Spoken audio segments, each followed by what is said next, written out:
Lord, you are my God. You are the miracle worker. The Lord who answered when we called. You are the miracle worker. The Lord, you are my God. You are the miracle worker. The Lord who answered when we called. You are the miracle worker. The Lord, you are my God. You are the miracle worker. The Lord who answered when I called. Chukwu miracle worker. Onye na-eme mma miracle worker. Miracle worker. Miracle worker. Miracle worker. Osi nwa dịrị mere miracle worker. Miracle worker. Miracle worker.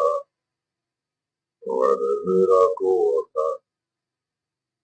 Agụ na-eche mba miracle worker. You are the miracle worker. Chukwu miracle worker. You are the miracle worker. Onye mbụ n'obi miracle worker. Miracle worker. Miracle worker. You are the miracle worker. Ọ na-abịa n'ebube. Ọ na-abịa n'ike n'ebube. Anya dị nsọ ga-ahụ ya. Ọ ga-abịa n'ebube. Onwe n'igwe ga-anọrị. Ọ ga-abịa n'ebube. Chi anyị ga-abịa. Ọ ga-abịa n'ebube. Chi anyị ga-abịa. Ọ ga-abịa n'ike n'ebube. Anya dị nsọ ga-ahụ ya. Ọ ga-abịa n'ebube. Ụmụ eluigwe ga-anọrị. Ọ ga-abịa n'ebube. Ọ ga-abịa n'ebube. Ọ ga-abịa. Ọ ga-abịa n'ike n'ebube. Anya dị nsọ ga-ahụ ya. Ọ ga-abịa n'ebube. Ụmụ eluigwe ga-anọrị. Ọ ga-abịa n'ebube. Ọ ga-abịa n'ebube. Chi anyị na-abịa. Ọ ga-abịa n'ike n'ebube. Anya dị nsọ ga-ahụ ya. Ọ ga-abịa n'ebube. Ụmụ Chukwu ga-anọrị. Ọ ga-abịa n'ebube. Mgbe ọ ga-abịa. Ọ ga-abịa n'ebube. Mgbe ọ ga-abịa. Ọ ga-abịa n'ike n'ebube. Anya dị nsọ ga-ahụ ya. Mgbe ọ ga-abịa n'ebube. Ụmụ eluigwe ga-anọrị.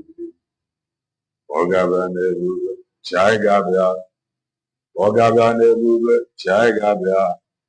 Ọ ga-abịa n'ike n'ebube. Anya dị nsọ ga-ahụ ya. Mgbe ọ ga-abịa n'ebube. Ụmụ eluigwe ga-anọrị. Ọ ga-abịa n'ebube. Chi anyị ga-abịa. Ọ ga-abịa n'ebube. Chi anyị ga-abịa. Ọ ga-abịa n'ike n'ebube. Anya dị nsọ ga-ahụ ya. Ọ ga-abịa n'ebube. Ụmụ eluigwe ga-anọrị. Ọ ga-abịa n'ebube. Ọ ga-abịa n'ebube. Chi anyị ga-abịa. Ọ ga-abịa n'ike n'ebube. Anya dị nsọ ga-ahụ ya. Ọ ga-abịa n'ebube. Ụmụ eluigwe ga-anọrị. Ọ ga-abịa n'ebube. Ọkpara Chineke. Onye abụọ ma na-adị mma. Anyị abịa na n'iru gị.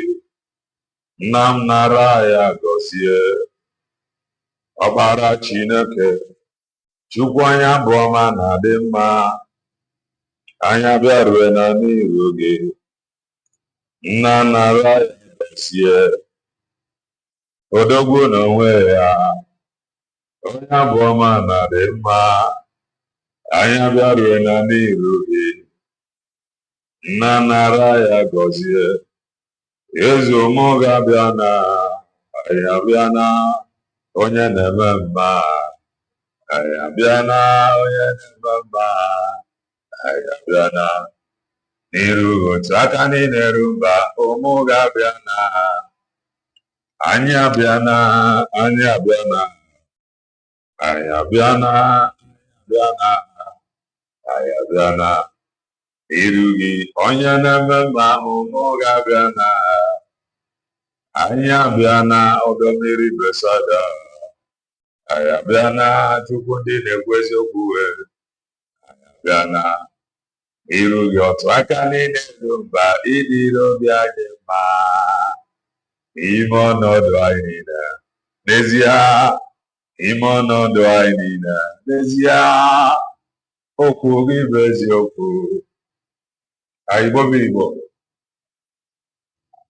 Igbo bụ Igbo birikweni ya ụtụtụ ọma ehihie ọma mgbede ọma depending your time zone anyị ya dịka echi maka na echi adịghị agwụ agwụ ka anyị na-agwa ya ọ bụrụ isonyere what are you waiting for? Click the like button, subscribe, comment, share. If you are just coming across our channel for the very first time, you are welcome. This is Kelena TV. We are live and we are direct, bringing you the gospel of redemption by your doorstep. If I ain't make a common sense, the reason I'm running a married and we a married gas school. I just want to make common sense as always. It was my own, a whole lot of people have commented. A whole lot of people have commented. The commentary name gave pardon me. Or na for a fight.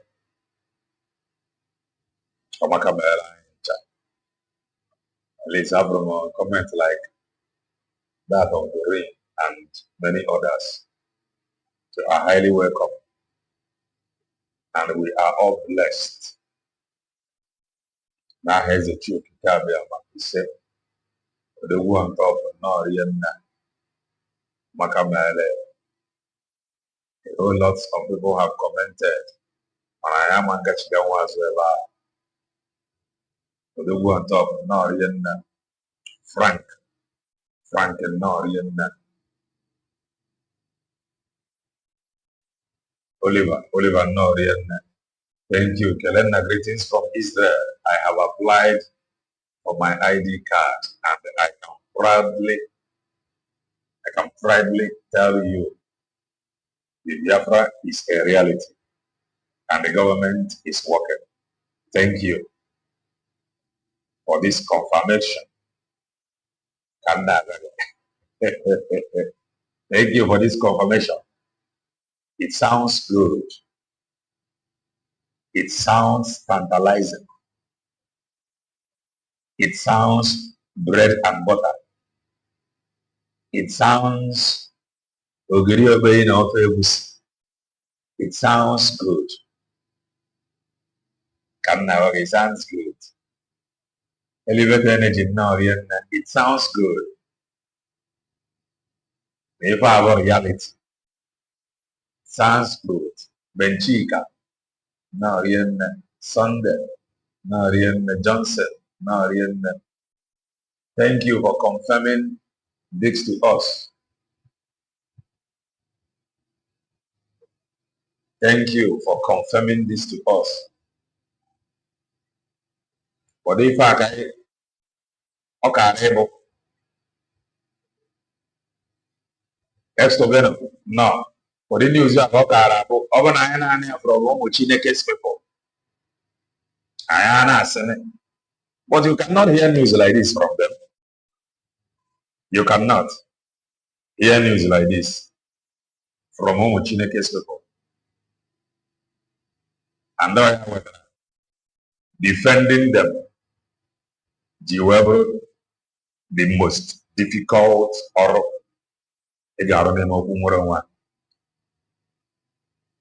do not forget, there were consequences when men deliberately undermine the truth. Don't forget, heavenly immigration border control, the one he, God, is presiding. Echefuna that depopulating their population is a task that is on. It's a task that is ongoing. Depopulating their population. If anyone is not getting the point now, let me know why from Stockholm. No, really not. Fire is reading what the point.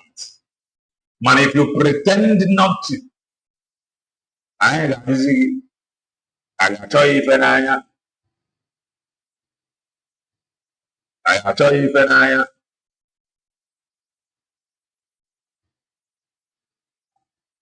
if from Italo. Good news from DOS. You want them to stop gossiping. I am telling you. You ever some hours ago that she have just ventured into a very difficult task, defending the DOS about the most difficult or robber. And this social media, Amanda woman, she can't deliver them. So if I be well boy I'm meeting ya, but what meeting. So that's no matter man. If I am I'm always you I ain't whatever. Plenty time. And I can proudly say it. I ain't whatever. So if you have not yet followed us like Twitch, kindly do that. Follow us on Twitch. The most difficult or nekachimezi choose grow. But if I weary ndị felu grow official no and the will no. So when I be fine, I got I want to go see from the ex handle of the Congo before we move with speed. Christian Norian, this is from the ex handle of the Congo.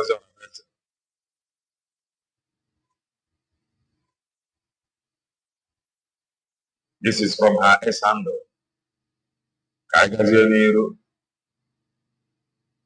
Press release 4/15/2026. Eyewitness account this morning. LSOT, the legitimized Nigerian governor in old Aba State and the Nigerian President Tinubu attempted breaking into an innocent Biafran's home this morning to forcefully kill him. See screenshots. LSOT and the Tinubu sent the sack with a black vehicle to kill this innocent Biafra who reached out this morning to report and call for help. This is how the Nigerian state, headed by Tinubu and the legitimate Southeast governors, daily forcefully removed innocent Biafrans from their homes, from their peaceful homes, for no crime. just because they are Biafrans and the Christians. Remember, the young lady picture that Tinubu is still holding has not returned home yet. Another Biafran, Oganiru, who held the state of Enugu, was taken away by Peter Mba and the Tinubu 2 weeks ago.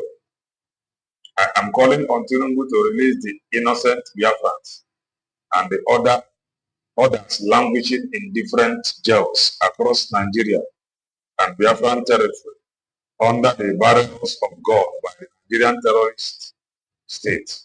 Jerry and the over 2,500 Biafrans are still being held and tortured by Tinubu and the Fubara at Port Harcourt jail for months without being charged to court for any crime.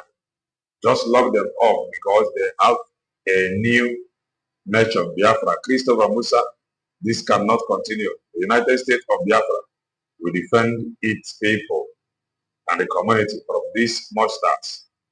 And I am calling on our allies to recognize our new nation, the United States of Biafra, which was declared on November 29, 2024 in Lati, Finland. I will call these monsters BPL. For the left, what did they want? What did they want? I don't know. I saw them from far. They tried opening my place. I don't know what they want. Who is the Nigeria legitimized governor here? What vehicle did they come with? Okay. If I go from the S handle of the Congress Reverse. So,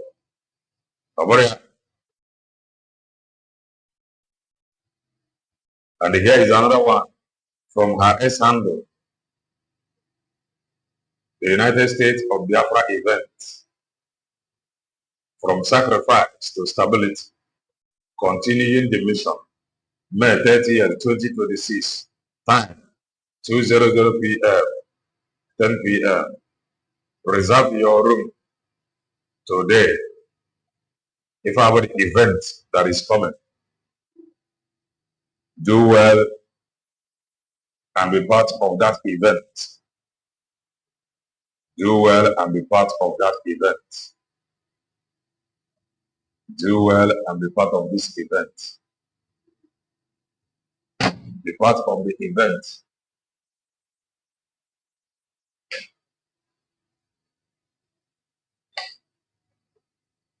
Be part of the event. That is that. Now I ain't gonna move. Don't worry when you go sing it before I am, but now the business of the day.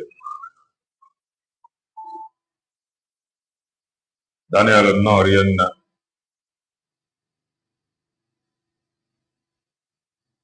Oyana mama omuga biana. Anya biana oyana mama. Aya biana oyana mama. Aya biana. Nirugo twata ile rumba. Omuga biana. Anya biana oyana mama. Aya biana oziwa dirine. Aya biana. Nirugi. Now, this video that I am about to play to you, other than social media, other than internet, I am a content creator,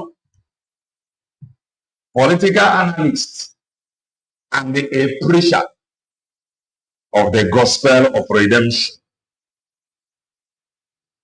Asking He God, the supreme deity of all deities, to accompany our work, our preaching, with signs and wonders.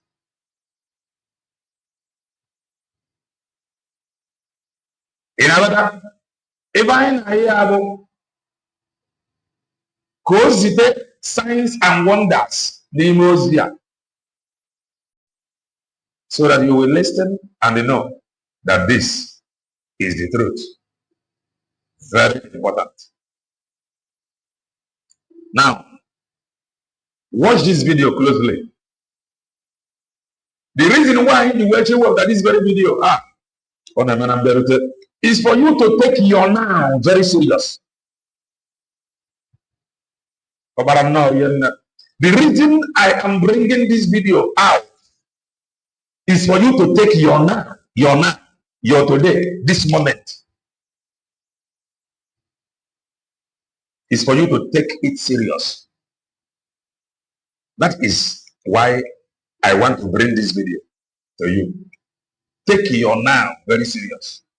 Take this moment very serious. Very, very important you take it serious. Because you are not sure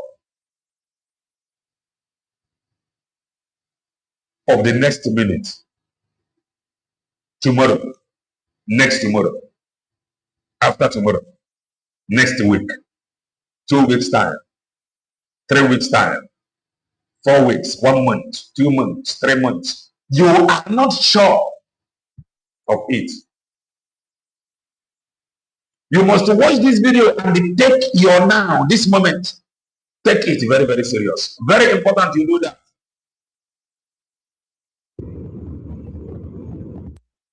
In this video, only for this very video. Who is this? Only for this very video. That's what I make calm down. Only for the video. You must take your now very serious. Watch this video. Can you notice in this very video? Can anybody remember this video in now? Who are you seeing here? Who are you seeing here? The reason I am bringing it is for you to take your now very serious. Take this moment very serious. Now this is my screen. Go on. Go on. You must take your now very serious. Very, very important you take your now very serious. You don't consign anybody. You don't consign anybody. You must take your now very serious.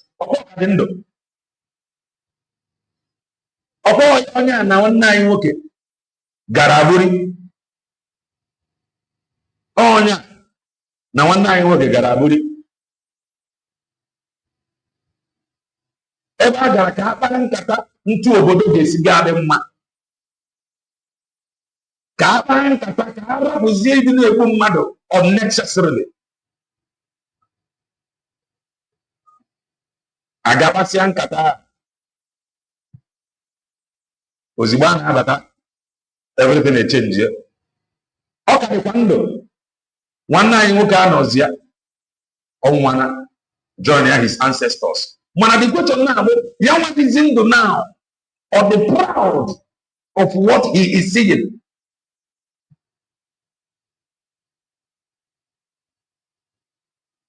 Daruyan na one because I'm on a very busy today with the burial, as you said. Now, Yawadizendo, is he proud of now? That is why you need to actually be careful. Your decision, your choice matters. Some of these problem troubles Bongorian Tebaniania Moka, his refusal to stick to Nkatafata. His refusal to stick to their discussion that took them to Aburi. Don't see, no, his refusal, King Boyd, Martin, no. His refusal to stick to that plan, it wouldn't matter. They now said, no, let us travel so that we can discuss. Nowhere, anybody, anywhere that can influence something. Kagare say, why would you ever know Lagos can hear na Nandi also? Mwaboye ka say why would you ever Kanu?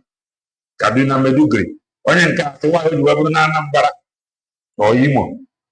But they left Obodo Bongo and they traveled to far away Ghana to discuss Odemma Obodo Bongo going forward. Abatazie Ochenje. If he can do what is he proud of what is happening now? He cannot be proud of it. But what do you have? A typical Bongorian is always Bongorian. If the Bongorian come out, you know about proud of it. That is typical Bongorians. Yaki DJ taking your now very serious. The choice you make now matters tomorrow. You must take your now very serious. He can never be proud of what is happening now. You must be careful your choice now so that you cannot be regretting tomorrow.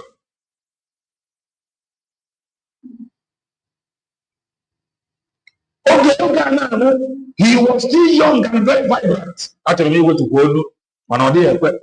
Oh, here, all the very young and the vibrant, now, he finds it difficult to stand. All very difficult to stand. Talk more of standing for a very long time.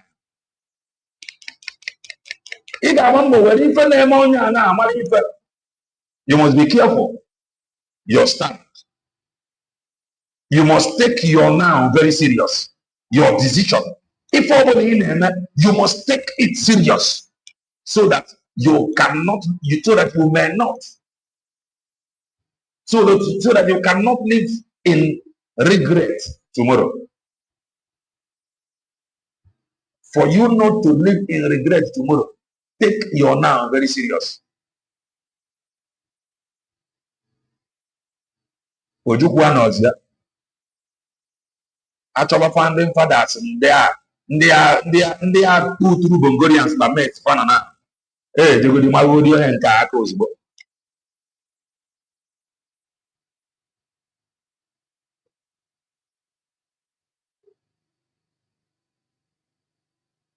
So take your now very serious. Very, very important. We were like this, telling them then, look very well before you attack Epanjoko. Many of them are better. Look very well before you attack him. Many of them that attacked him then, they are all regretting it today. Now that you are still standing, now that you are still very strong, now that you are still very vibrant,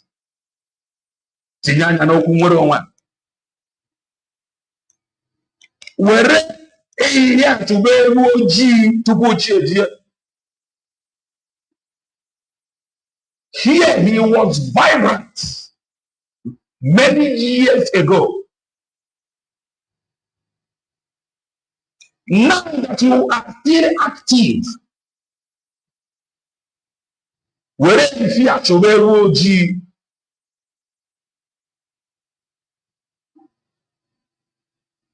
everything the no one and then everything is passing by. Look now, he is now helpless. He cannot change anything. Nobody will listen to him and implement his advice. Nobody.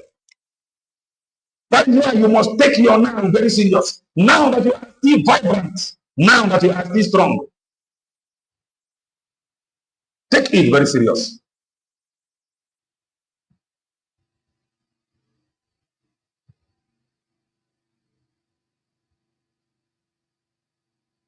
You must take your now very serious. From the DPM to the cabinet members. Now very serious. Now that you are still very strong. Now that you are still very active. From DPM to the cabinet members. Now very serious. If I get don't eat a energy. If I get maybe former to advance this course. Mayor, tomorrow may be too late. Now that you are still very strong, active, vibrant. Now I can now I can hope. Now I can acquire you know. Now I can wear sorrow. Whatever you can do to make sure that you advance this course, do it. Genuinely do it. Now that you are still very strong, don't wait tomorrow. Now that you can still think, now ochichi dị gị n'aka, now ochichi dị gị n'aka, now ochichi dị gị n'aka, implement that can benefit us or that will benefit us. Very, very important. Nwoke a agwụ ya na a time will come when nobody will listen to him, when nobody will take his advice. Now that you are still very much strong, I get support what USB declare here. It is not about Dr. Ngozi Obeze. It is about doing the right thing. Don't fail like those that fell on their promises. Naburi Accord. Stand strong like men that stood their ground to defend the agreement in Naburi Accord. Now I can be very strong. Now that we are still listening to you. Now now is very, very important. There was a time that what is happening now, that a day like this will come when it will be happening. Many of them never believed. A day like this will come. They never believed. A path can never be a path until people begin to pass through it. Until the mother career.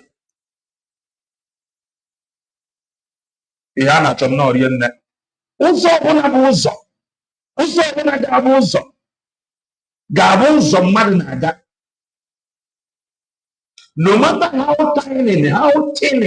tiny that uzode. The only thing that uzo need, no matter how tiny that uzode, the only thing that uzo need, constant money, they are constant, na the uzo. That is the most important thing every pathway need. The only thing every pathway, if uzo need, come na here. Uzo are constant. You will be chopped. The way the uzo gets again expand after some years. Uzo Mazi Nnamdi Kanu ewe jidia Dr. Ngozi Obeze when we done this same uzo make ya chop na pass through this very uzo that can give Google support. That's what the meeting good. Mana get us they do me. A part will only become part if people begin to pass through that part. Uzo na mmadụ adịrị aga ọ na-echi ọfịa. No matter how wide, no matter how big, no matter how beautiful that uzo dị, Over na mother adara again, motor adara where, ukwadara again, machine adara where, mother adara again, Oza, organ with ever, bro, they were very useless. So make sure, Name Aganoza, who you is very clear. And the Nanoza and Aroza on this family at all. Now, if I want to find my fat game, there were Tarani or them going forward. From a Tinanorian. Makana tomorrow, got it too late. Moka, over them well, already an icon, very strong. In fact, like their own time, that is something. Now, I'm going to know one, their own time, 25, 24 years, they are brain, the occur. Not like what we have today. Taking the youth, youth that is taking something, take it serious. Something that something that can never add any value now their society. If the youth of nowadays in take it very serious. At their age, they are 30 something now, 40 something. Look at now his own time. 20 something to 30 something, 40. Bunde kuchiri gathering or chichi. Found where he came now with over youth yet. And nobody will listen to them now. Nobody. After their own era. And you were the era of ancestors. Ancestors will be fine with now. Come on, you maintain their age mates, 20 something, 30 something. Immediately after their own age, and you have a good year, you got somebody 90, or good way to 60. Or that is the eye.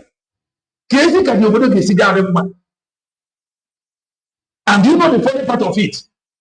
When we are 30 something, 20 something years old, they were telling you then that you are a leader of tomorrow. They were 20 something, 28, 25. Far I'm gonna go eat for you. Now back in leader of tomorrow. But now we now have people that is 90 something. Telling a man of 45, 50 years that they are leaders of tomorrow. It's an error.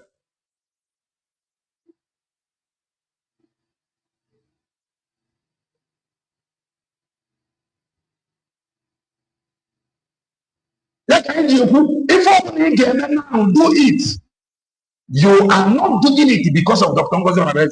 You are doing it for our own preservation. Very, very important. He disagreed like the Aburi agreement just because of that he want to fight one night working. Man, we come now that window. Nobody don't care. Nobody don't care. One knows in his own town. It's an error. If we get a mayor now, it's an error. If I was very young, we could have implemented some policies that will better this generation now. Man, I want to minute.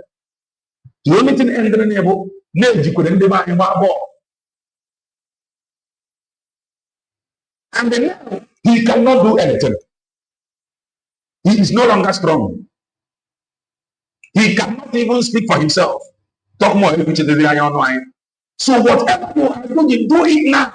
If I have a former, that is what doing is what doing well. Okay, now the clock is ticking. What will you be remembered for? As we stand today now, one night you can wanna Manonia Kakalindo. Manonia now in India, in Man, he is now witnessing that he disagreed. That is it. If I am a Simba, he is now witnessing horror. Go on a witness. And I'll be at the film. Ọbụrụ na nwoke a mechie anya kee ụdị ụra kee ụdị nrọ ọ dị ka ọ ga na-arọ kee ụdị ụra ọ dị ka ọ ga na-arahụ o mechie anya ka ị fụrụ onwe gị n'ime leadership position ịmara aka ị ga-enyere anyị nyere anyị aka so that we may not live in regret tomorrow. If you don't have men on ground, we need help so that you don't become like this. You will not think that if the very strong, do it now. We need help. If you know men that matters, somebody that knows somebody that knows somebody that knows somebody, contact them. They should come and help us now. Tomorrow may be too late. This man, he cannot do anything. He cannot. Like his own kindred. It's an error.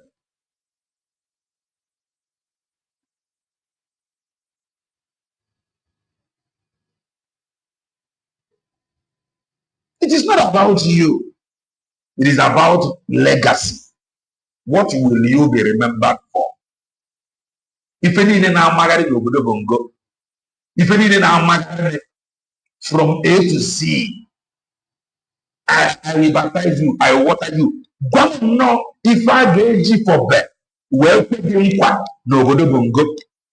Don't know if for as soon as politicians, never for baggage. That is it. No, if for no for very if well, Fridge given the question.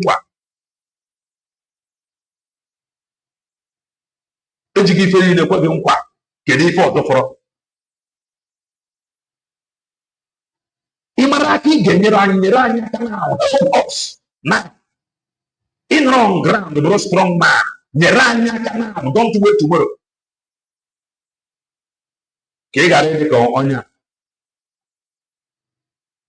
ịmara that's your ideal, that's your branch that will benefit us. Help us now.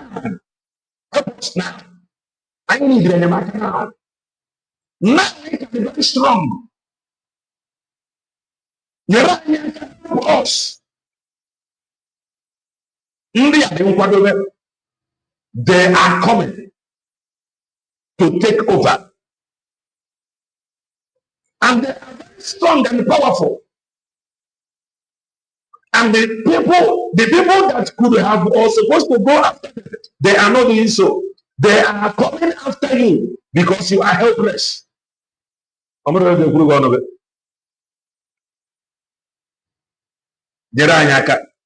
Help us. Anything over again, help us. Onya abana also na the land of his ancestors. Oh God, this young, when a day like this will come.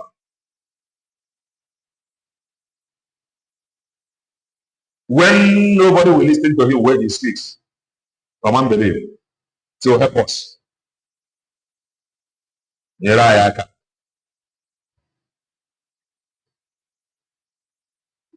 Very important to do that. Watch the video. Keep on to your bounce. Never everywhere. To him, hopefully you don't know where is where near. But today, I'm there. Then. A day like this will come. Like his father's land. No man but we are neighbor. A man believe.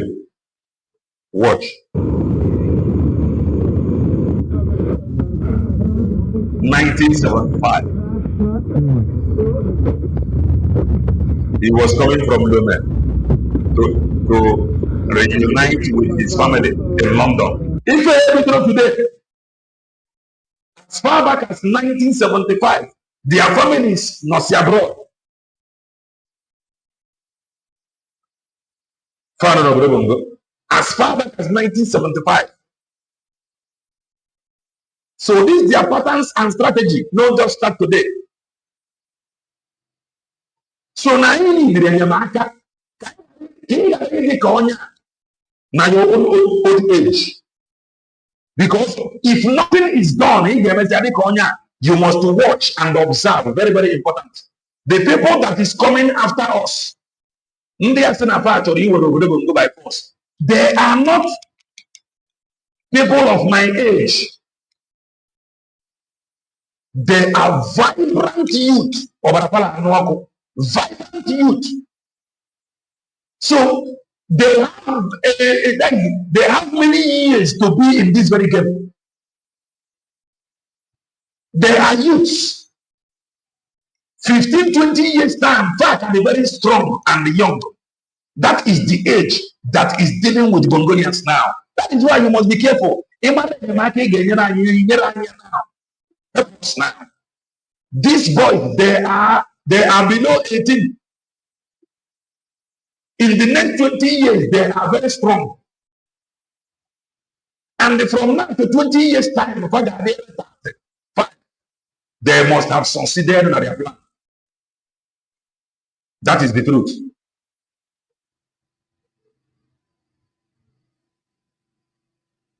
Thank you, Asochuku.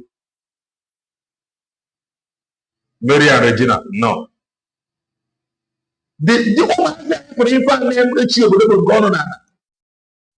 Family of their 30, so if I have home from 22, but so woman and there is good number of them were 20 something years ahead before they were like my age. So we produce much on this young generation by the India to overrun Bongo.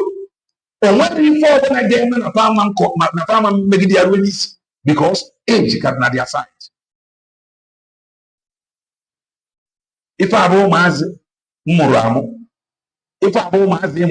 and you are seeing them handling machine, you know, the idea. A machine can handle. Then they were going to for now. But if I were new, this is their target, this is their ambition.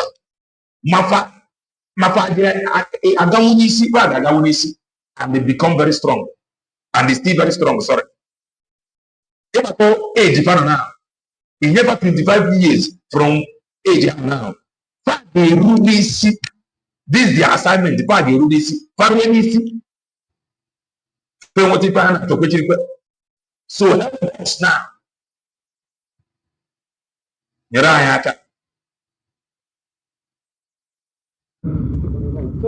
long you saying you're going around?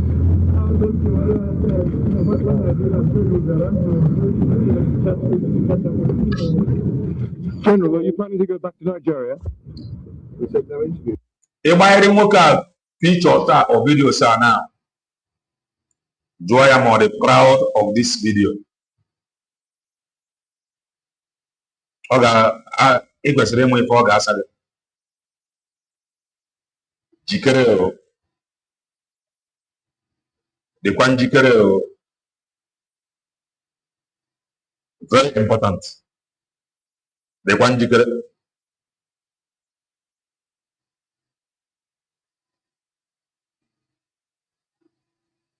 Okay, now I'm bored. I didn't was going to go. If I have the error, the time I have now, bored. I didn't want to go. Nene of ma. Now you go see church. Every day I need to come. Bored. I get come on, well.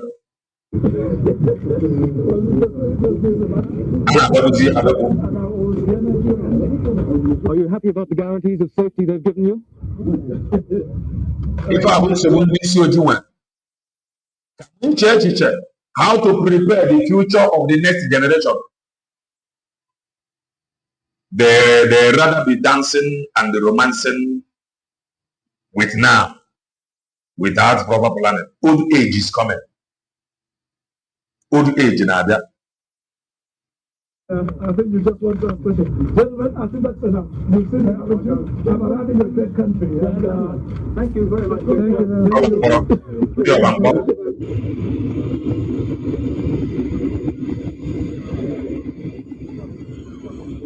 If you can be over now, bongo then and the bongo now, okay, they come. Bongo then and the bongo now, okay, they come. Oga when you wait, I'm gonna estimate yaba. Oko the Nilania Yiga Foko. Railways na Aronioro. And was the companies. Foreign investors none. Economy the Nimma. Uruguay give I with an Nemo Kumuro Imaraki again, tomorrow. Maybe too late. You can do a help us now. I have at the business of the day. Difficult time for Mazi Nnamdi Kanu. Difficult time. I can tell you, this is the most difficult time, or this may be the most difficult time. Nimendo Mazi Nnamdi Kanu.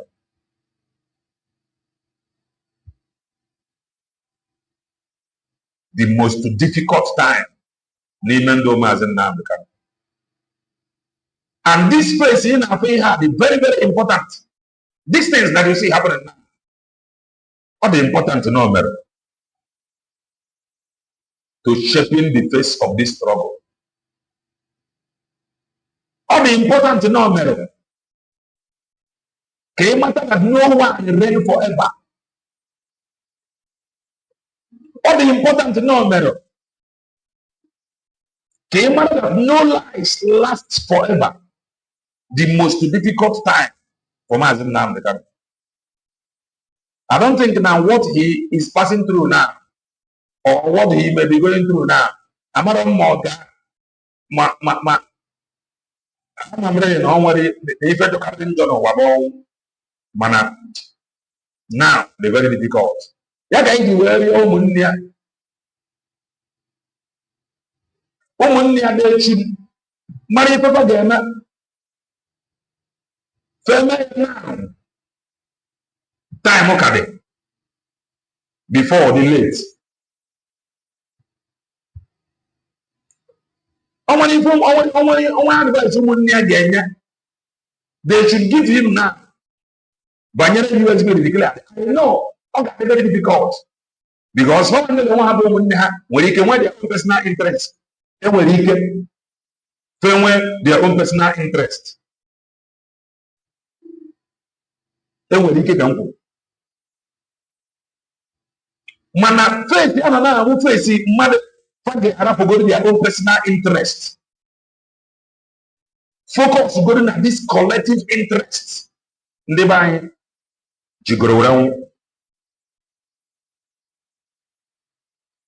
important. They must act and act fast like wise people before the late. The most difficult time. Lando Mazi Nnamdi Kanu. Immediately was very, very, very difficult. But like those he held in high esteem, those he surrounded himself with, they are the same people now that is after him. The most difficult time for Mazi Nnamdi Kanu. And the woman must act fast. They must act fast. That is the truth. They must act fast. Because the way these things are done, it is no longer business as usual. No. It is not. So, I don't know any personal interest apart from the freedom of their brother. Man, a personal interest.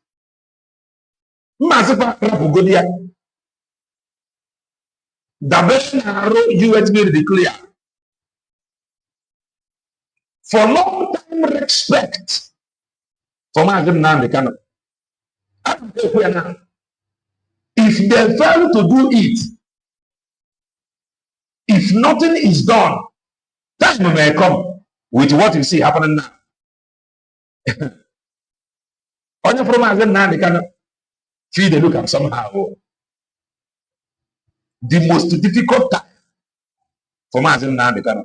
Man, I am be hopeful.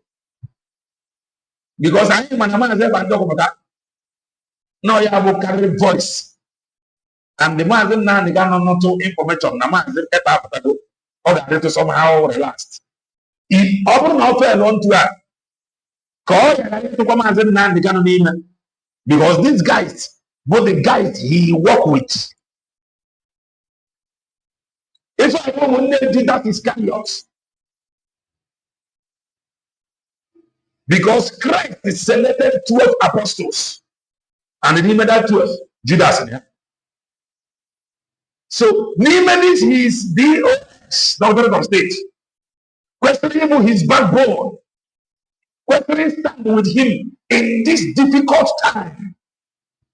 There are now the people challenging him.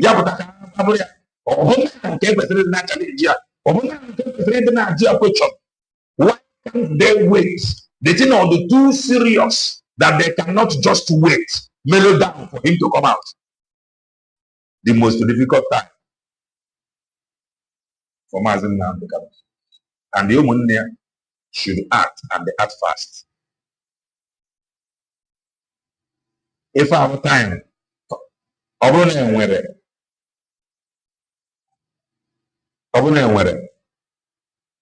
personal interest.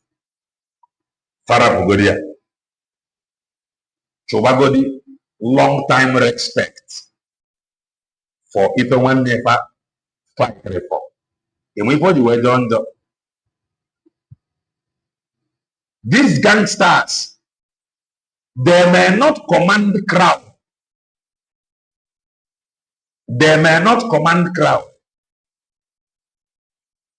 But they are planting seeds in the minds of some of our people.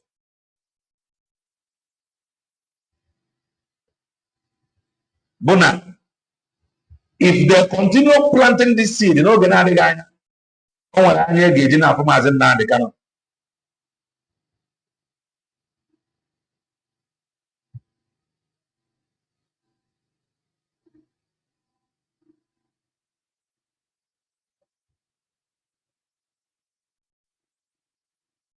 yes, I want to do Patata Oku Airport. Yaka Ijeku, Emanake Yana. Woman never said Nnamdi Kanu. Uchepa there now. Because not the way India Jafta, I said it before, they are not going to stop. They are not going to stop.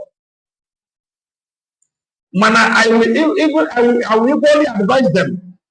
If any of them is fighting Mazi Nnamdi Kanu now, let the person do it with his or her own reason. Based on hearsay, let them not fight Mazi Nnamdi Kanu with emotion.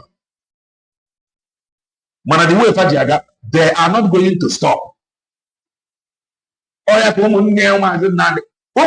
Nnamdi should know that it is no longer business as usual. Hear this. These guys, when they go on social media, they believe them. And the same thing goes to on ground. And when people on ground now, it is no longer business as usual. Command and control, it is no longer like that. You can aligning with USB is very, very important. For long time respect. Because in one of their videos, someone can say that they will no longer call him Mazi. That is the approach I don't want it. Don't tell me that everything cannot be propaganda. Everything cannot be propaganda. Everything cannot be lie. That if I have my own opinion, if any man was I can wear a symptom of truth. I can wear a bezokude. Yakumu name as a man. Or when if 100 men again, they are ready to fight to finish. Let me show you something.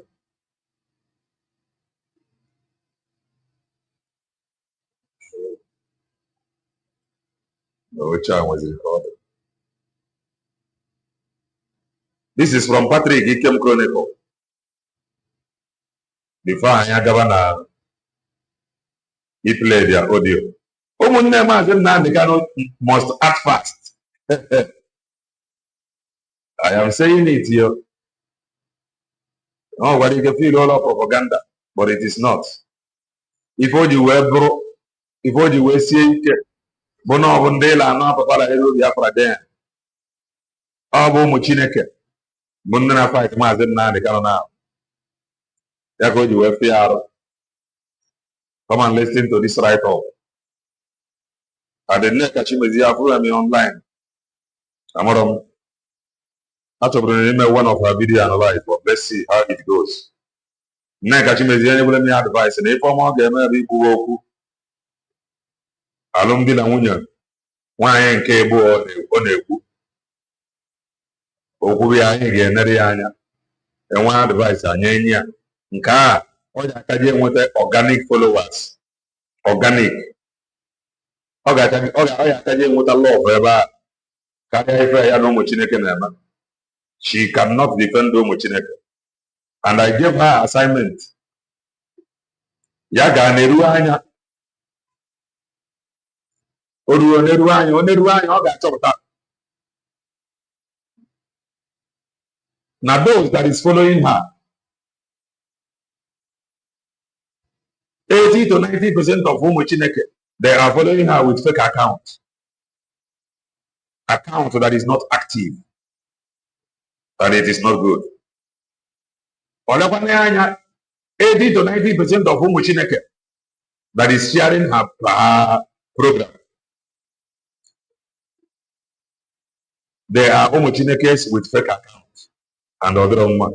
So n'ime okwu alụmdi na nwunye a ebe a ka o ji enweta organic follower. Mana ọ bụrụ na ọ bụ ịpụta ibi defend the gangsters, those that saw crowd and they saw money, those that fell to question Mazi Nnamdi Kanu and his supreme leader, then the worst part of it, Mazi Nnamdi Kanu have not introduced himself. I can't remember. Only one video I can show us to be a supreme leader, supreme commander. The leader of the most largest mass movement on the face of the earth. So here is the write-up from one of the gangsters. I still remember that thundering voice of Mazi Nnamdi on Radio Biafra, demanding the proof of life of Mazi Nnamdi Kanu when he was renditioned from Kenya and he kept incommunicado from his lawyers and the family members by the DSS. In his words, we shall from today commence a total lockdown of the entire eastern region until the federal government of Nigeria show us a proof of life of our leader, Mazi Nnamdi Kanu.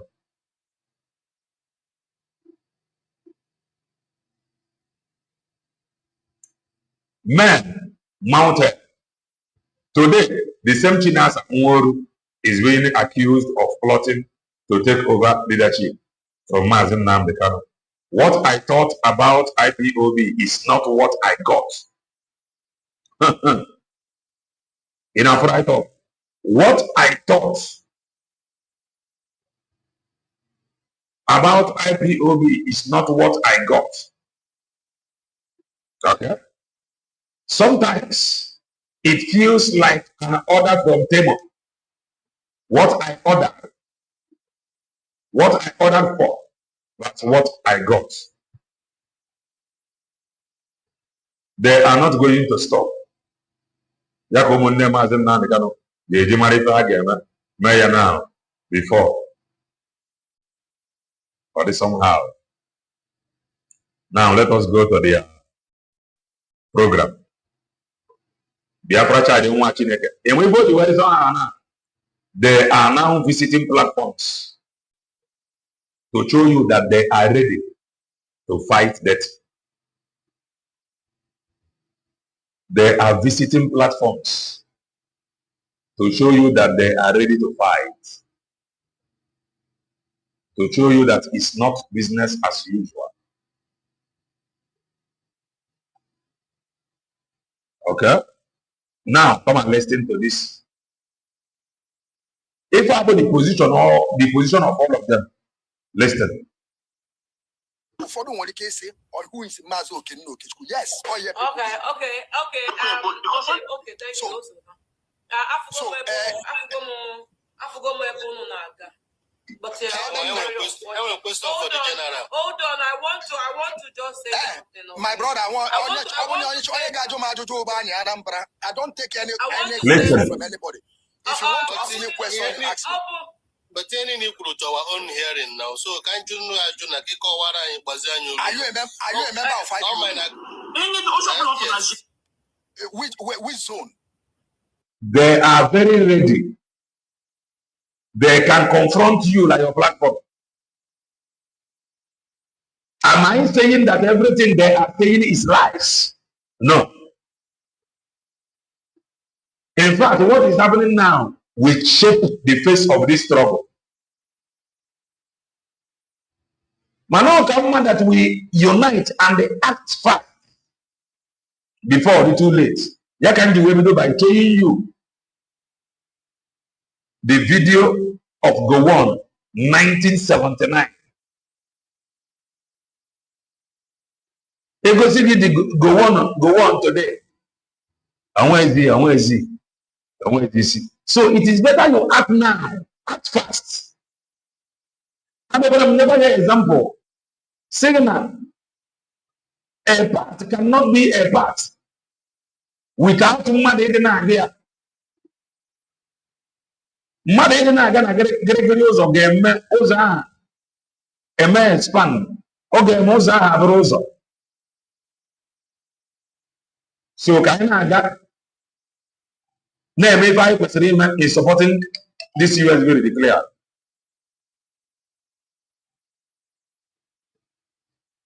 If we get better now for this very struggle. And another example, which is before you in Apple, Mazi that want to overrun Obodo, they are very young. If you give them 20 years from now, they are still very young. And that alone will be a very long time. So with age here now, if nothing is done, they must achieve. If I be drawn at this young age now, because I don't see any of my age mates there. They are very young. If you give them 20 years from now, if I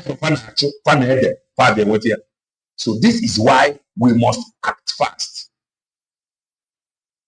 And you want them Mazi Nnamdi Kanu, they must know one, it is no longer business as usual. Number 3, the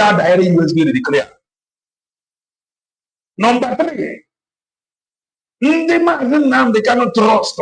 There are people now fighting him. So no matter how you look at it, the money get rented. So it will okay when I don't know when I think matter affect positive or negative. So listen to them. They are ready to come out. And the next Chimezi have said it that very soon that she have a whole lot to talk about. And the other time said it here. I am not telling you here that they are lying. And I am not telling you here that whatever they are saying is the truth. But I am only saying, na point to where you want them as Nnamdi Kanu game. Na point to where you find one game collectively. Na point to where you buy gaba in support of USB there. Now point to the reason why you take you now very serious. Because now we can be very strong. Magana go on. I'm a music over. Okay, you know what the platform. Okay, let's listen to it. I'm gonna make Methuselah shared it. And these people that is around now, they cannot stand these guys because they have once worked with them before. And whenever they cannot stand them. It is not business as usual again. You never understand. Whatever the EOS says goes. This we are backbone so much Nnamdi Kanu. All the propaganda in on social media, these guys put them out on the propaganda. So how do you think they will back down? All the propaganda, if run around the social media, on the around there. So do you think they will back down?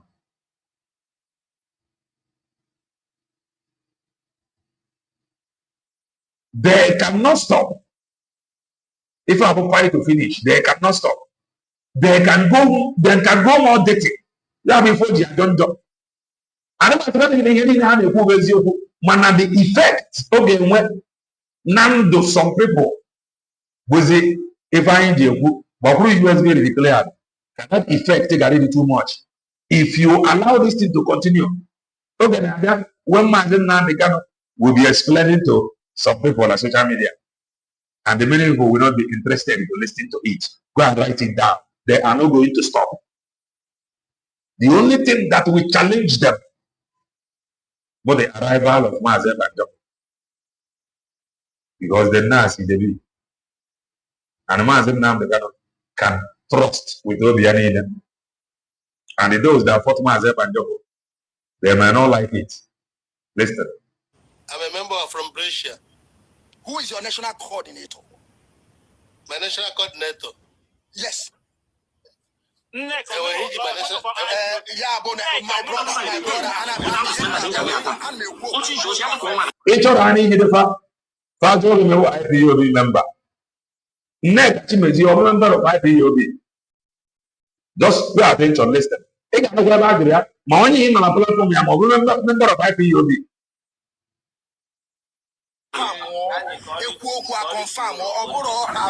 General, this is your question, the irrelevant. The platform is on a platform on your POV. Okay. No. Listen. The reason why you ever Bateba. Anya Anambro na feha. Today come here. And now from Monday no here, Sipa can be add my voice because on one day when the kid now judge. Then add his voice. They are now going to platforms. They are not going to stop. And this thing is going viral.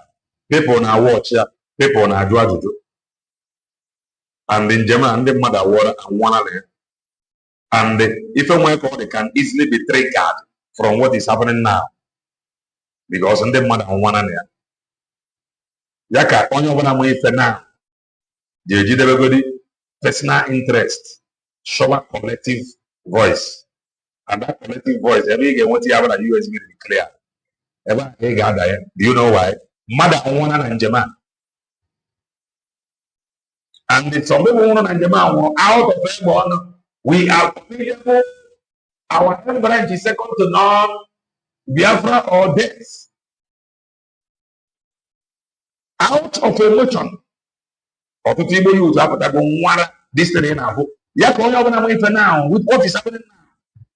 Onye ọbụla ma ife now, especially side Mazi Nnamdi Kanu na ụmụnne ya, they must rapụ kene ife ọbụla bụ personal interest gaba collective interest bụ nwere onwe a USB declare na-ekwu okwu ya farapụkwa ya ọma ndịkwa izi o.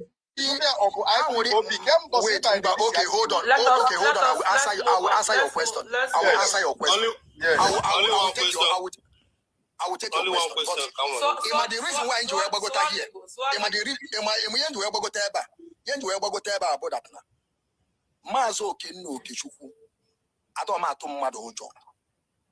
I give respect to Onyen Dum that does not mean that Majubo onye ndu Majuju. Obo no ga ajunibu onye na show na ajuju. Mazo Okene Okechukwu is here. I am here from the day one, and I'm here to ask questions. It does not matter who is involved. Igara Biafran television, that is my job, to ask questions. Now, wow. So Obo no ga ajubu onye na show outside again without his members in on a question from day one. Among them, I was in his question. Okay, and I was on a matter of baby man. Among them, I was in this question. Please, can you give us evidence that he is a baby man? Can you give me evidence he is an agent? Among them, I was in this question. What proof I provide to Yama? Because he who asked question, they are for answer. So he has been asking questions from day one, and none of them has been proved, have shown us any evidence. He goes in a man and the agent of Nigeria. No problem. It's okay. So no two questions. But I'm not on the car. Can you guys? He's so quiet. Hold on. Can I ask my question? I want. You know, easier. Okay. I want to say. Although easier, King boy, if you in a now, they know that. Get one, all mother, a see a cat. A kid nowhere. If Lynn and I are able, and they are they said that people will not listen to them. Manandi and I are the closest to Mazi Nnamdi Kanu. And another thing again, never I have getting the Mazi Nnamdi Kanu Africa. That should be your fear. If what is happening now lingers, achaya in the next 6 months. If I didn't to the end of the year, time will come when you have to be explaining to people, nah, this, that, nah, this, that. Then you would explain. Because people will continue to consume this information. And this information, all cannot be lie. That is the truth. Also, I am Mazi Nnamdi Kanu tomorrow now. It's in let them continue. It's just tomorrow. And I am there is every possibility that before they appeal, no. If you don't Ghana and I will deny idea, no, but no, be you to Mazi Nnamdi Kanu somehow. I am Namaze Bandoku may go home before the appeal. Oh, there is every possibility. No, Sinabia got the appeal. Mazi Nnamdi Kanu in Maro, born Africa. And these guys, they are not ready to stop. If anybody check.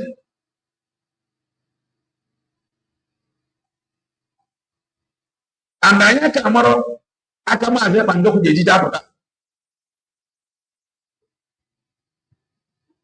Mazi Nnamdi Kanu will get better. I decided to be complicated in social media. They are trying to diplomatically be focused. And then now we are on social media. How we are. I am telling you.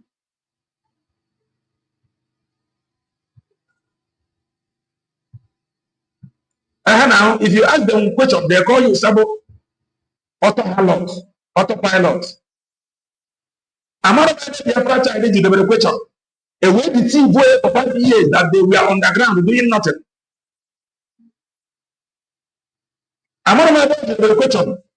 Or when accuse the Oman Bandoku with Methuselah one name, the program had a host to meet the panel. This panel has no evidence against Mazi Bandoku.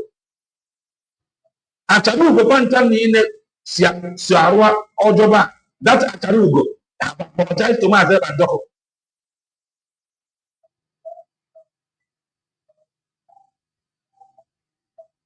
Madubu Pantani in Siarwa have apologized to Honorable he has offended in the course of defending these same guys. So it is easier to spoil people's name. Very easy. It is going viral. And they are making our people to be bold. Somehow, for you to ask question. I go first round because I have assessed many of them. There is no symptom of Umachineke in many of them. So all of them again with that designing spirit to access them. If you talk, that is why I find it difficult. Very difficult. So that I don't regret it tomorrow. All are very difficult. So I access people very well from far. I find it difficult.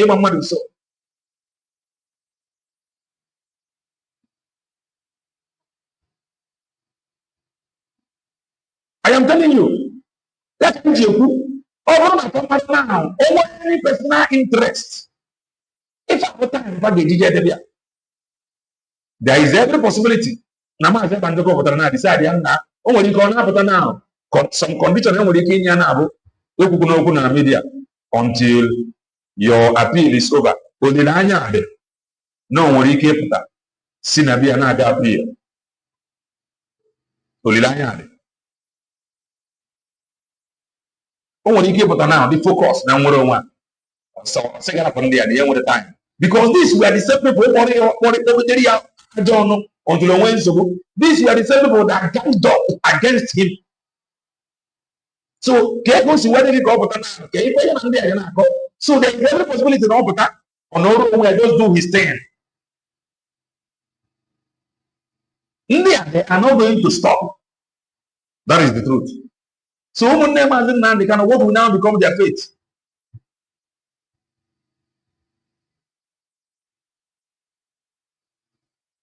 If that happen now, it's very, very important. Okay, me pende ba yanya. Mano okay, what order? That is me, oh.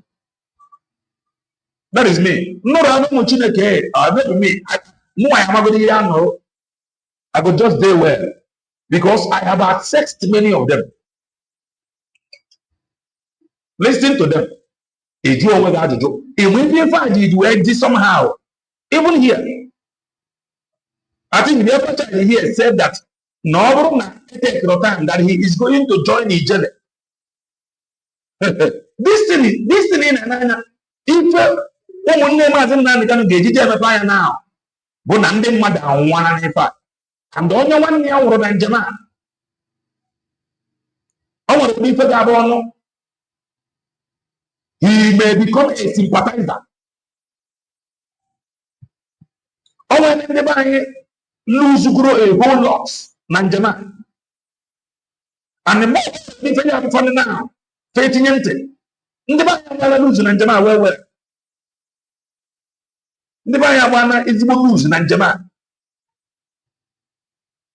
So this is why women being careful, rather than personal interest. So that what you collective interest, if I want to scream leader, if I want time to apply wisdom, the reason they are the people that is now after him, and many of them have promised to connide with his enemy to make sure that they work against him. Then all one nigga and Jama. If those that is calling for justice or one never figure, wisdom is very important now. Very, very important wisdom now.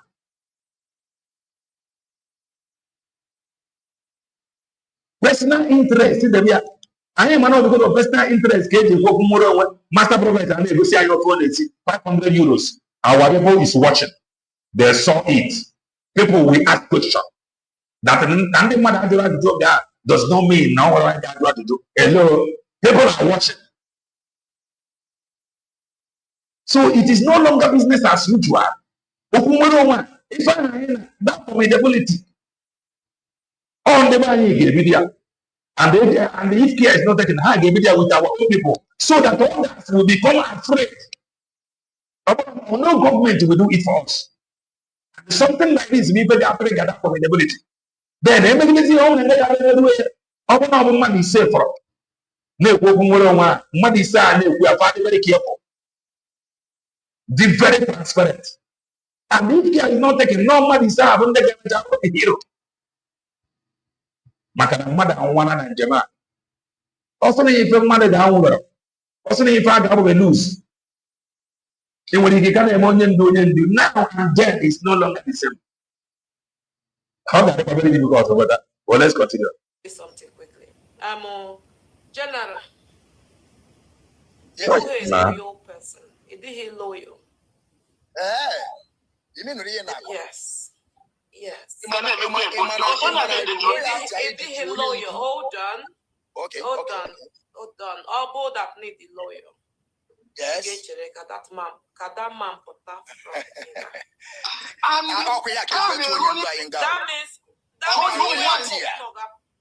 that means he won't hope no. Well, Imana, in your own mind.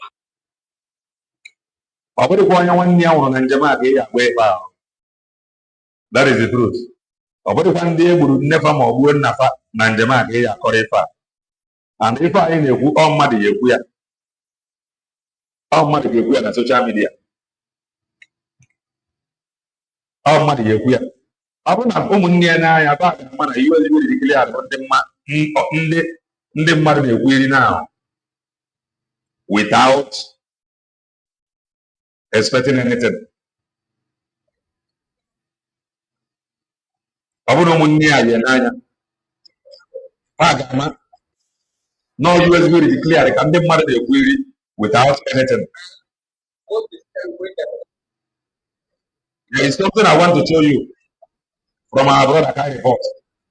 I'm on my young winner. Oh, mother, get a player.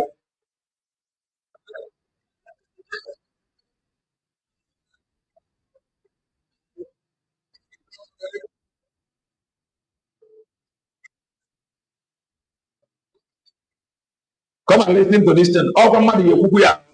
So if nobody is talking about it, oh, mother, going to win. I present in a situation whereby I want to player to encourage in the mind, my prison in a oh, mother, I want the mind now. Oh, my target, just bagger. You know, never reason why you are oh, mother, we are. But in a situation whereby I want to now, come and listen to this. So some of them that believe that Dr. Ngozo is paying Kelena TV money. Let them listen to this. Okay.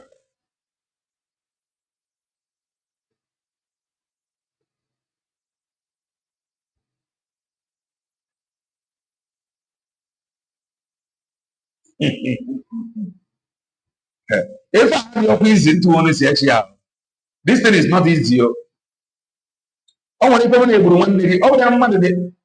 Okay. Now, come and listen to this. The reason no money near but we USB declared. Fan all wrong with that. You don't go good. Nandi ba nye chere echiche banyere anything na ọbụla ndị a na-ekwu na aba ndị a gbakwuru ndị na-ekwu okwu nwere onwe mana fafa na ọ na-agbakwuru ndị na-ekwu okwu nwere onwe and ha ndị ekwu okwu nwere onwe ọ ga-adị difficult. Listen. The man is living his life by copying everything. He copied identity, he forgery and altering, according to Barrister. That is what he's engaged on. His area of specialization is. These things will happen like struggle. People mana ebefano. Marebana. And we are not yet formidable. And I want that we are formidable. But that formidability will begin from us. And all the far we trigger it. Listen. Is this how to forge, how to alter document, how to add one or two? That's all. Anyway, let's continue. This same people in Anaya, far hating the Mazi and go to the point of no Branina. And their hatred continue. We must not underestimate Ukwojo on Agapira. Find time around the mother, hit the like button. Of the time around the mother to get their ID. Of the time around the mother to follow the numbers of the example. In time around the mother to retweet her tweet. Manandi now, before any I can have 20 accounts to retweet some certain things. Oh man, now do if for now Agapira. Listen to this.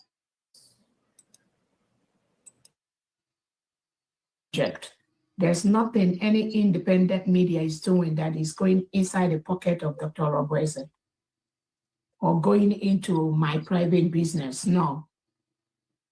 It is going towards the restoration of our motherland, our nation, our new nation, building our new nation.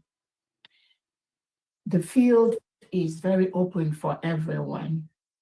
As we move into democracy, as we move into fully securing our nation, independent medias will have the opportunity to establish their own businesses based on the licenses and criteria approved by the United States of Biafra government. The government will allow independent media, freedom of speech, freedom of the press. We will respect all those. But we will not allow anyone, any individual to tamper in any way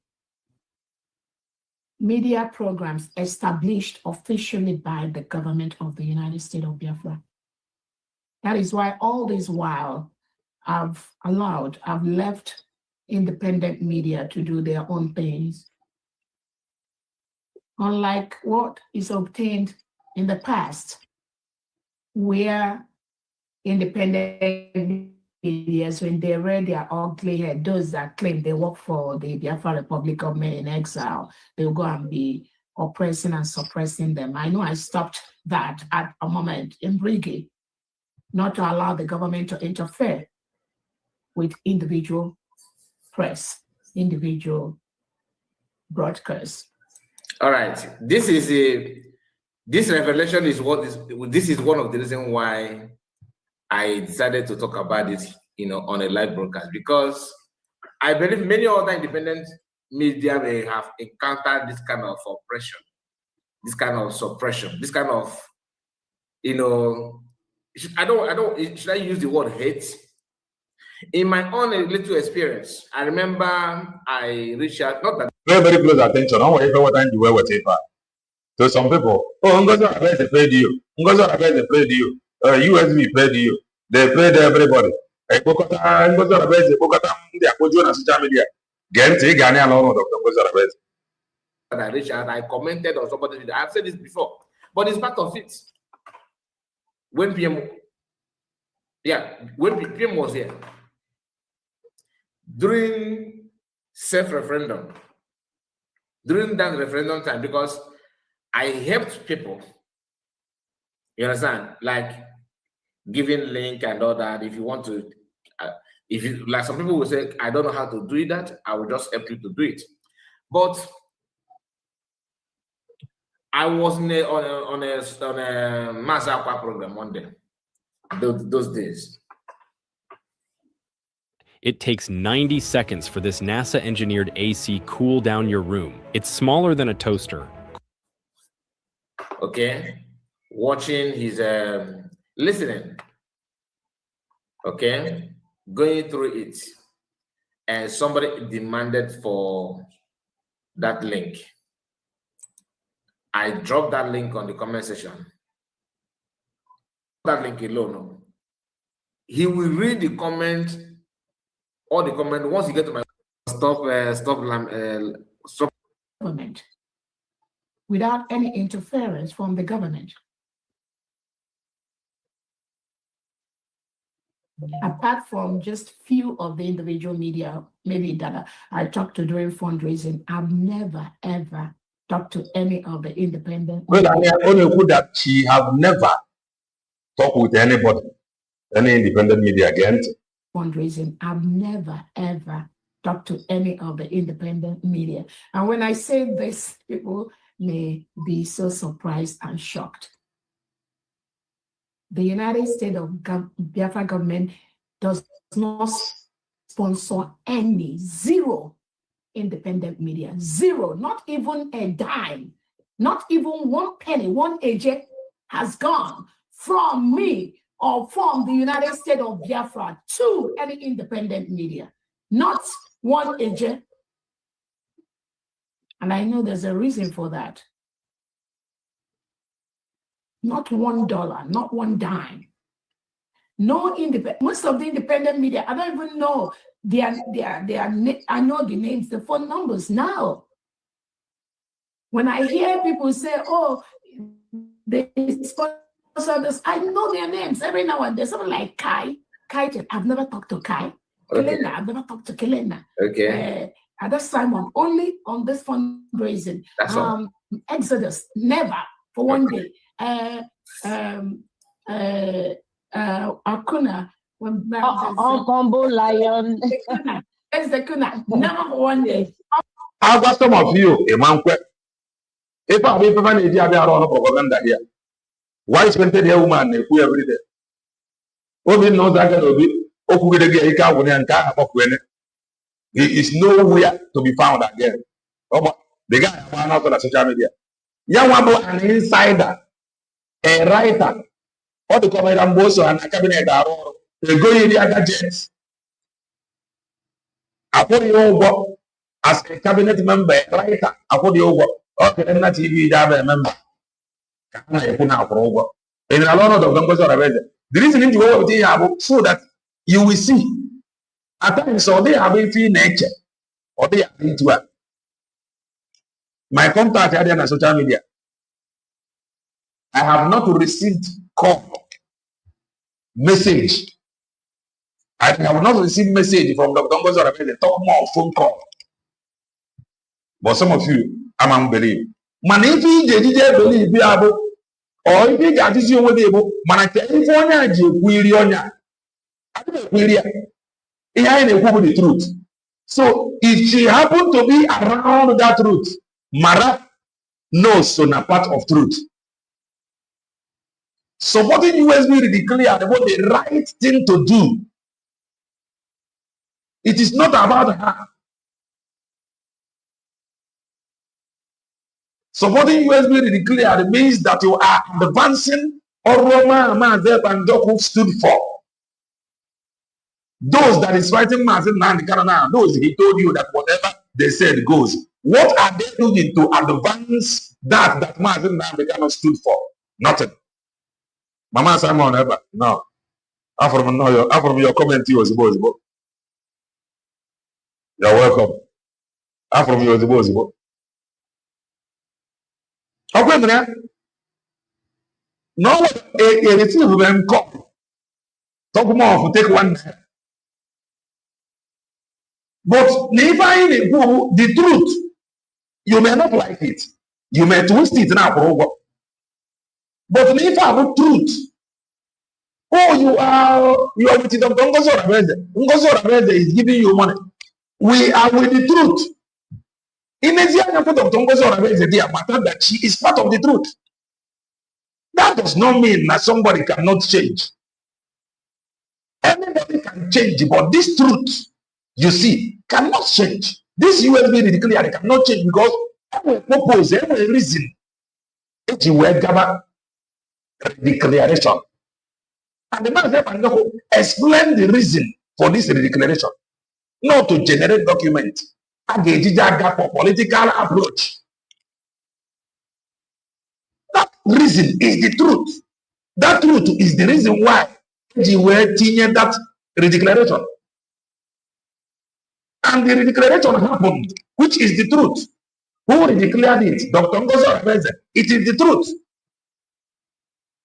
Document which is the truth. I can ID now, ID, which is the truth. So, so Dr. Ngozi Orebeze happened to be part of this truth. She is around this truth. So, if you are thinking that she is giving Kelena TV money, I'm very sorry. That is the truth. Okay, those that is apologizing to Mazi Nnamdi, I am happy that they are apologizing to a man whom I stood with.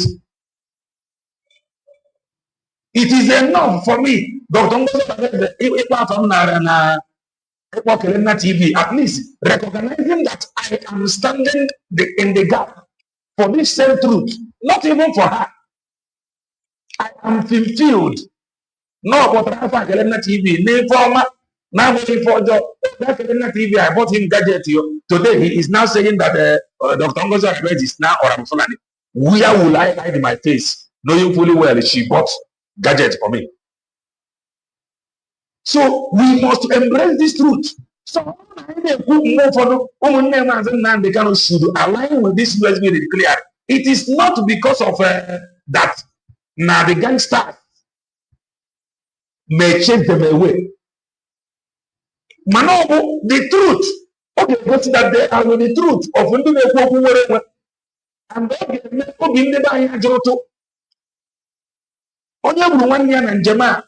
the only thing that can console that person, in one accused that you align with this truth.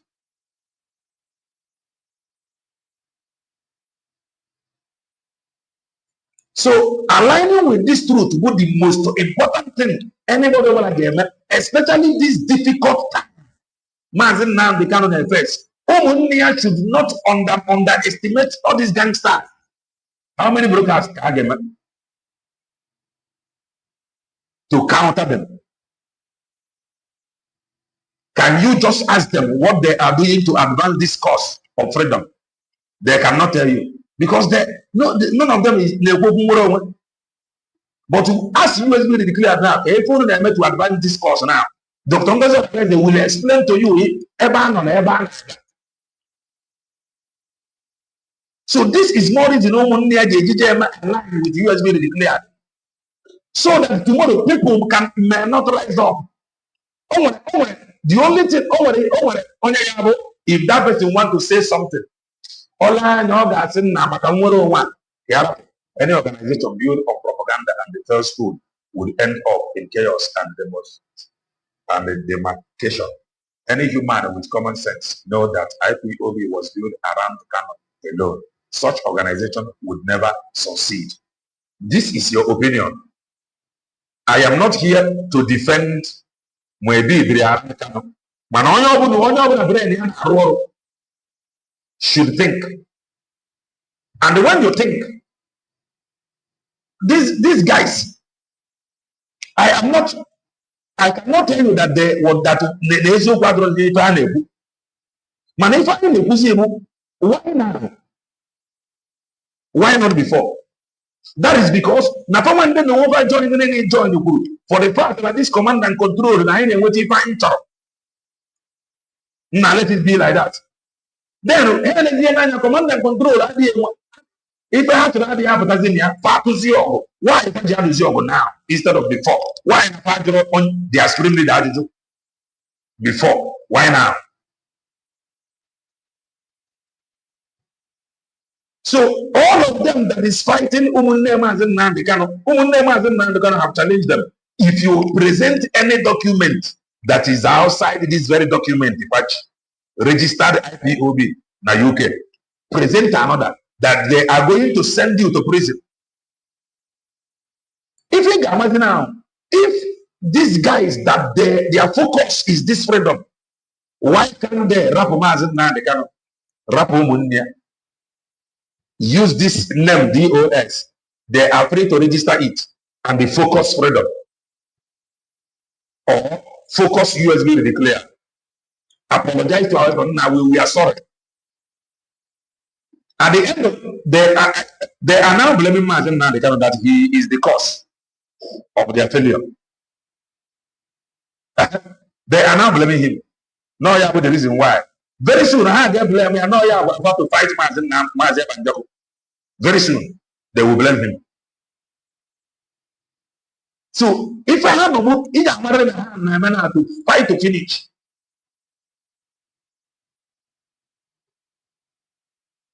So after here, Nnamdi defend this truth. I think that should be enough for you, at least for now. For now, that should be enough for you. Calling my name as Ndeka is enough for me. And the people from Dr.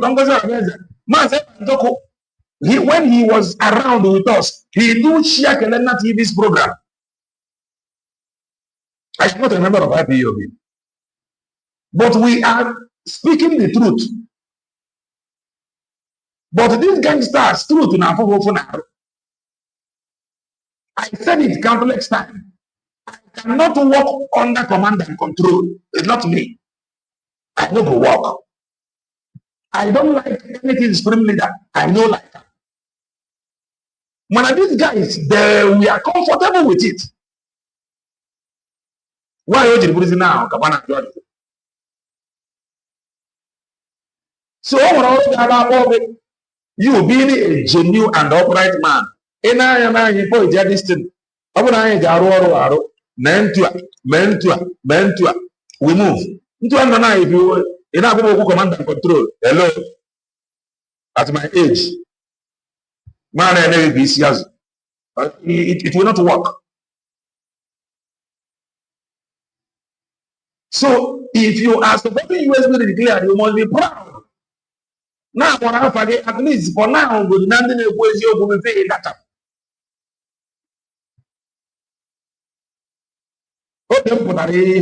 I put them. Now this truth now bring me come to social media. Gonna do it now. So it is not in order to you cannot achieve success. She is a human like you. In never if care is not taken, you will become another Gowon. Nekwasara ojukwanya. Kamwe nekwasa. If I had the benefits. Now the agreement ifamwe na aburi Ghana. Instead of inekwasanya na the agreement mobo. Ona ne okwu ahanya. Obo na onanya mo genwe forward. Obo travel to Ghana. Now this thing, I don't understand this. Can you please explain to me? Mano was really the agreement to save life. The agreement they entered for self-preservation. Or the agreement to one side.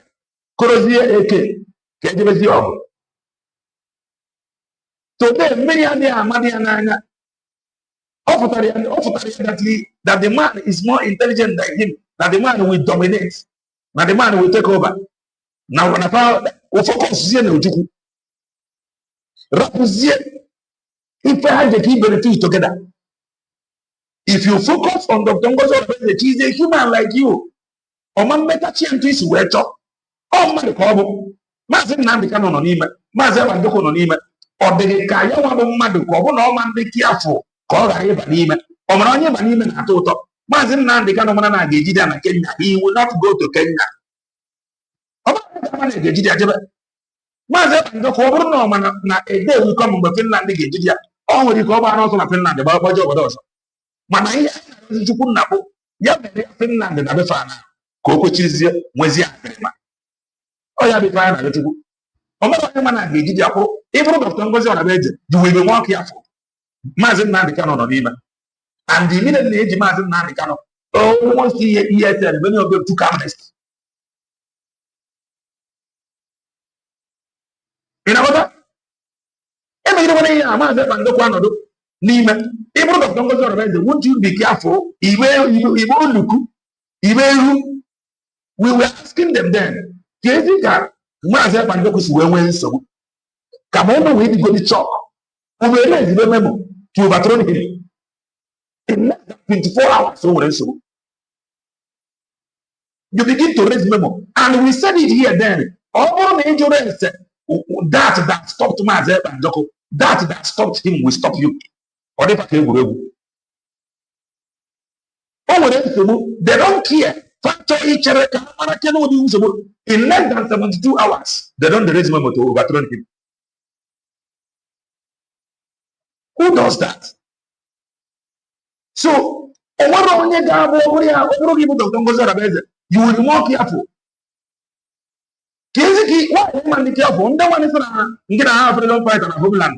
They ask you for document. Before now get declaration. I said declaration.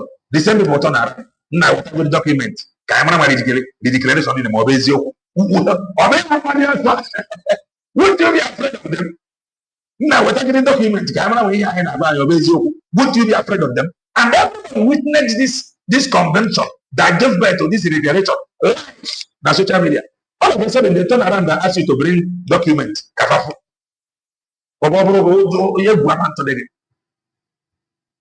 Somebody is giving counter order. Everybody should go back, should not do anything. And they obey that order. Now,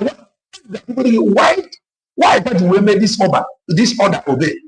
You go first fear. That alone will show you that the man have influenced them. And your influence alone, what will you do? Somebody from somewhere have the quarter. And those you are giving order, they obey the order, the man who could. What will you do? You will sack everybody to start with those that believed on you. So you will be afraid.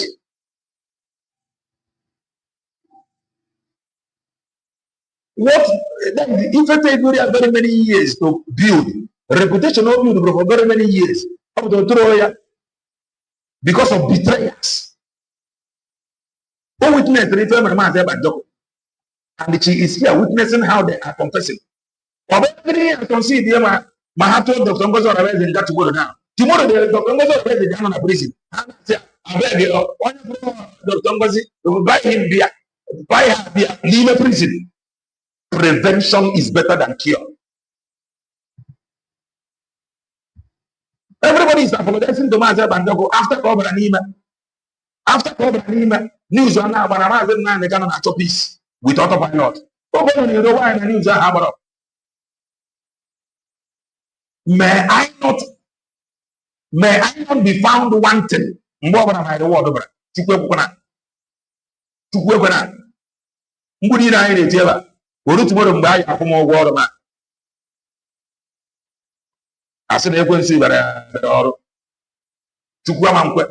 this thing you see happening now, it will happen.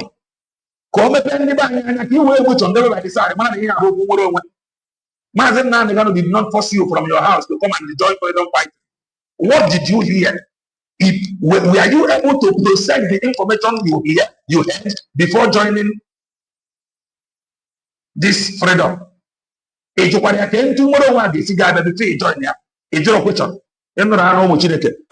shouting on Chineke, these same people that is fighting him today, they are the people that mobilize our youth.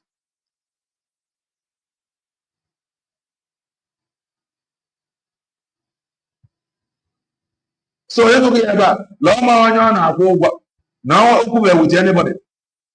The government does not sponsor any zero independent media. Zero, not even a dime, not even 1 penny. One agent has gone from me or from the United States of Biafra to any independent media.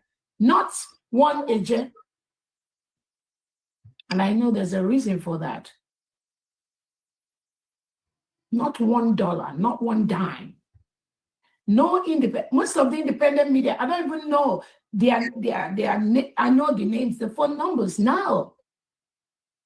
When I hear people say, oh, they sponsor this, I know their names every now and then. Someone like Kai. I've never talked to Kai. Okay. Kelena, I've never talked to Kelena. Okay. Other Simon, only on this fundraising. That's all. Exodus, never for one day. Akuna. Right. If I now, if I do what I am now, Mazi Nnamdi Kanu, over there with personal interest. Far for Kenya, but align with USB declare. Ever the coverage people will query USB declared without a go free of charge. And the pattern in here, 5 game with it, this free publicity. More than they arise, we go to counter them. And in the mind, anyone that want to rise, we know no one name as in Nnamdi Kanu. Where in the name some of you are not here. Let it not get to the point that after he has done everything for their friends. Is this how you will are paying him? And everybody else now. Mana personal interest, even if we have to preserve his respect to eternity. Because these guys you see, okay, let them stop. Now, let us go back. That they have a lot to say. Thank God for this regeneration. Even I put it before. Now very soon, that you must see reason to thank God for this regeneration. Over this regeneration, they have succeeded in destroying the struggle. If this declaration did not happen, the same thing. Everybody would send him. The difference between if I'm going to declaration where stand there now among all these people without the declaration, adopting nation youth. Yes, that declaration be first separate USB declared from Briggy, separate BGC, separate IBOB organization. That declaration. You one day you must thank God for this declaration. We said it there. So over this declaration, okay, consider in hijacking this brick with Imam Madhabu. These guys now they are fighting Mazi Nnamdi Kanu. That is the truth. If you just watch your hand, you could go sit down. Deep regret. They will be in deep regret. And if not well managed, kingdom may rise against kingdom. Brothers may rise against brothers. Our people have been lied to. If you don't know it today, so we must thank God for this declaration. At least if you go to PM.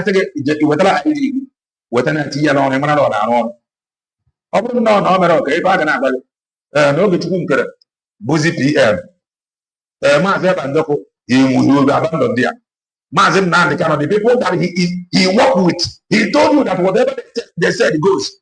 That people is the people fighting him. How do you think those that have lost their loved ones, how do you think they will feel? Everywhere, also everywhere. You don't know it today.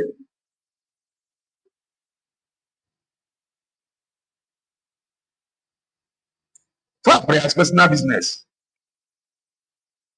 So thank God for this declaration. If not for anything, go and get your ID. At least on your some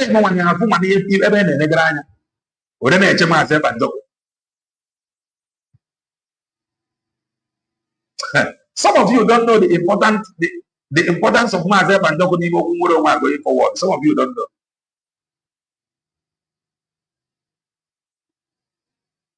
This regeneration I want to go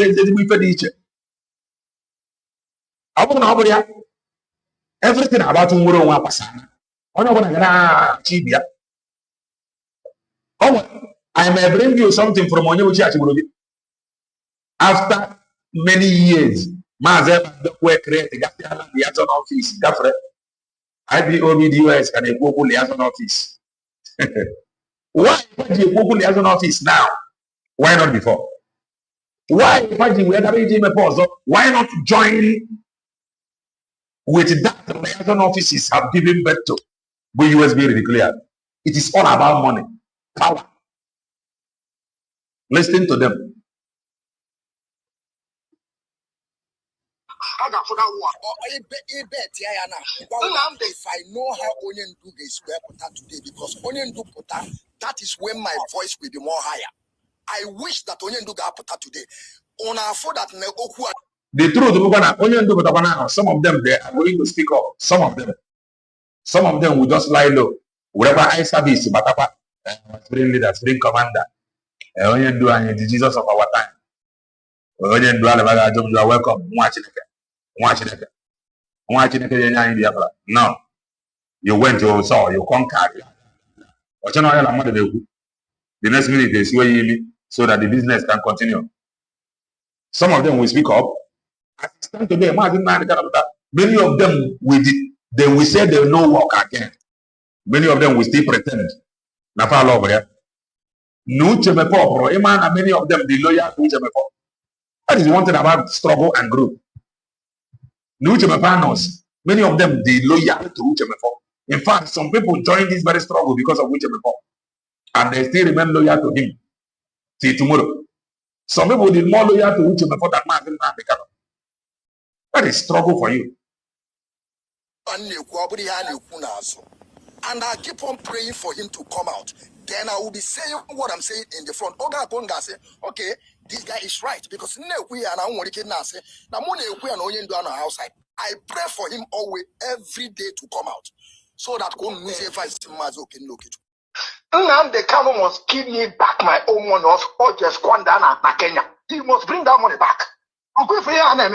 I just maybe they don't put a full time. I got for that war. I want to feel no, the new God respond that Kenya. He gave good pay madam. Probably the good mother, when you couldn't kind of TV, make with a mother. If I'm a mother. So if I have evidence, I am what am I doing to it? It's got to let one of my can't get sure compassion. One of my can't get sure mercy. If not for anything, we are all human beings. Number of and the Okapaman and become like a Sokota Hono. Okapaman on a Sokoto. When I command all this idiocy and stupidity on social media, Okano de Anakoya, or Muabomazo can look to the general. Nnamdi Kanu and Sokoto, just remain here and Sokota, just remain there. Because you must, if you hear about that Facebook, about Belia, put a full time. After full time. All Bruziana this time around, I'm making support to them. You got to pray for someone and get the food and you want that. Criminals. Only be able to never try Biafra. Only be able to siphon money from Biafra people. Siphon, shake away, guy now, what about Kenya? Where guy now, every woman, I can't. Join do no John, you wine on a coat, but you wine on a corner. And tell me, Ronnie, get up for that Mazi. That one net that's nothing like a Mazi again. Or direct Nnamdi Kanu. One net that is nothing like a Mazi. I bet these people in Chalanya. But Mazi, one woman, he put out the real name that I would have Yabu Ken. Kenneth. All correct now, all correct. Yeah. Very soon I got open the afro. No. Okay, from there. Come the Raga Nation also. Open an evil. Come the Raga Sundi also. I got you also. The woman. Why you running? You are running because some of you that are speaking on social media. Hold on, you can't talk here. Of course, I know what I'm doing. You cannot talk.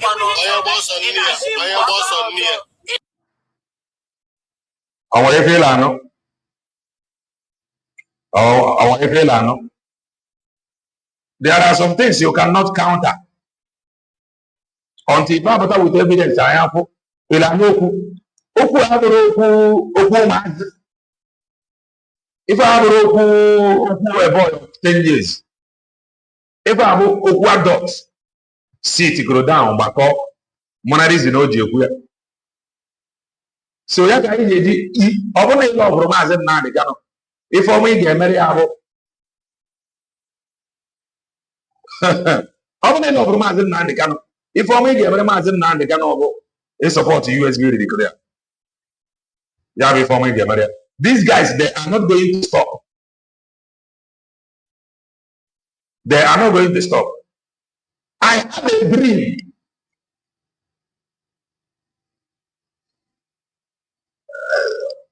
You may not like the way what is happening is happening. Man, these things must happen so that truth will prevail.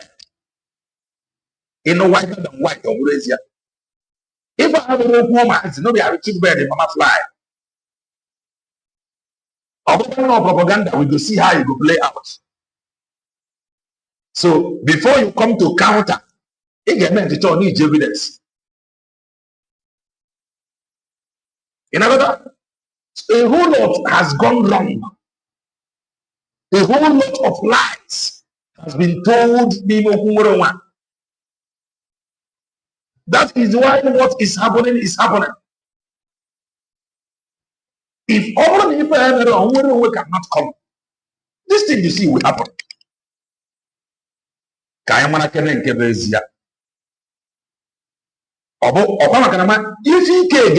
so that we can differentiate lies from truth.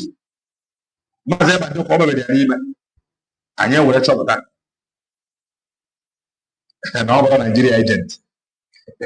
Odo na Nigeria agent. Bongo no wepa terrorism financier.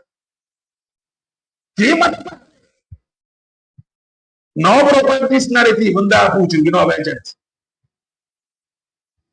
So these things you see will happen. All of us will blaze up. I listen to it. If I have what is to come, and the next that she have a lot of stock. It's a one and there. No one you tell farmer. Just the amount. If you think like that, I don't think like that. But I'm just waiting for them to bring evidence. Mana, they should align with USB declare. Because you and I know, they are not looking for freedom. You know.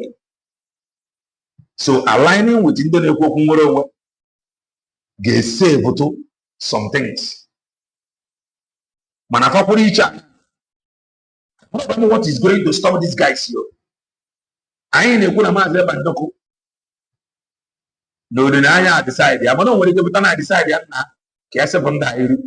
Macron will give a condition idea when you come and book every emails position on social media. We decided you want to get them on way for them.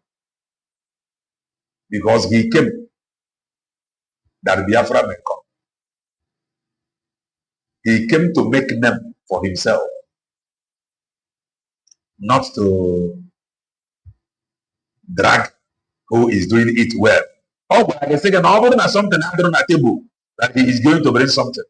But these guys, when they little thing on the table, Fabos, now we are going to Jesus of their own time. This Biafra didn't watch it. All on the time on the Mazi Nnamdi Kanu the Jesus of their own time. He said it. Biafra didn't watch it. The general. Young boy, you could hear the oil Lord. Mazi Nnamdi Kanu is personal Lord and Savior. Forget Nani, Madi very shocked. I was very shocked. He was the one saying it. That Mazi Nnamdi Kanu is his personal Lord and Savior. So today, he is now telling you that Mazi Nnamdi Kanu that we all walk. No, Giuliana, but Kenya. He will have evidence to counter him. What is to come? You know, go easy. I'm going to take it back. He gets Now for you. Who is here? I am here from the day one, and I'm here to ask questions. It does not matter who is involved. Igala Biafran television, that is my job, to ask questions. Oh, wow. So,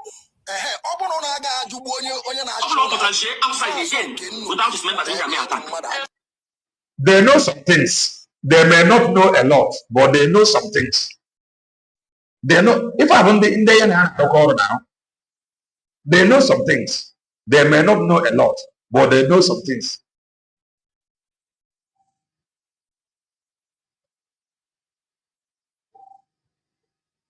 What about Jesus? Many of them have put away Jesus. Father Mazi Nnamdi Kanu Jesus. Some of you have put it. We are all human beings of an abide. Okay, they defend the Mazi Nnamdi Kanu. I said it. They were the very preach you ever want on a book. That one is not my business. Do you know why? I'm never. I said it here then. Some of them was busy shouting Jesus. And when preach propaganda. Some of them were busy calling him Jesus. Today, all of them that call him Jesus, they are not telling you, nah, criminal. They are calling him criminal. Okay, what is criminal? They are open and tell the church. Criminal. That he is a deceiver. These things must happen. Onya na-ekwu okwu abụ Biafra child nwa Chineke. Ya nwere platform ya bụ hey kedu afọ platform ya na YouTube. Mana ọ mechara ọ dị active ntu a. If you go down to his YouTube, this guy is so one of the largest platform in the IPOB US they use. Kedu his handle na YouTube. Biafra child nwa Chineke. Amade mo Biafra child nwa Chineke bụ his handle. Gift not in Mazi handle there on YouTube. One of the largest. He said it here. He told Mazi Nnamdi Kanu Jesus of their own time. Mazi Nnamdi Kanu his own Lord and personal Savior. Hear him now today. So, Mazi Nnamdi Kanu say if I don't want comfortable, they feel love business as usual. One day it is not. Our people they are listening to this thing. Or maybe the is thinking that he don't mind working with Ijele. Then in Esianya, or is it Ijele is somehow quiet na social media? Are you putting the dots together? Listen.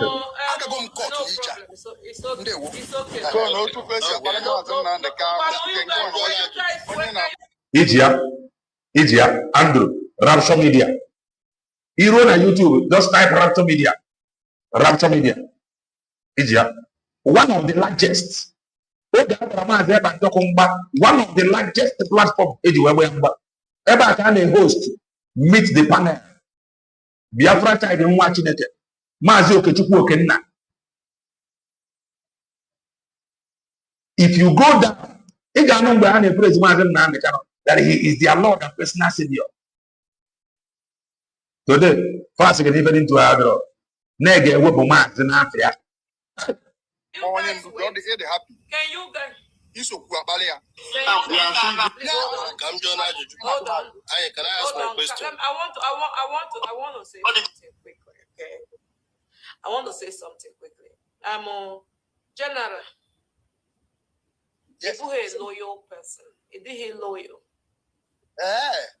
You mean yes. Yes. Is he loyal? Hold on. Okay. Hold on. All both that need the lawyer. Yes. That man put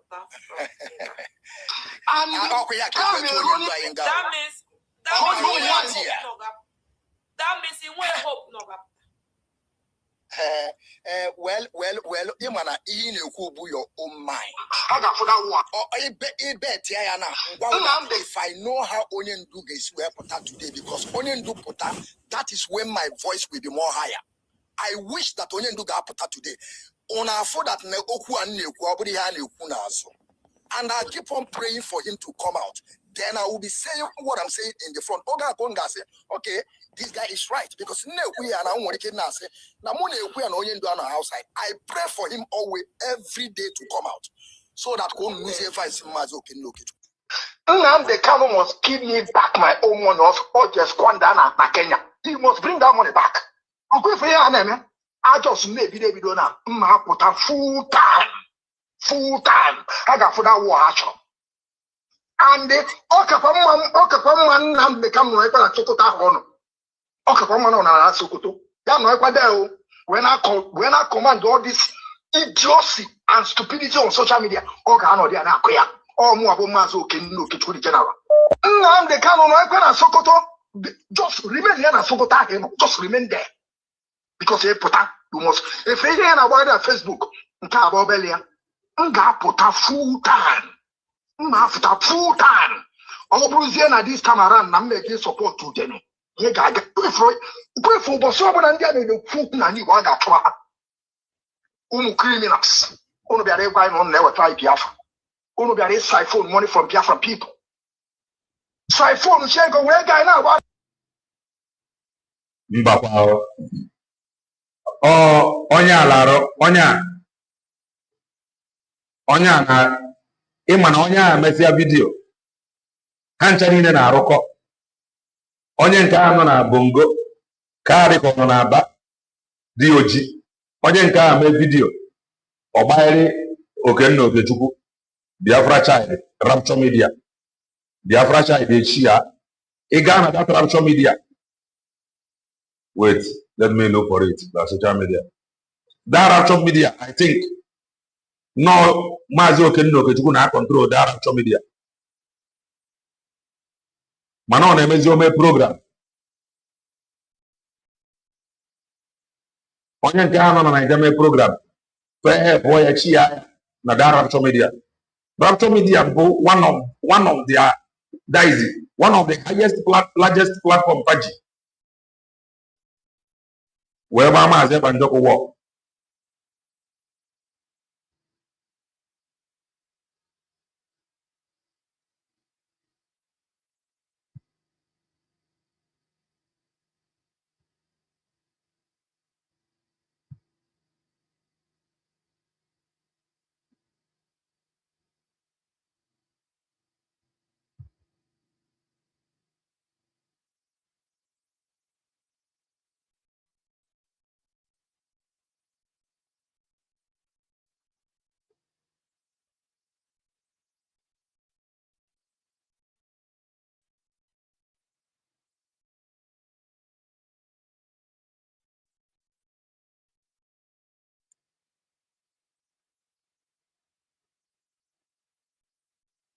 yes this program emere ya ife a bụ program emere na TikTok program emere na TikTok right let's continue ewepụzi m ihe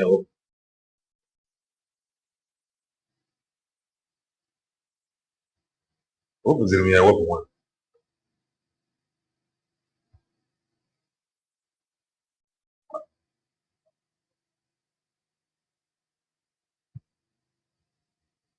ọ na ewepụ ya ewepụ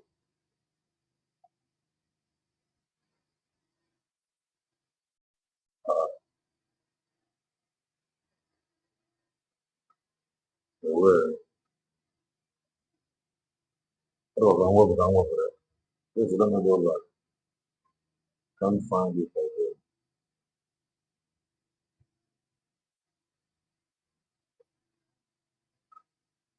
Anyị nwere efe ọ bụ anyị ebido ya n'isi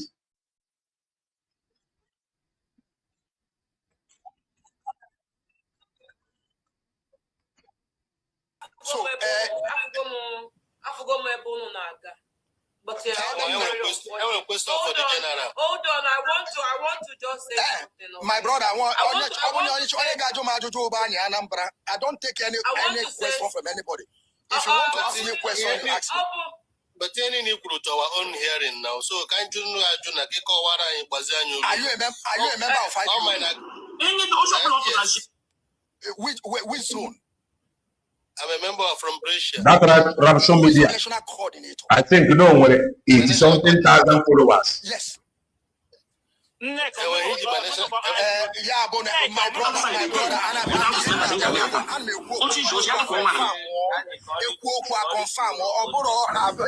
General, this is your question is irrelevant. The platform in on a platform on your POP. No. Listen. The reason why into Bateba, Anya Nambron Nafeha, or today come here. And after Monday, no, yes, if I can be add my voice because on one day when the kid now judge, then add his voice. Okay, hold on. I will answer your question. I will take your question. But the reason why you ever got here,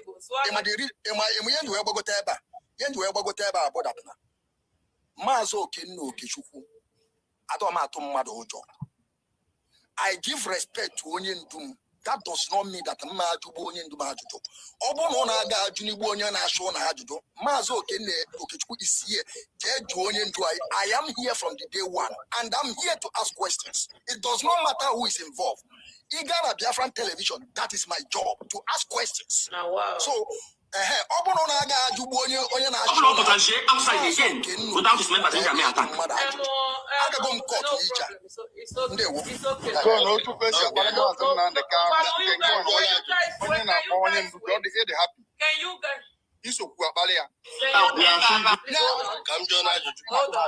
Can I ask my question? I want to say something quickly, okay? I want to say something quickly. General. Yes. If you're a loyal person, is he loyal? You mean really now? Yes. Yes. The truth, some of these guys that is pretending to be challenging them. Yeah? Some of them still believe Nefa in Ameba. Some of them can believe when Nefa in Ameba to be countering them. I'm not countering anybody. If I am, if you have evidence to show, I didn't make without evidence. Many of them believe Renee will go a long way to counter them. I am not going to counter them. If you have evidence, bring it out. What is the question? Afromia, what is the question? What was the question? Yes. Hold on. Okay. Hold on. All both that need the lawyer. Yes. That man put that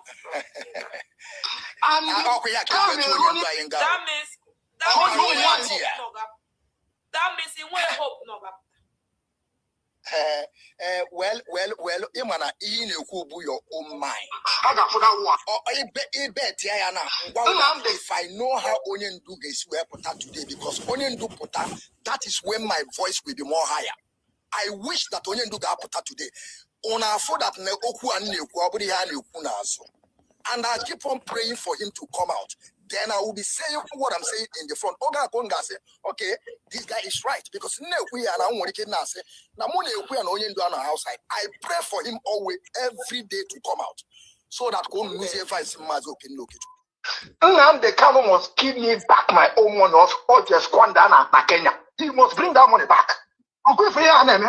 I just made it full time. I got for that war action. And the Okapaman Nnamdi Kanu no equal to Sokota Hono. Okapaman on a Sokoto. That no equal there.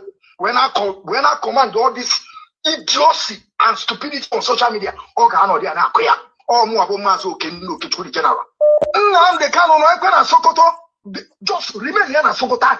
Just remain there. Because you must, if you hear about that Facebook, you can't about Belia. You got put a full time. They are believe. Well, how when the man to us when what information or you got to Manafa believe. Mazi Nnamdi Kanu on a Facebook account on a more bread. Fa believe Mazi Nnamdi Kanu on a Facebook account on a more bread from prison. Fa believe it. So, Mano, how I want them to ask you what are the information Before, oh, after full time. All Bruziana this time around, I'm making support to them. You got to pray for someone and get the food and you want that. Criminals. Only be a guy on never try Biafra. Only be a siphon money from Biafra people. Yes. On a narrative, Hannah push. On the Facebook, Hannah suspect. Na Facebook, we have account to Mazi Nnamdi Kanu. On account to Hannah suspect. All the council account to Abu Shumibo with another one. Hannah suspect na Mazi Nnamdi Kanu on Facebook account. So, and he said it here.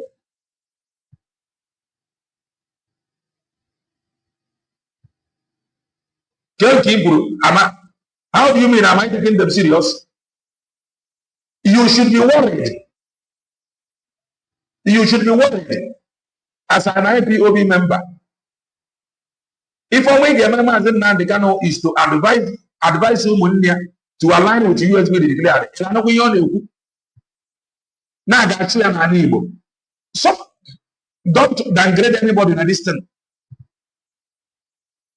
Opening with superior argument to counter them. Opening with evidence, you counter them. The only evidence when you can be at work on social media now, you'll be shocked. It's not as if I believe what they are saying 100%. Man, if you still press other, maybe Nafa want evidence to present that may shock you. If you love Mazi Nnamdi Kanu, or you make it on support, Nagra USB declare.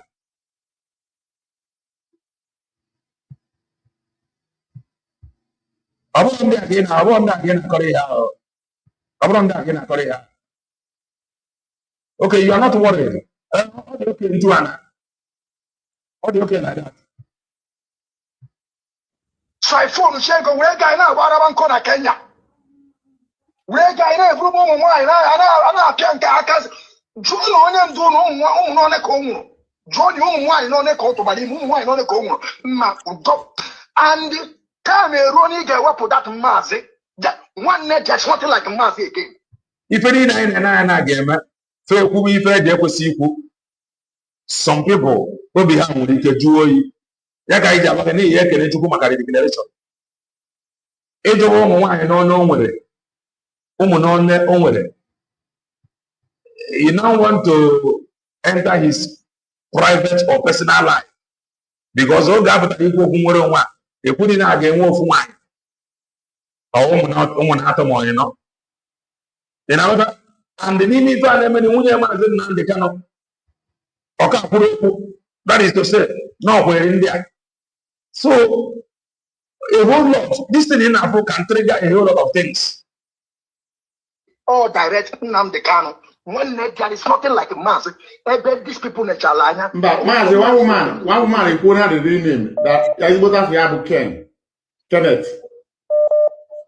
Oh, correct now. Oh, correct. Okay, now, us now one woman who went Nezibota Mazi Nnamdi Kanu Kenneth. The Afra child are confirmed all correct.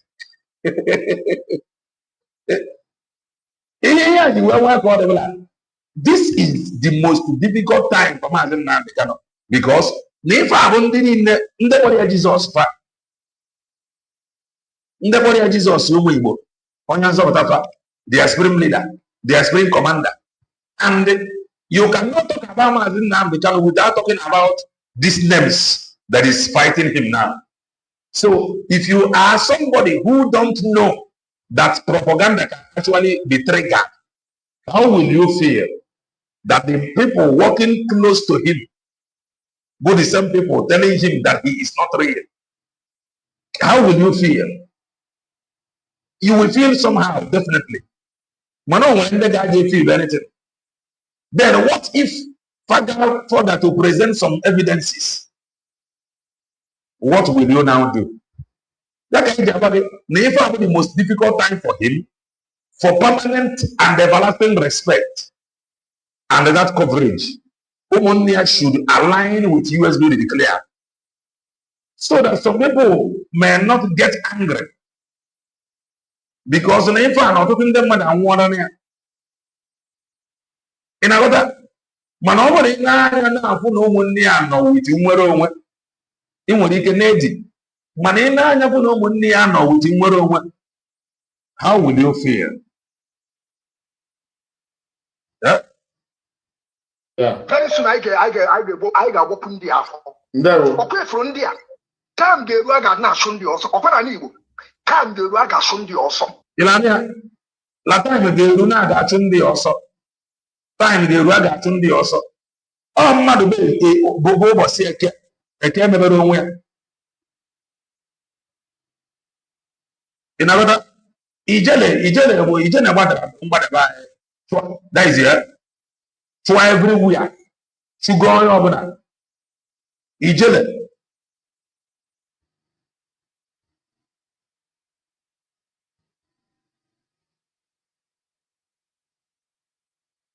Nwanne kesi Mazi Nnamdi dị iche n'ife a. I am not telling you that they can provide. But even na asị gị, what if KT Mazi Nnamdi dị iche from this case? You must understand it now. KC Mazi Nnamdi dị iche from what is happening now. If I want to Mazi Nnamdi Kanu rụrụ ọrụ, if I want the Mazi Nnamdi Kanu gwara gị that whatever they said goes. You know that? So, and the Munye Mazi Nnamdi Kanu is with them. A Mawanyi emegro offend that can be ready to come and talk against Mazi Nnamdi Kanu. In fact, if all of the age of the care for when a mother and warrior, oh, I can never hear now.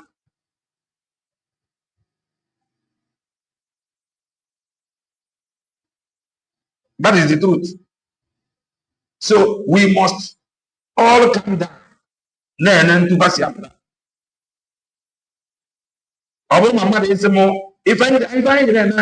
we present evidence, they should be careful before. And they are not going to stop. And the matter of Mazi Nnamdi Kanu have that. I got you also. Why are you running? You are running because some of you that are speaking on social media. Hold on, you can't talk here. Of course, I know what I'm doing. You cannot talk. You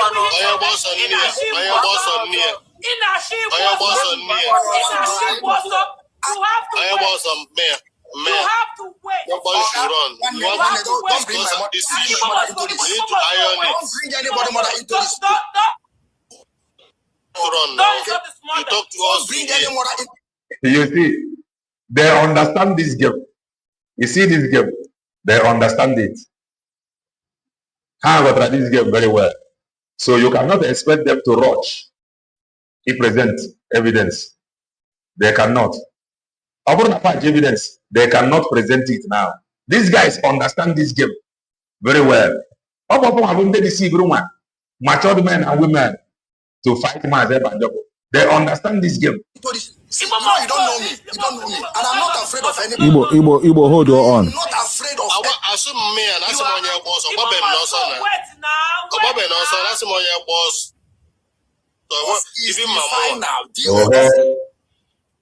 Okay. That is his English name, Kenneth, when he was in USA. That is the English name of Mazi Nnamdi Kanu. I don't know. I am only hearing it for the very first time, like this video. Somebody said that one woman said that his name is Kenneth. And a commenter have just confirmed it.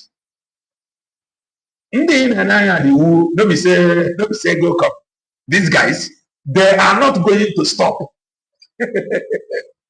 They cannot stop.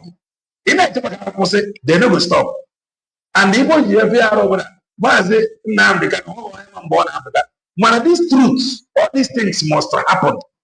So that I am from Manabo or money told it genuinely, we will embrace them. All these things in a money game, so that overall money fights. Mazi Nnamdi Kanu was the half of a money 100.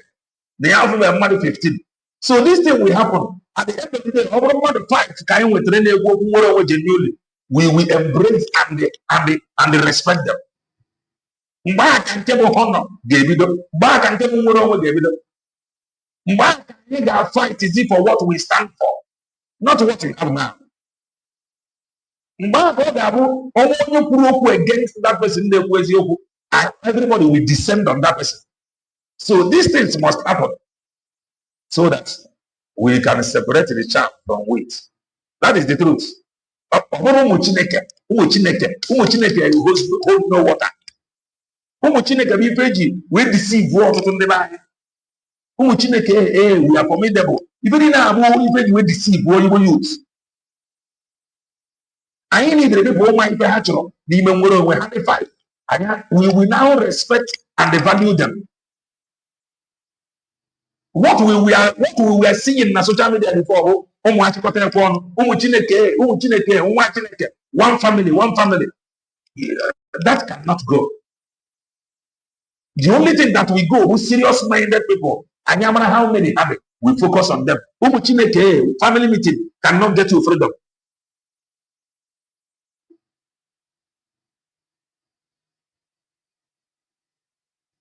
We are English name now. I know that if I have my first time, I'm more no. Now I have Kenneth. Everybody na Igbo were English name. According to the onion na the background, also now one woman said that the name of Mazi Nnamdi Kanu is Kenneth. Biafra child they confirmed it. So one person here, I think one confirmed it. Na English name of Mazi Nnamdi Kanu Kenneth. Go na US. So I had a dig deep like English name or no English name. Everybody want English name. Money high they go woman near Baku USB declared the other thing. 50 million of $5. Come as a Mazi Nnamdi Kanu chicken. Okay. I have your two. Let me go talk. I thought you were a very. Everybody.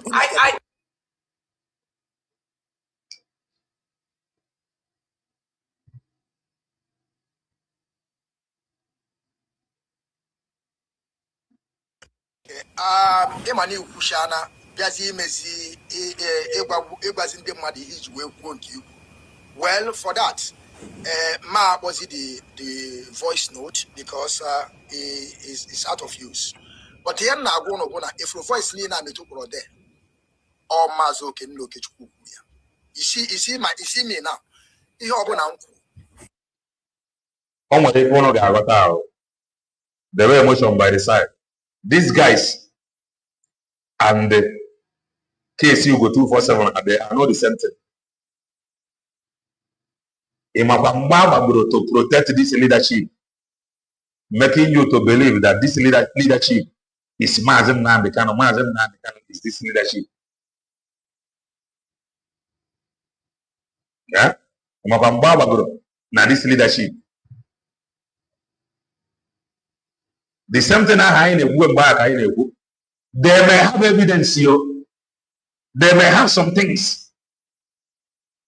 And some things they may present to Monique at all. Need is strong does not mean another person is strong. You can present something again this thing. Enough for the couple with if all that big guru.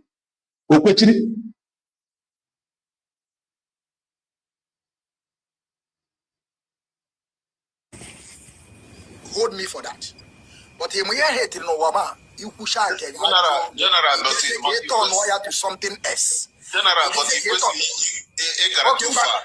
You don't Zion. You know what I don't like. Too far. You went too far. Okay. Hold on. Let me play the voice then. Let me play the two voice. This one too far. Not good. Zion, what? Now I'm playing a voice, please. I'm playing a voice, please. You don't blame me. On what if you get a fight, Mazi Banjoko, or go again get a walla, no, or go again get a walla, or go again get a walla. O use your and do use you. Very fortunately, match you, but she, or go out. The only work again get it now, let's say Mazi Banjoko.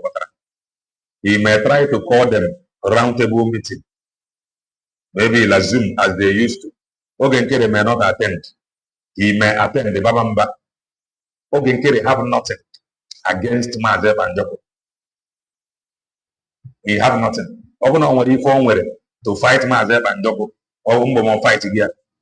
Ogenkere if all fight them, Kayawaza APM from APM Koza PM, thinking that answering PM will automatically make our people to fall in love with him now with Endo. And that did not happen. But these guys, they have nothing to offer. They are hanging around the name Mazi Nnamdi Kanu. But now, the name is no longer bringing money as it's used to. So they are ready to fight anything. These guys cannot start anything like Ogenkere now. That is the truth. So Ogenkere, able to tomorrow fight Mazi Banjoko. Guinea go you that way fight Mazi Banjoko. Oh yeah, now Fanchani and walk together. Fanchani and walk together. If you got you who is in there catching me here? He gave me an interview. Even Kaipan about family writers. Family writers, I think now, family writers, they are now coming live. Talking against Mazi Nnamdi Kanu. Family writers. So it's not as if, no, I cannot challenge India the way I am challenging Ugo 247. Do you know why? These guys, they are more coordinated. Found a group. In another found a group, they are more coordinated. Ugo 247 go for one person. Manandia, hand on a group. In another, go to social media. Or many people how do you they are fighting now against Mazi Nnamdi Kanu.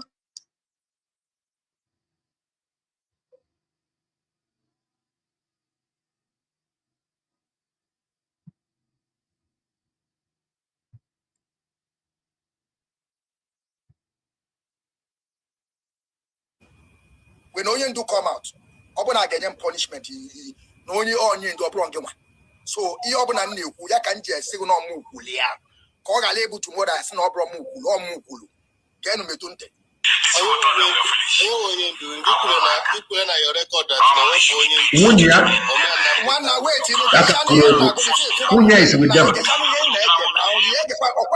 Even before now, Munya with them.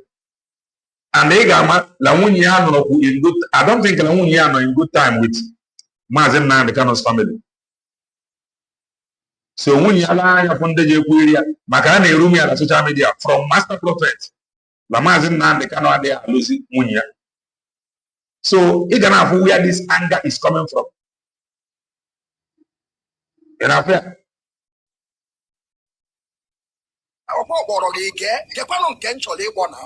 If you're not to me, and I'm ready to take everything. I'm ready to take it. Oh, they are watch us, I go mine. Oh, Mazo can look. General. This one thought that we are foolish. Our money should be paid to Germany and then you come and force me now. You have to travel to every members of IPB to their house. At the gunpoint. Now and how go to Germany. Foolish people. The finance of the family. That is the family of Kanu. Why do we know the family? No. Second, the third one, the first one, I cancel. We came over to say, don't fire anybody that will talk to us. We can cancel the one. Now let us do the second one. I have been saying it. I cannot work under command and control. I cannot work under supreme leader. And there some things if I'm an endure that I cannot endure. My question, but why now? Why not before? And the answer is simple. If I had a written bar, is no longer coming. What many of these guys you see endure, I cannot endure it. That is the truth. I have said it here before. Mazi Nnamdi Kanu that he knows the three. Uche Mefos, I think he said Uche Mefos knows two. DOS knows one or something. Ask this DOS. Let them come and tell you that one they know. You will understand that they know nothing. IPOB when case where they share under religion. So that something you are not free to express yourself. You are not free to ask your question. If you ask your question, as a sinner. In another, so many of them endure some certain things, which let us just watch and allow them to. The truth remains that no and if is to align with that internal respect from these people that have once respected him made our people to believe that DOS Mazi Nnamdi Kanu DOS. Three Gandhi against them. Our people have all lose in this very struggle. If you don't know it, you never have lose. Our people have lose a lot in this very struggle. So to trigger something can be very, very easy. Some of our people they are going through pain because of this very struggle. So don't take some things that is happening now for granted. You are free to take it for all of them. Ghana are losing at their houses because of this very struggle. And when they say that they can now connive with the one you know to be the enemy of Mazi Nnamdi Kanu, you must think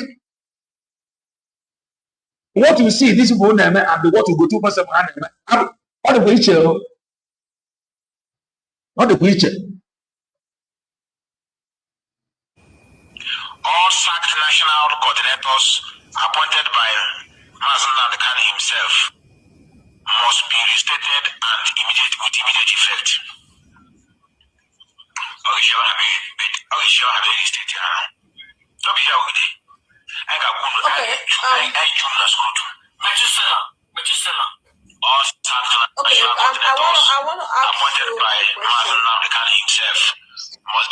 Okay, you are not ready to listen to what I'm playing or what? Prince. Supreme leader. Mana always called and then in a Bunde na bazigi no nya ha brother no supreme leader no nyori. How will you feel? No nya ha brother no Jesus or nya sobota nka na Igbo. No nyori, how will you feel? If about it ga ju onwe gi, how will you feel?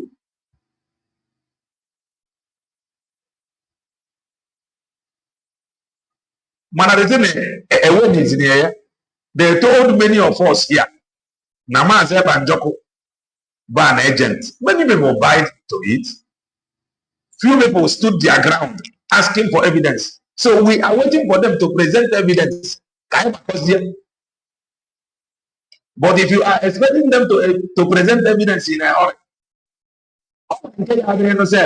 you never hear it here. You never hear it here. We are yes. See, this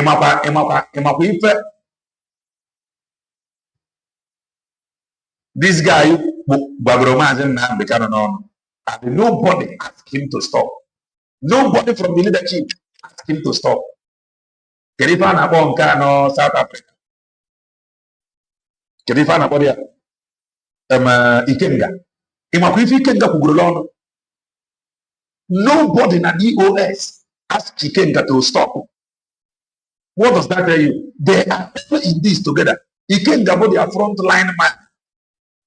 Any is where Ikenga now back to Mazi Nnamdi Kanu left, right, and center.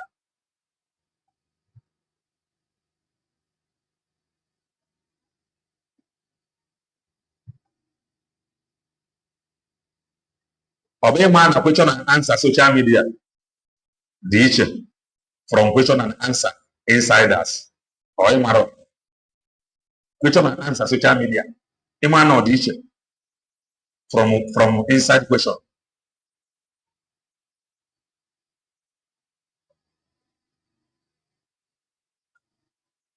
But far late. If I you ever late because of USB declared. Mano money amara. I am listening. They will align with USB. Very simple thing. Oh yeah, okay, now okay. Let me. Can you explain? Okay now. The voice note me too or here about tomorrow. It was really late here. I knew. Yes, openly. Yes. Mazi Nnamdi Kanu directly. Okay, hold on now. You are attacking him directly. I'm like it. One day, I'm like it.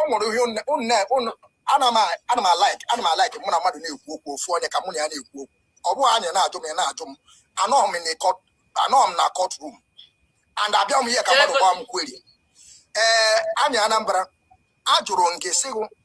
The voice note me too for here. They can't ask you a question, but you want to ask Mazi Nnamdi Kanu question. Nobody can ask you a question about you. When they are not, you dare not ask question, they will shut you down. These guys. Abraham protected leadership. You dare not ask question, they will shut you down. Our spirit leader again, I told them, go to your coordinator. You want to ask you voice. Can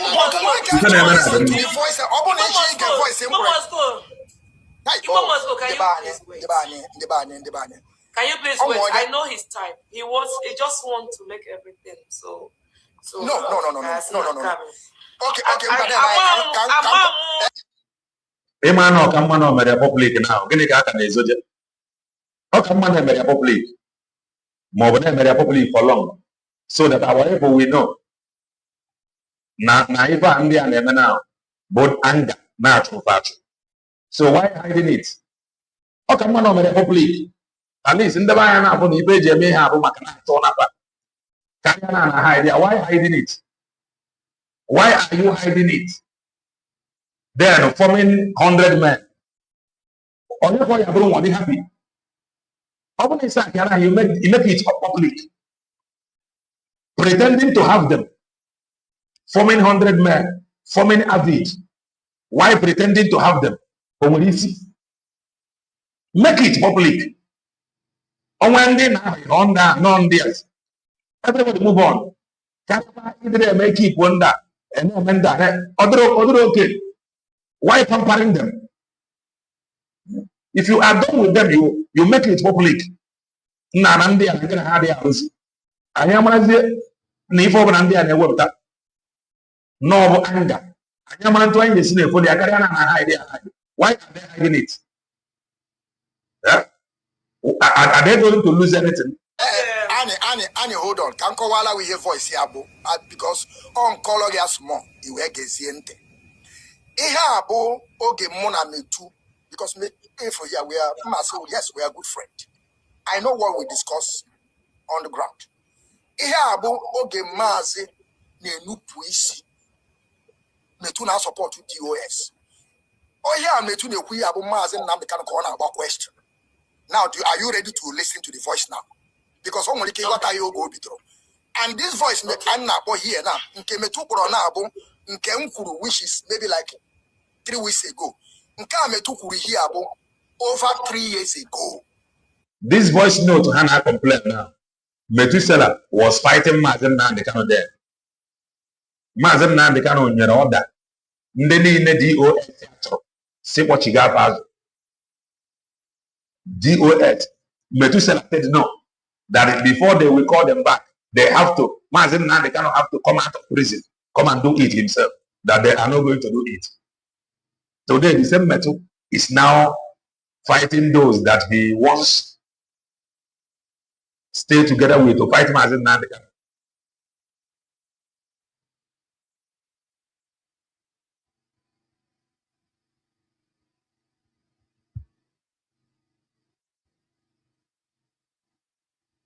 Then Mazi Nnamdi Kanu, he should make it public. The time mgbe kwuru okwu nwata nwanyị gara gara keripa na akwa Nneka Chimezie his lawyer what is preventing his lawyer saying na ife abo the stand of Mazi Nnamdi Kanu na ya na nda adi arusi make it public. That is my own take. Why in a family they are public for long and under getting he have sacked them. He have sacked them. Why and the lawyer sack them, make it public. Our will move on.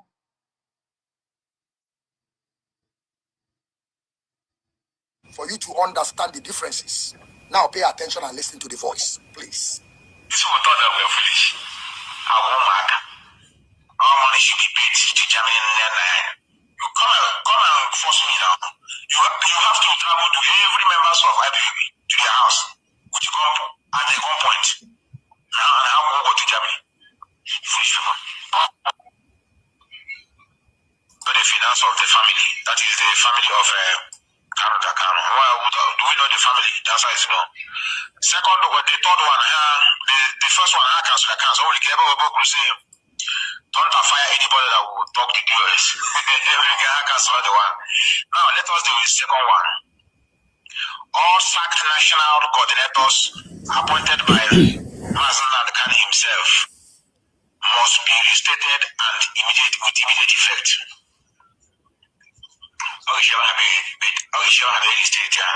Yes. Okay, for this struggle.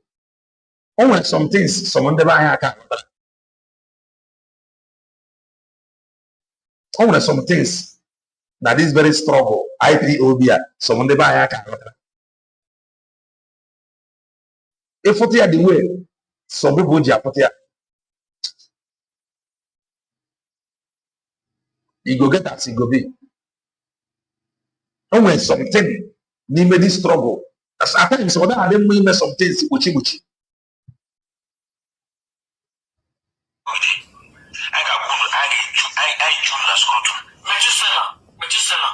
All national coordinators appointed by Mazi Nnamdi Kanu himself must be reinstated with immediate. You don't believe he formed 100 men, but he believed that he is no longer working with them. Mane Nroku Avid, my fundraising. The truth, which cannot be me. Marano. You create another group from prison. Me, personally, I know good day happy. That is me. Manandia now, they have been enduring, answering, calling supreme leader, without a Kawarafa. Many of them have got a Rorofa. Many of them have got a Rorofa up till now. This thing, Jason, at their anger. Many of them just not answering DOS. The way IPOB did, many of them don't even understand anything. They were just fighting leadership. We are protecting leadership. Then in the area go and area go. The way IPOB is well structured. Many of them, they were just answering DOS. The new of one of them, this DOS, they have nothing. They have nothing. How just not answering DOS? And when it was on the man be posting pictures on social media.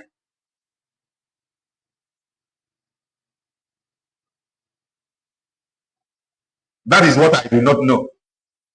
If what they did that lead to that. Man, if you got to know what we okay, man, now they cannot know the hero. Can if I have them? This might be important. So that a whole lot of secrecy, if there is any, can be revealed. Okay. Oh, yeah, no. That is the truth. I want Indian over 9 POB. I want Indian over 9 POB. So if you got to work now, you get a man or the commander single out now over, how will you feel? So let them voice out. So we move behind nature. Adala the declaration. Mazi Nnamdi Kanu no n'ime ome, Mazi Banjoko no n'ime ome.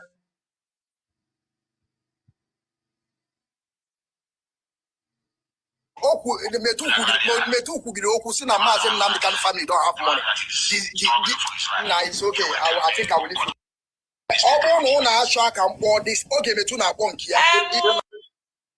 Because if I got there, we have insult.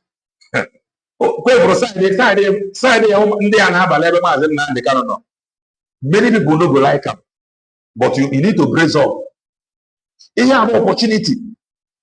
Many of them have missed the opportunity of asking this their leader question. Hey, me is good opportunity. So allow them to voice out. Ndị na-achị anyị now ga-esikwe n'ife na-eme now mụta ife. Ndị dị too emotional ga-esikwe n'ife na-eme now mụta ife. So let us allow them to do this thing. I am telling you, let us allow them to do this thing. So the emotion by the side now. Let us make it just the look. Personally for me, enwere reason whether na mụ apụtade oge ha na-ekwu ihe a. Enwere reason why whether na some of us apụtade then. Enwere reason why whether na ndị na-etake okwu nwere onwe serious now, then we are not taking them serious. So allow this thing that is happening now to play out. Ka ị mụta something. Ka ndị na-achị anyị now were kwe mụta something. That is what makes us human. The emotion by the side, because out of emotion, they cannot be talking down on a man whom they told you that is their Lord and personal Savior. Or they were being emotional. So how did they get to that point? If I have to say that this was why they said that he is their Lord and personal Savior. So that going forward, a motive. One second. I want to talk, please. I want to say something. I'm just going to do one question. I'm just going to do one question. Give me marriage now about 2 hours. The time to ownership or your record.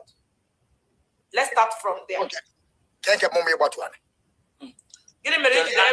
Now, I've not said anything. Please, I want to. Nobody.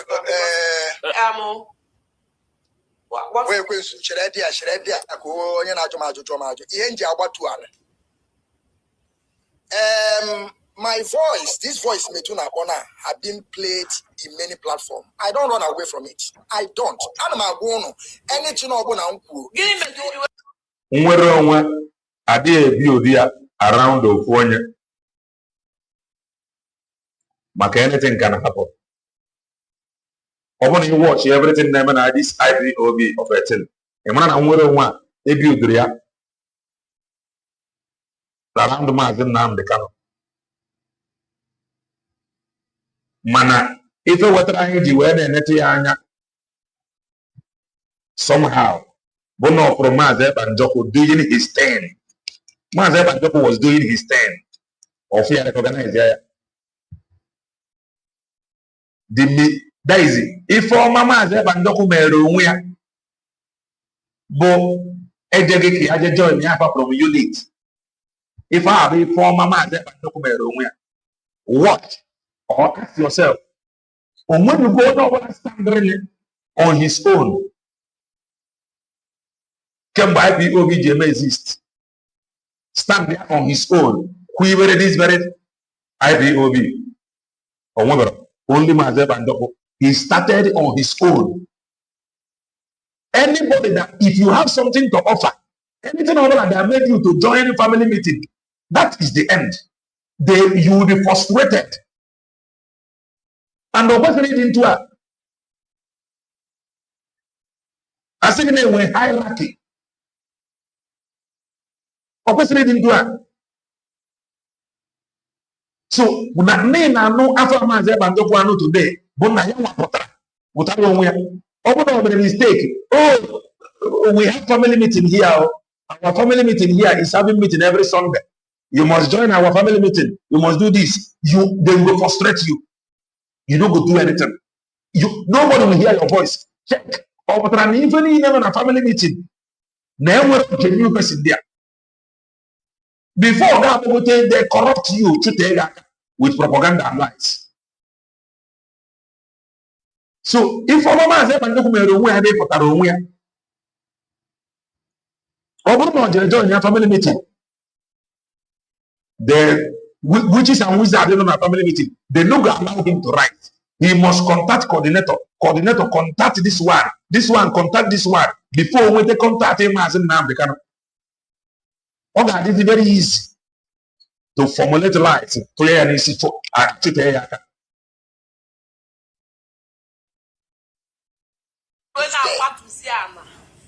Can't get about to an which kind of person is this? 2 times. So, Okwamo about to request to come back again. So, what is the problem? Do you think I am wrong? Okay, that is not a it's okay. Okay. This is not a question. Okay. This is not a question. But all the people must go, but all the somehow where. Somehow, I'm still requesting. I'm coming back. I'm still requesting. I'm coming back. So, because I have what it takes to confront issues. Okay, number. Enjoy the one. Even must go and do with the other one. Because actually, before I'm not do that, I'm going to pico.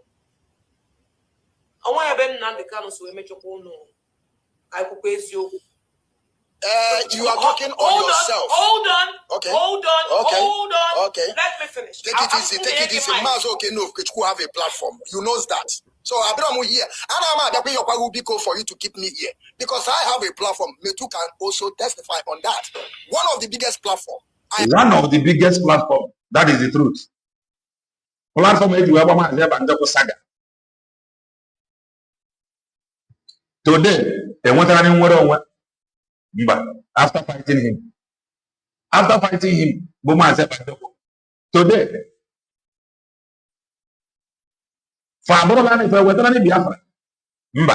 after fighting Mazi Bandoko today, genuine freedom fighters. The answer is no. The same pattern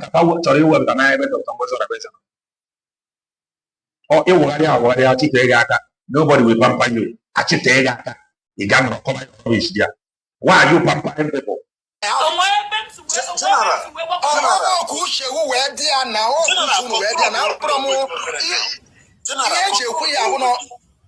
Zion, please. Zion, private. You never call me private, right? I'm here for you. Okay, correct.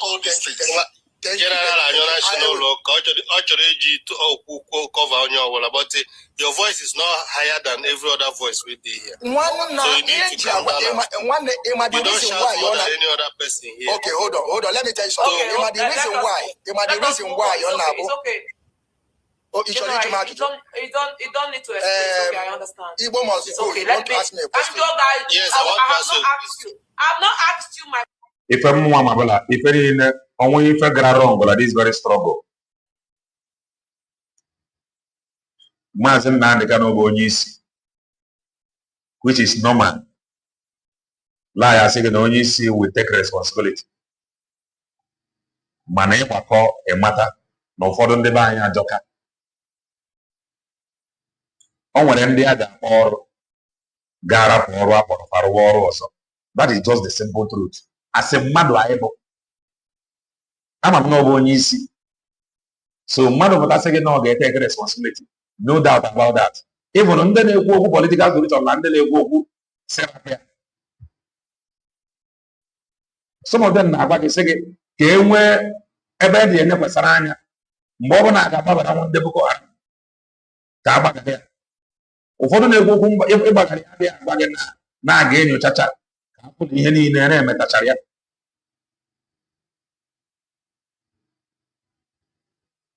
So, over the the example everywhere. Every day in social media, if I can do OG over the bongo, and they are equal from all OG. If I did Mona job that was captured on camera. A Yibuva captain a public.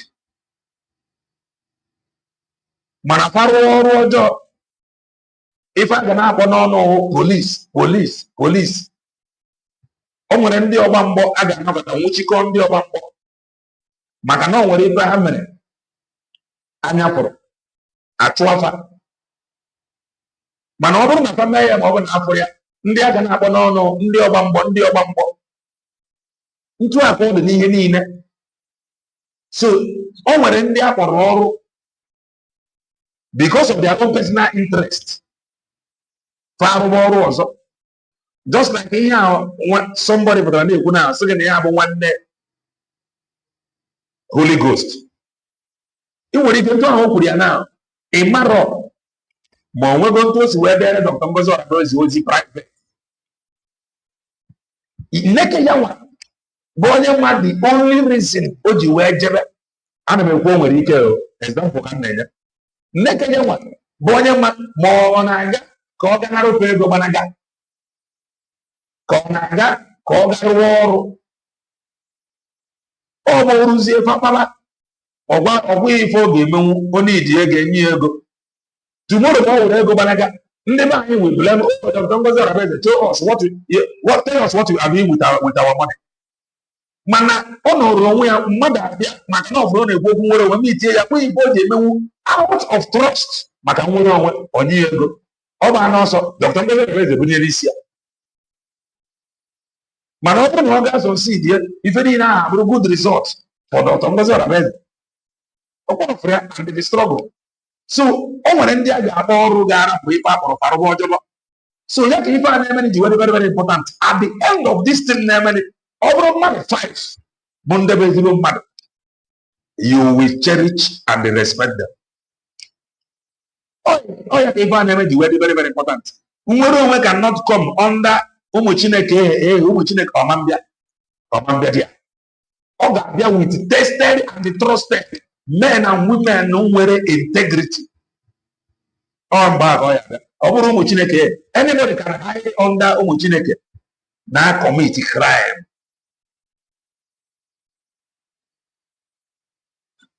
Ọ bụ ya nwa ụfọdụ ndị be anyị na-eji ka ọ wee mee mmadụ intimidate. Ọ join ya vigilante obodo just because na ọ laikere mmadụ. Ọ join ya vigilante na oziere ime vigilante were ya na-arụ na-eme mmadụ ife ọjọọ based on na ọ laikere. Ọ mmadụ na-eji maka na ọ laikere mmadụ kpọrọ onye ahụ ndị ọgba mgbọ adịjide onye ahụ tie ya ife. So people join this very struggle maka different reasons. So this thing, especially this DOS afightere onye eziokwu dịka Mazi Ekpanjọkụ. They know peace. They don't even need to show us any evidence for them to fight each other. I don't need to see any evidence for them to fight each other. They must not know peace. Why they need have peace? Why they need have focus on their evidence? Come evidence now goes to fight Mazi Ekpanjọkụ. I don't need to see any evidence. I don't need to see any evidence. Let them fight each other. For fighting a man of genuinely equal we have. So without evidence, now let them fight each other. What are you telling me? They don't need to show me any evidence to convince me. Because all the hand they did not show us any evidence. So let them fight each other. His legacy is still going on. People that have not contributed anything, that they should not fight themselves. Let God allow them to fight each other. Question I want to ask you. Okay. I want you to ask a question. Okay, go ahead. But do you know that you are being controlling, and I don't want you to control me. Please. This is maybe this is how you see it. I control nobody. Yeah, can you please you are living in Canada. Can you take it easy, please? Can you calm down? Because Munagadi is so everything Major Nnamdi Kanu. I hate when you are calling other people, say Mazo Kenu Kichuku. I want to take everything that I said. When you are putting other people is what I don't like. Say Mazo Kenu Kichuku, Mazi Nnamdi Kanu, I like it, then I will take it. You understand? That's why I'm going to water my stand. You understand? I don't go with crowd. I stand alone. I am a one-man squad. And that is something that I've been doing from It. Thank you, Oga. But I say that you are better than me in every ramification. One some things some of you do not understand that this very struggle. If I could, if again in atom, nada no nobody, after kilo nada no nobody for nato. Kelena TV, am I worried? I am not. Mano, what end they worried? Oh, and then I am not in pain. And those who are not in pain can easily already pay that person. Oh, that's why they can. Or man, one name Mazi Nnamdi Kanu that is still thinking that it is business as usual. The person should think again. It is no longer business as usual. It has been declared, documented, gotten. It is no longer business as usual. That is one thing on your Gama. And now that is business as usual. Open work all the Gabata, and if not well managed, the people can easily be provoked. Oh, yeah, the only area naga. The man and one and Jama. Some people may be happy, some people are not happy. All that area can naga. It is no longer business as nobody can to a governor. Under this on the name of this struggle. I am the answer they are my account to, but we are just giving you example. I'm not talking about myself. I'm not a freedom fighter, but I'm just telling you, you may be okay, comfortable, but not for the people that is not okay. So what can you pay me a get? Oh, you can't be paid another. And the world wait along that again, wait here with integrity, tested and trusted. And if I never need to come, can you not share now, man? Nobody people can actually revolt. You know? So now they be comfortable. Other people it may not be. Some things it no be as it be. You know what you said? In which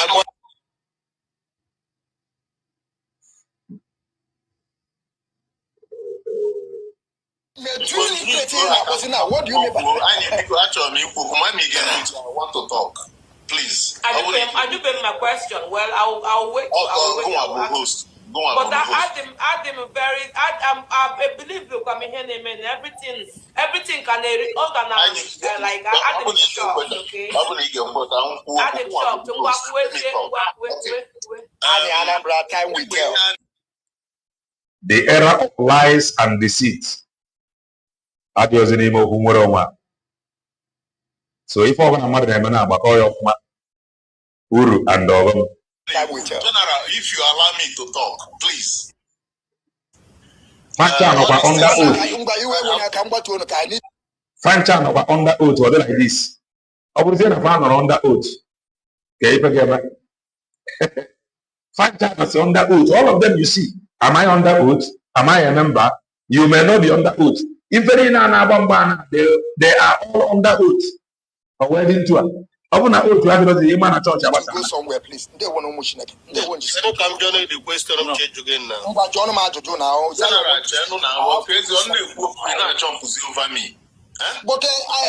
Igbo must go. Wanted to ask you. If I go say that Umwerowe cannot be gotten under oath.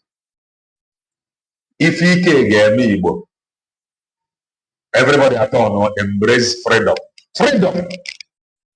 It also embrace him. Also, why have Dr. Ngozi Oraveze in Ekuya embrace her? Also, why have Kelena TV in Ekuya embrace me? Never hear about we focus on every Mazi Nnamdi Kanu. Some of them are now for the school. I want to get away married. I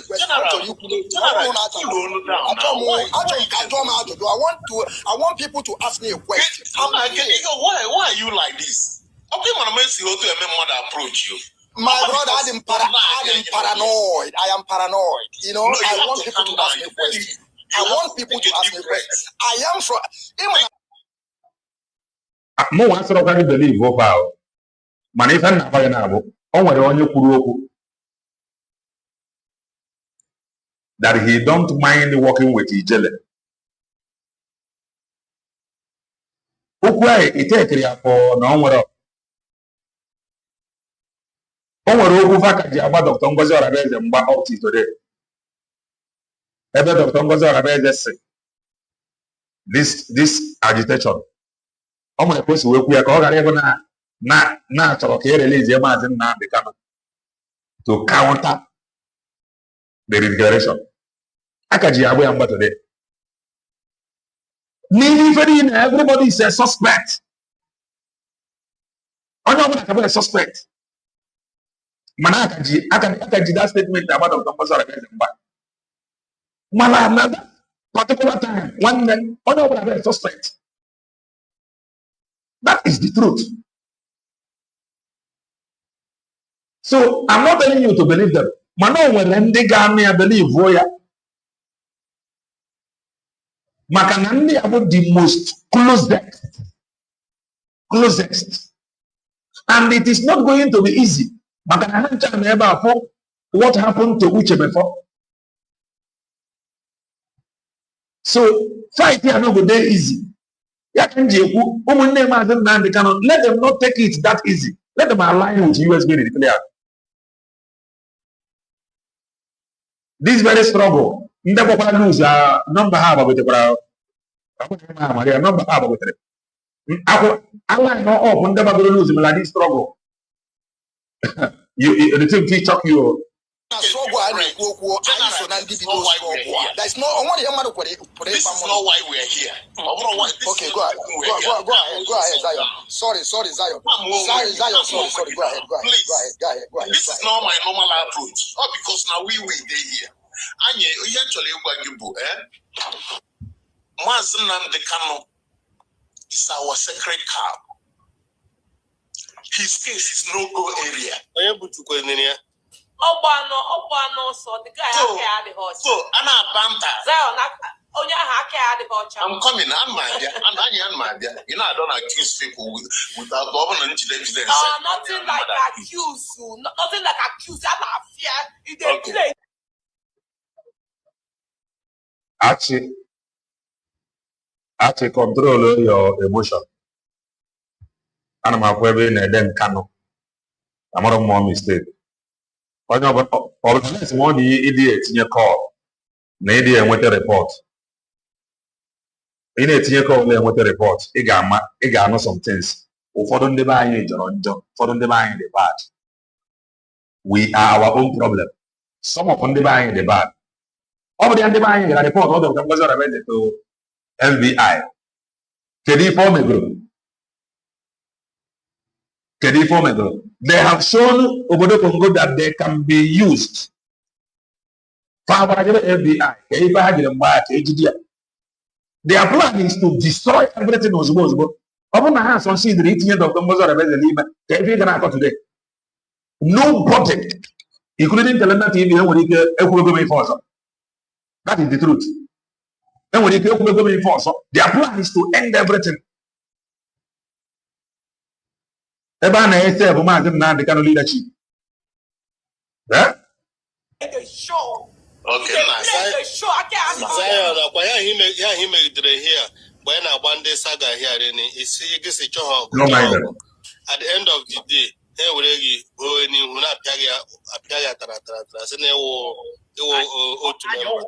need to stand somewhere. Condemn these people. These people are evil. Condemn these people.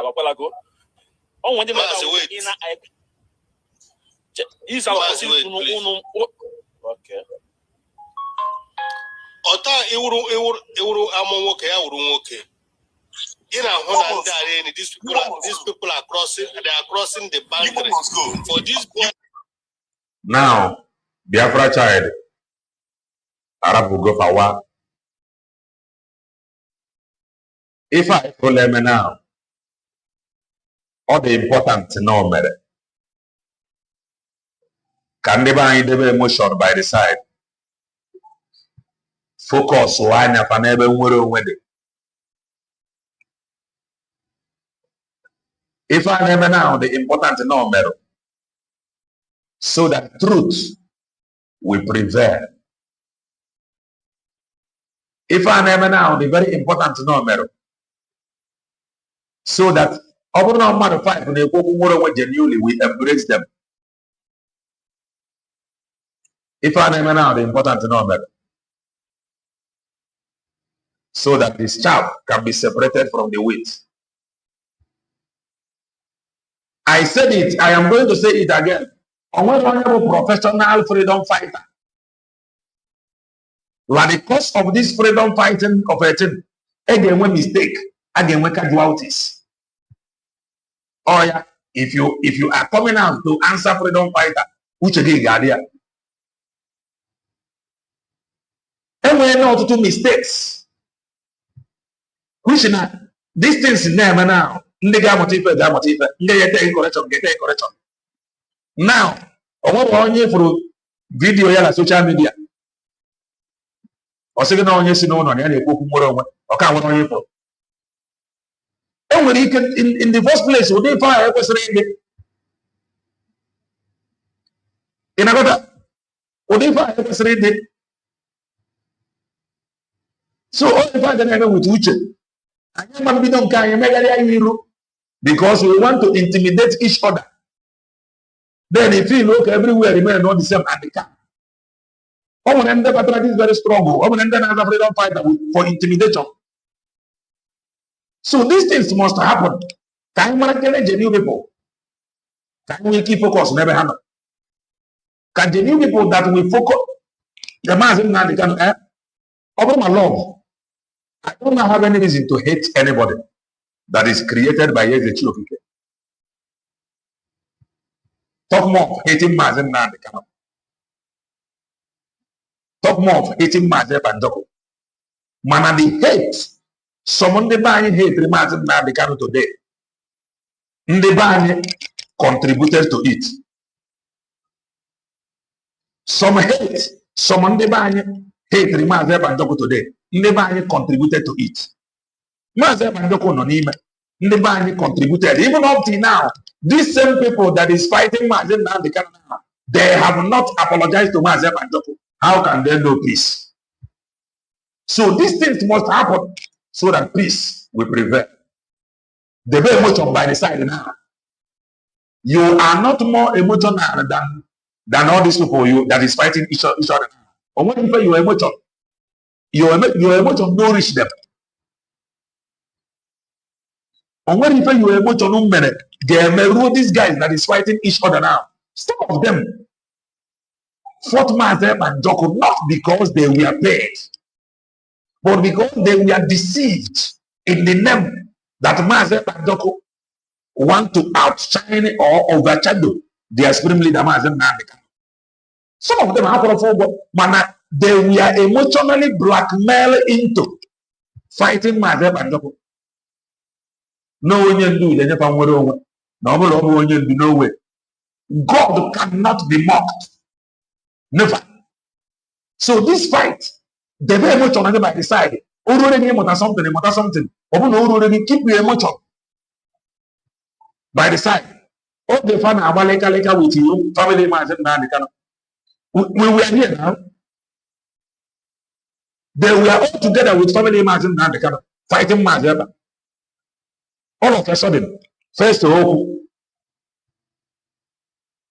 family Mazi Nnamdi Kanu fighting Mazi Banjoko.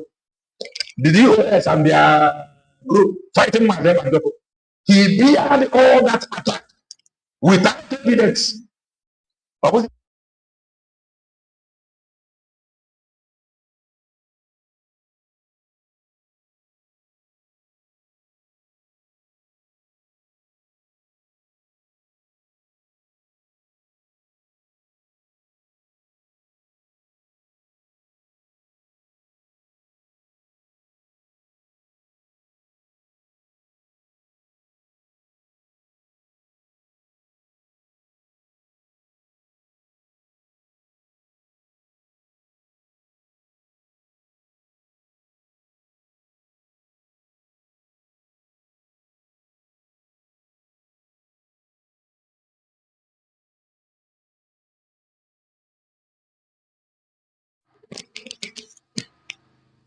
Sorry about that.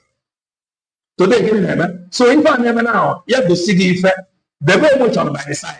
I'm not a freedom fighter. Keep your emotion by the side. Face the truth. Some of them that you see that is fighting Mazi Nnamdi Kanu now. For long, many of them are not happy. So allow them to do their thing. Our job is to play it here.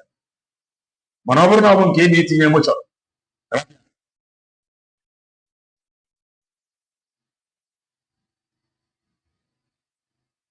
I am not angry. No. I am not angry. But whatever a man sow, he will reap. All of them that fought Mazi Nnamdi without evidence. The consequences. That is just it. I am not a idiot. I did not insult any of them. I did not insult any of them. So I'm not angry. And I'm not going to be angry. So if you are angry, I'm not going in the way you were. And you don't have to be angry.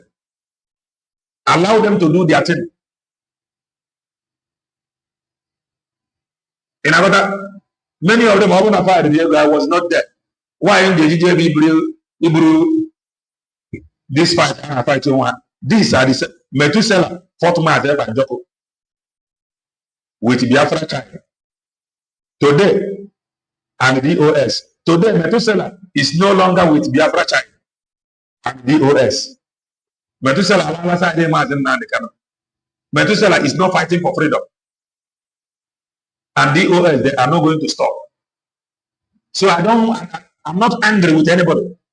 Mala likes. Maybe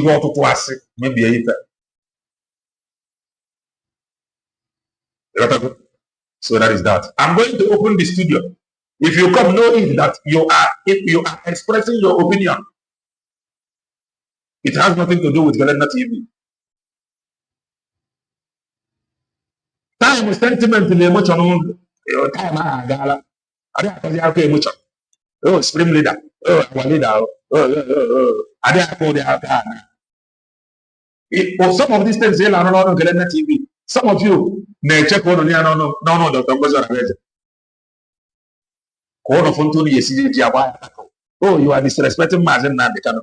Oh, look at you. You do not love our leader. Nah, you should love Biafra. Your love should be a freedom. Some of you love Mazi Nnamdi Kanu, but I'm just saying English. Man, I love moving with never love. Mazi Nnamdi Kanu loved freedom before loving Mazi Nnamdi Kanu. That no Mazi Nnamdi Kanu want anything at the table, that he is going to bring something. He loves total freedom. Or that he is not. Kelena, to be honest, you are sounding emotional right now. That is your own opinion. Because I am not shouting, oh, Supreme Leader. Why are they talking to Supreme Leader like this? Brace up. Whatever a man sow, he will reap. Or what a professional freedom fighter. So, to avoid to this way to this here. So that is that. I'm going to open studio. Come in and make your comments. Open Mazi Nnamdi Kanu. For never any take get too emotional. Hey, when you do not even. Never you not even. They will be prison visit. Never you not even. They will be prison visit. You see this Biafra struggle. Everybody is suffering, and the only thing that we calm. My victim and the non-victim without one, and you create a serious trouble among us.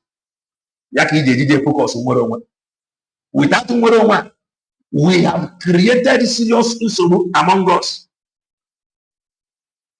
That is the truth. Without one, and you create a serious issue among us. If you don't know it now, your law will be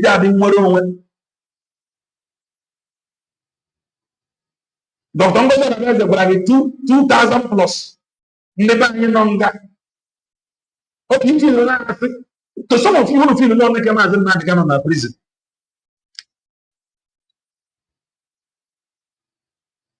Who feel no make Mazi Nnamdi Kanu na prison?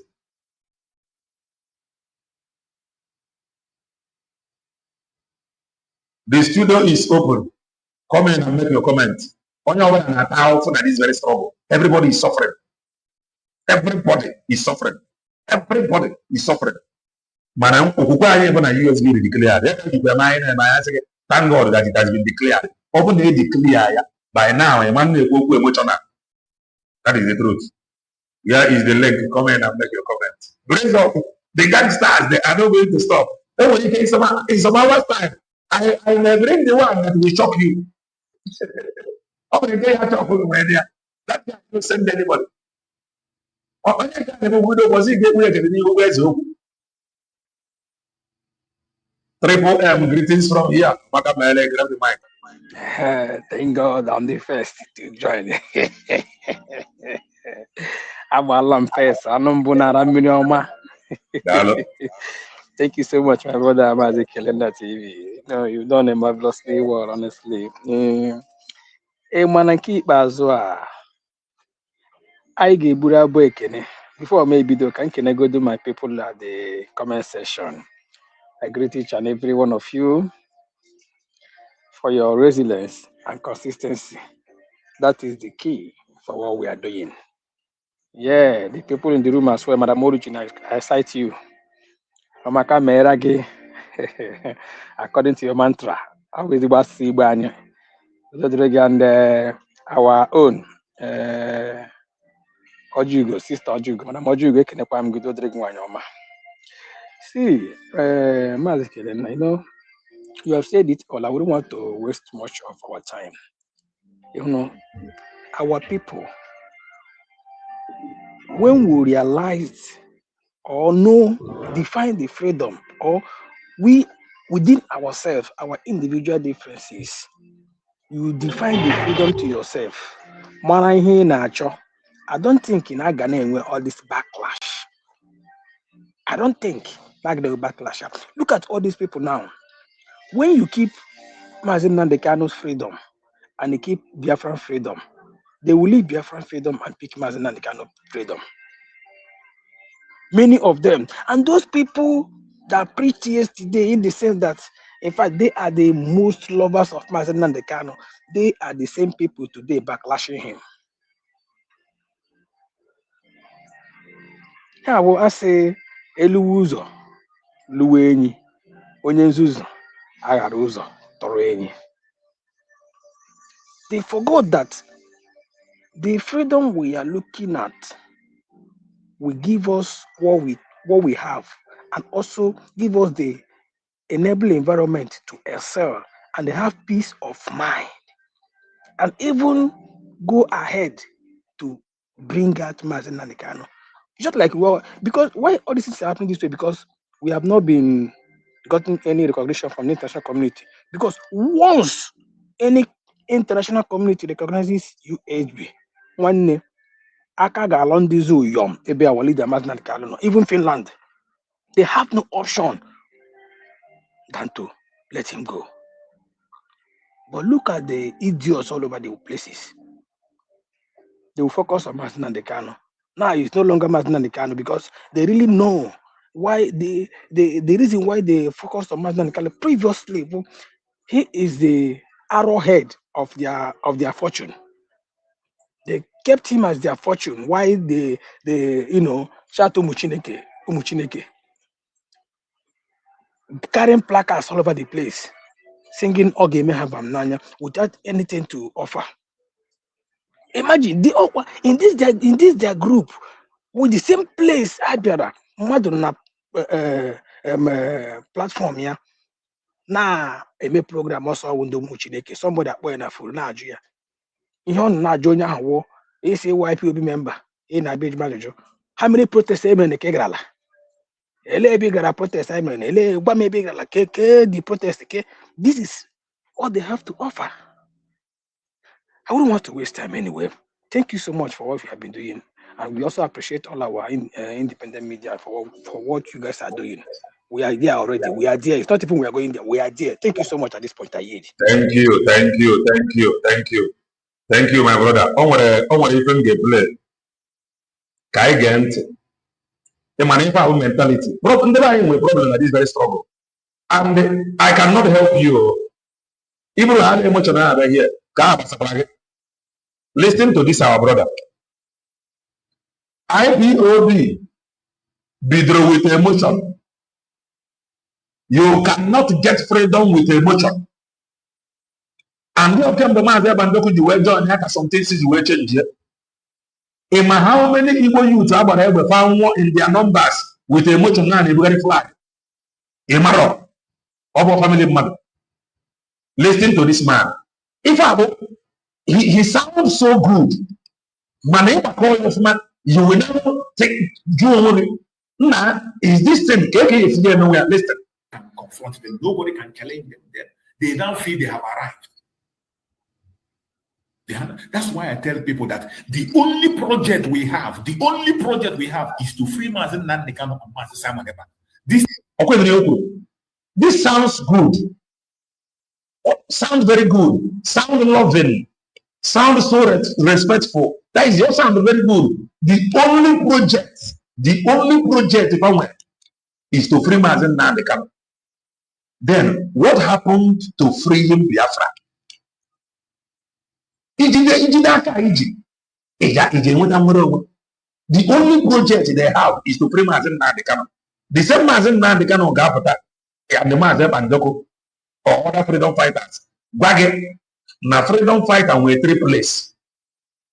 Either not on a grave, or not on a prison, or not on an exile. Then across the boundary, may travel, Gajidia. The reason is for you to abandon Okumwere his release. Which man have explained this thing countless times. Man, this set of people, factory got here. If each of them do anything now to like direct them, I say, oh, you do not love Mazi Nnamdi Kanu, you are too emotional.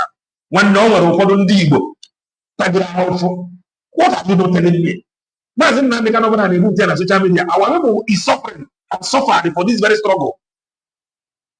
You know, now he is telling you the only project. If we are using what if tomorrow we are all human? Only they change. What is the getting the place of Umwere Aneku? More than I put up Umwere, Mazi Nnamdi Kanu, Anyara Umwere, Jameji or that. Kezi for them about Mazi Nnamdi Kanu. Getting to this about Mazi Nnamdi Kanu. Kedi ko desi about Mazi Nnamdi Kanu. Anyana that we must thank God if the declaration happened. Document generated. KKDC use this document when what in fact. Because it is impossible. Mazi Nnamdi Kanu putara n'obodo Bongo or n'obodo Bongo si na Mazi Nnamdi Kanu ekpegbu enefa. And the Mazi Nnamdi Kanu ekpegbu obodo Bongo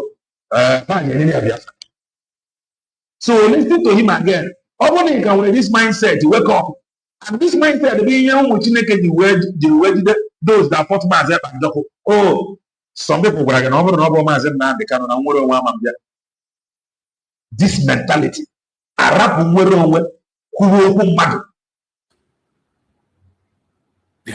why I tell people that the only project we have is to free Mazi Nnamdi Kanu and Mazi Simon Ekpa. These 2 people, that is the only project this restoration of Biafra need. The only project restoration of Biafra need. But freedom of Mazi Nnamdi Kanu, freedom of Mazi Nnamdi. Hello. The restoration of Biafra need what is going on now. So that those that have been offended, Kapamatare, Mazi Nnamdi Kanu drop part off. If all do the restoration of the project need what is happening now. The restoration of the project need what is happening now. And then breaks them. It needs it. Not only if you sound like this now, oh, you do not love Mazi Nnamdi Kanu. Amanya will help you. What do you go greetings from here? Omaga Mele, grab the mic.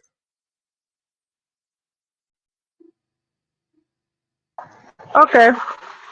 There might be a little noise in the background, but Okay, let me. I greet everybody in the Sorry, in the okay, platform. the noise from your end, right? No problem from your end. Go ahead.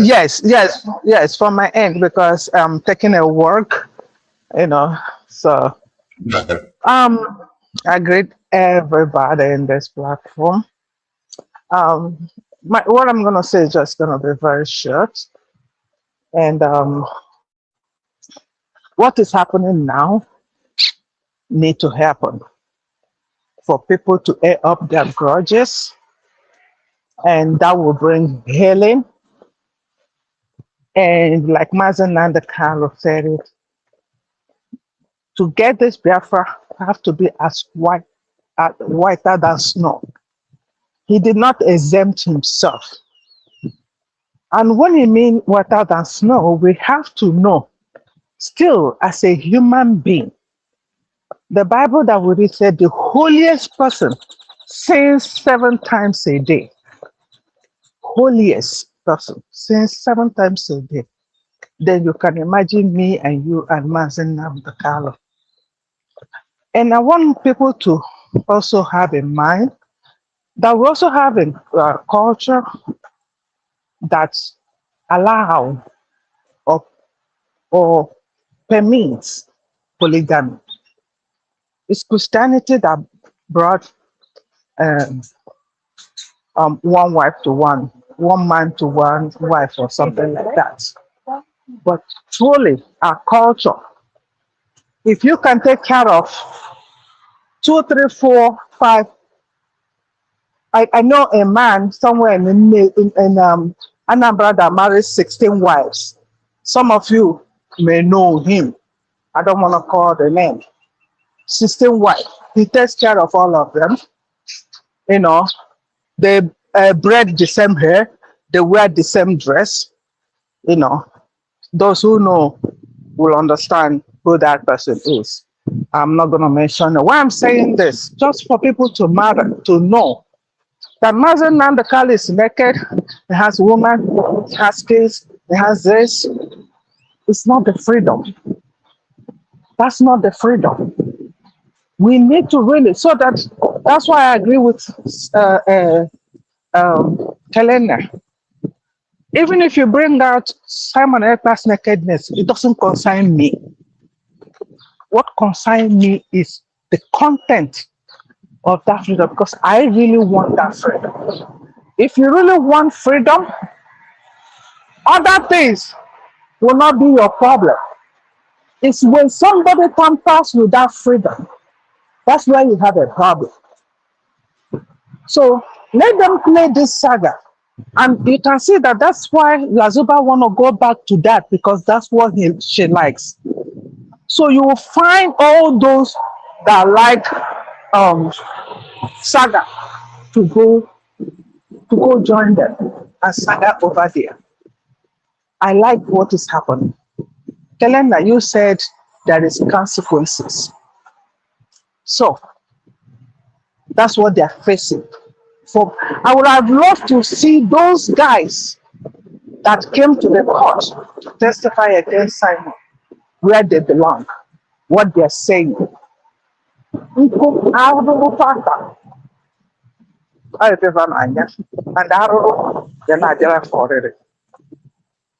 until they appease the gods that owe Simon Ebanjok. They offended an innocent man. And he came out many times to say, ask these people what I did to them. I did not do them anything. And none of them has come out here to say Simon took their wife, or Simon made that they were terminated from their job. None of them. So you cannot hurt an innocent person and go free. This is a lesson for those who are still doing the same thing right now, fighting an innocent woman. that with her heart is trying to free those who are suffering, children of God who are suffering. Be careful. Nemesis will catch up with you if you're not careful. So, the one, I'm gonna look for that guy because whatever they're doing, I'm really enjoying it. Anytime I have time to laugh or I want to laugh, I need to go to their channel and go laugh. They're gonna fight until they apologize to. No. Please, nobody should doubt anybody. Remember, Mazi Nnamdi Kanu travels with some of these people. You don't know what they have. Asikwana mmadụ kedu ife iyi eme maka na ịmara ife ọ ya eme. O nwere na-eti ya n'egwu asịkwana mmadụ kedu ife iyi eme. I nwekwa ike jee ife na ma o buru ụzọ mee gị. So don't challenge anybody like that. Mazi Nnamdi Kanu physically, personally, in person, traveled with most of these people. And they were all in good terms. And if you are in good terms with somebody, there might be things that you say or you do that you would think forever it will remain secret. But you can see what is going on. But my advice to them, let them select whatever they are fighting. Mazi Nnamdi Kanu is naked, is doing this, it's none of my business. What is my business is what he can do for the freedom of Biafra, or what he has done that affected this freedom. That's where I will come in. Why you told 20 that somebody in the House of Rep in the North came to celebrate in the Senate House of Rep meeting. The Senate in Nigeria, and we're here talking. So I'm gonna leave my word there. We need to be very, very careful. We need what is happening to heal very well. Thank you. Thank you, Ojugo. Okwughị ekwu ọtọ ka sịga. Ife anyị chọrọ bụ eziokwu. Onye weta eziokwu anyị afọ. That is the truth. And anakwa mma agwa ndị be anyị, focus na nwere onwe. Somebody commented, majority bụ lover of Mazi Nnamdi Kanu, not lover of freedom. Ndị be anyị separate with this thing. If you love freedom, that is why many of them jump into with emotion. One family, ụmụ Chineke. These two words will be very, very emotional. And they are joining there with food. But look at what is happening today. Yeah? Madam Oriji, greetings from here. Grab the mic. Mazi Nnamdi TV Ndewo, Ihama Merege, thank you for your platform. Thank you all, everybody, all the media pichichis that are devoting their time for a just cause for humanity, for the freedom of our people, Biafra people, and the rest of the world. I also want to thank everybody, all the commenters. Today is a hot day. It is needed for the healing. I am here. I always, when I come, I'm mostly here for the people.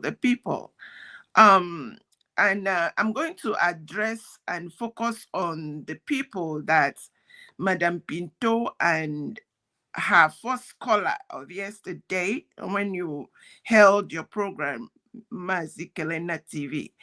The people that the DOS and the likes of Ikengo, Rago, and all of them that are speaking from two sides of their mouth, saying that they are talking for Mazi Nnamdi Kanu, or they are talking for the Biafra, or everybody. They are talking for everybody, but at the end of the day, they are talking for themselves. Now, this is what is going on. My understanding. Oh, I go back to these people I came to speak to. These are the ones that Madam Pinto said the most loyal and stupid members. If you are still in IPOB Umonna, IPOB One Family, IPOB whatever, and you are a good person, you love Mazi Nnamdi Kanu, and you want freedom, please run for your life, run out. Because these people, whether it is the attack group, which is the side of Madame Pinto and themselves, or the control group, the ones that are saying in quotes that they are for Mazi Nnamdi Kanu, they are the same. They are not for Mazi Nnamdi Kanu. They are here to defend their financial freedom, their political freedom. The ones on the attack side are for their political freedom. They are the pressure group. They are the ones that are gaining from the Nigeria government. Now, all of them, they are the ones that made it practically impossible for Mazi Nnamdi Kanu to move forward. Now, Mazi Nnamdi Kanu could not control them. They gathered and they threw him inside dungeon. When someone wanted to help Mazi Nnamdi Kanu, they used the likes of Methuselah and co to fight Mazi, Prime Minister Simon Ekpa, almost to, and have succeeded in putting him in dungeon. So never ever think that these people are talking for, because why they are, you see how they came out like Agu, that is how they have dealt with Mazi. Don't even get yourself this. This is how they have fought Mazi Nnamdi Kanu. This is how they have dealt with him. All these things you people are hearing now is what they have told him in the secret. That is how they have been able to put him in dungeon. They are ready to put anybody that is fighting for freedom, because what they are fighting is for their stomach. So bottom line, as they have come out and they are talking, it's very painful to see, how they are disparaging Mazi Nnamdi Kanu, trying to delegitimize him. That is the script that they have used all along to subdue you and I. Forget it. When Mazi Nnamdi Kanu comes out, he'll speak for himself. But I still go back to what Mazi Net TV you're talking about. For anyone that said they love Mazi Nnamdi Kanu, especially his brothers, and the few that are still doing the contribution that is feeding these people and fueling them and paying their salaries, you are not doing Mazi Nnamdi Kanu any good. If Mazi Nnamdi Kanu comes out today and say, I want to join the attack group, that attack group, the group of Madame Pinto, are the ones that want political relevance inside Nigeria. So they know saying you, don't come near. Everything they are doing is to make sure the freedom doesn't come. And that is why they succeeded in putting Mazi Nnamdi Kanu in dungeon.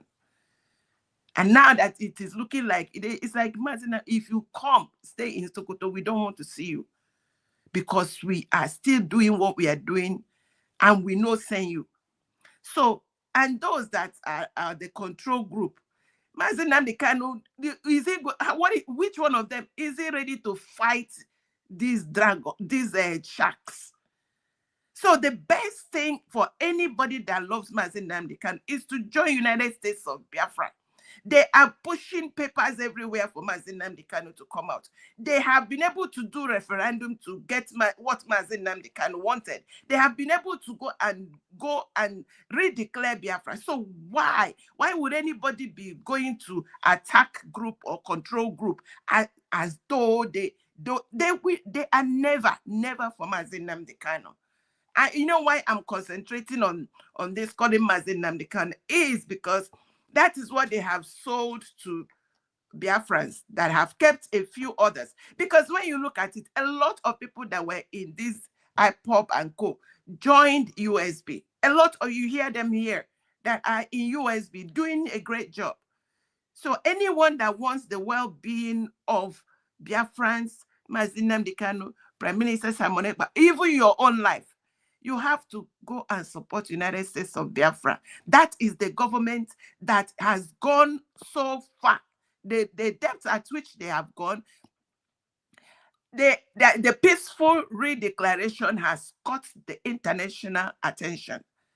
And it is this that we are using for the recognition. So don't stay anywhere to, be the fool that the DOS is using to fill their pockets and to destroy our progress and our freedom. I rest it there, Mazi TV. God bless you. Thank you, Madam Origin. I have won here several times. Ụmụnne onye ọbụla na-afụ ụzọ. Ụmụnne Mazi Nnamdi Kanu adịghị ekwu okwu nwere onwe. So ihe anyị na-ekwu, ụmụnne ya na-eje afụ ya, ha mee ya favor. Favor ha ga-eme ya bụ kọwatụrụ ya, align with USB. Anyị adịghị agwa Mazi Nnamdi Kanu to say it publicly, but ụmụnne ya na-emegharị arụ ka anyị na-afụ ya. At least ka anyị na-ekwu iri USB declared, anyị na-ekwu ikwere fa. Kelenda TV ife nchọrọ bụ nwere onwe. Igosigodi m ọtọ Mazi Nnamdi Kanu, I've been saying it for very many years now. That is none of my business. Even trouble that he stand for. Mazi Nnamdi Kanu have introduced us to nwere onwe. Some things we need. Gwakwana anyị na nwere onwe abịa na anyị ga-arụ obodo for 75 years. Mazi Ebandokwa agwa anyị na nwere onwe na ya ga-ewetara anyị Finland.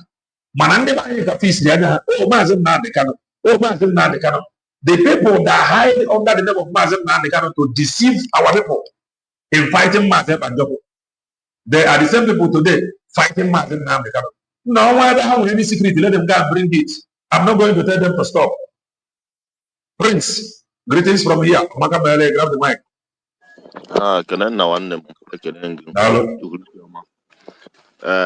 I'm so happy a lot of people make their comment here. They actually go in the same way, that made me to come here.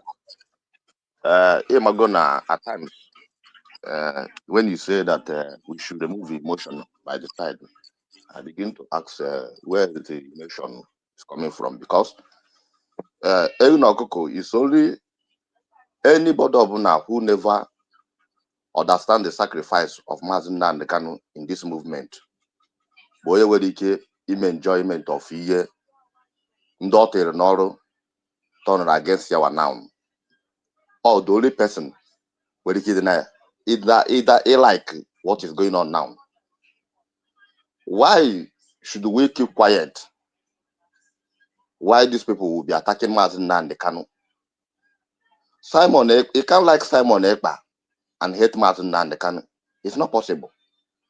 Because from Nnamdi Kanu, oh yeah, somebody, oh yeah, no matter Simon Ekpa today will matter Simon Ekpa, or from Nnamdi Kanu.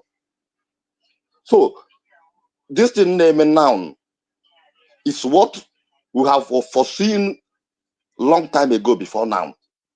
Now this gangster will later fight Mazi Nnamdi Kanu.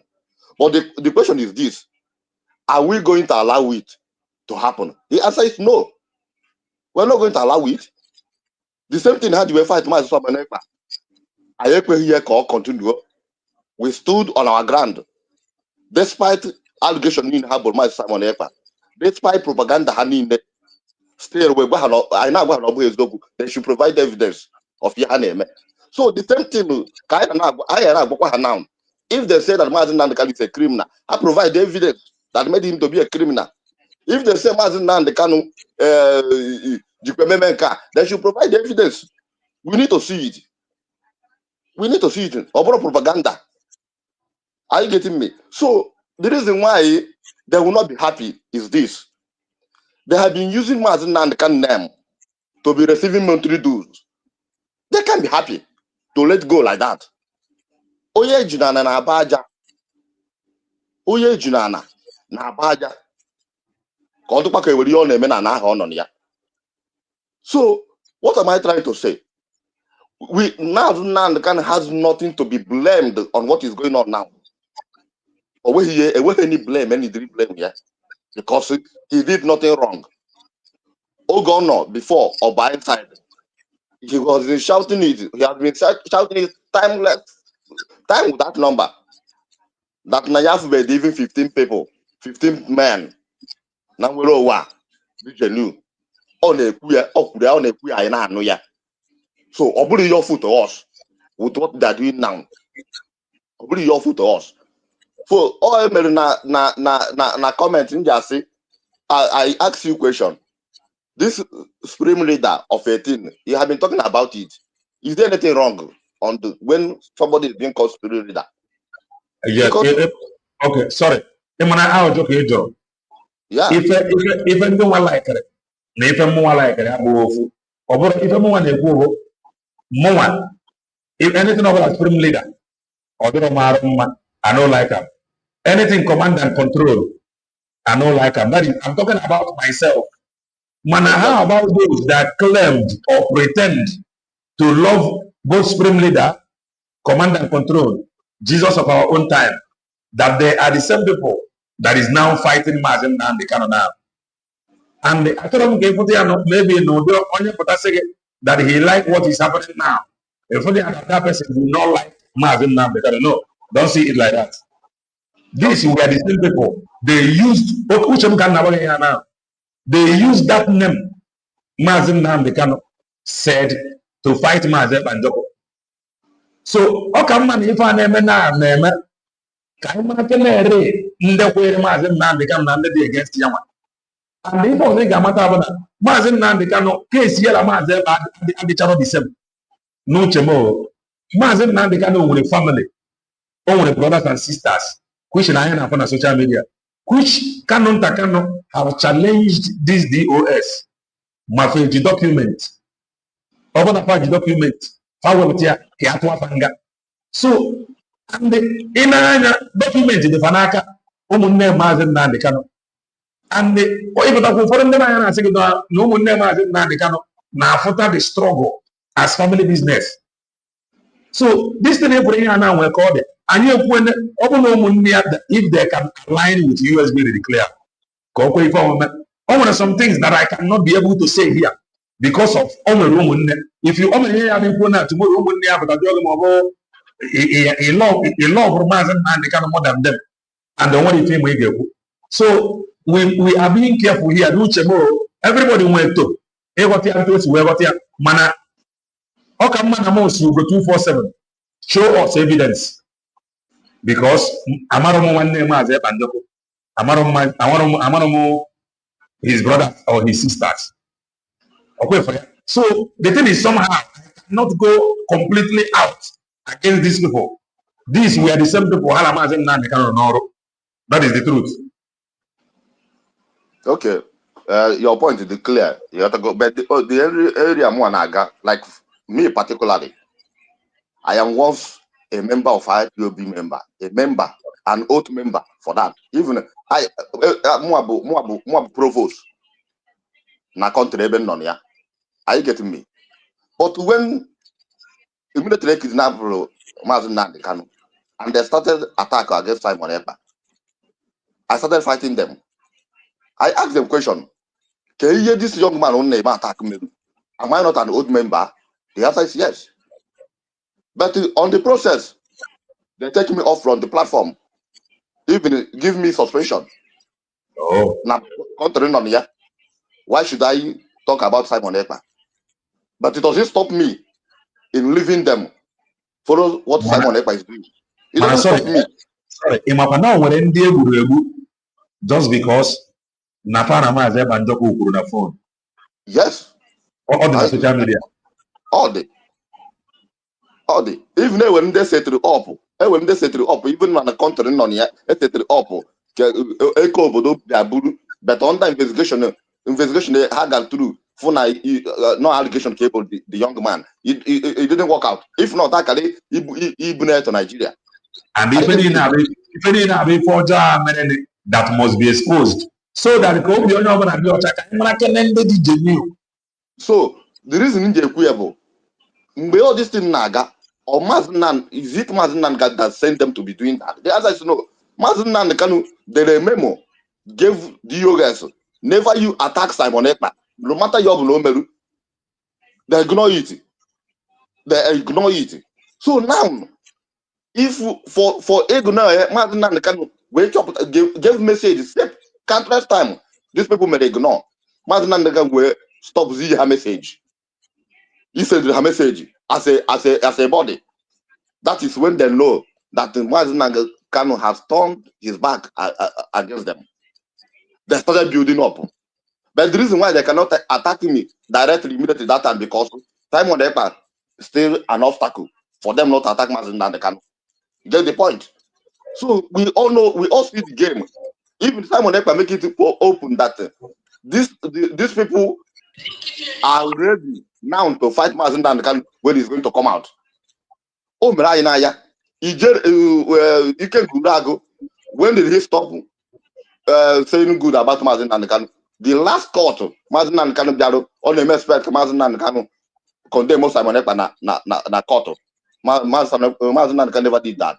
He got got angry and turned against Mazi Nnamdi Kanu. So these are the things. So what is happening now? The reason why I like what is happening now, but not that if they are attacking Mazi Nnamdi Kanu, we will keep quiet. No, the reason why I like it because those who they have deceived, their eyes have opened.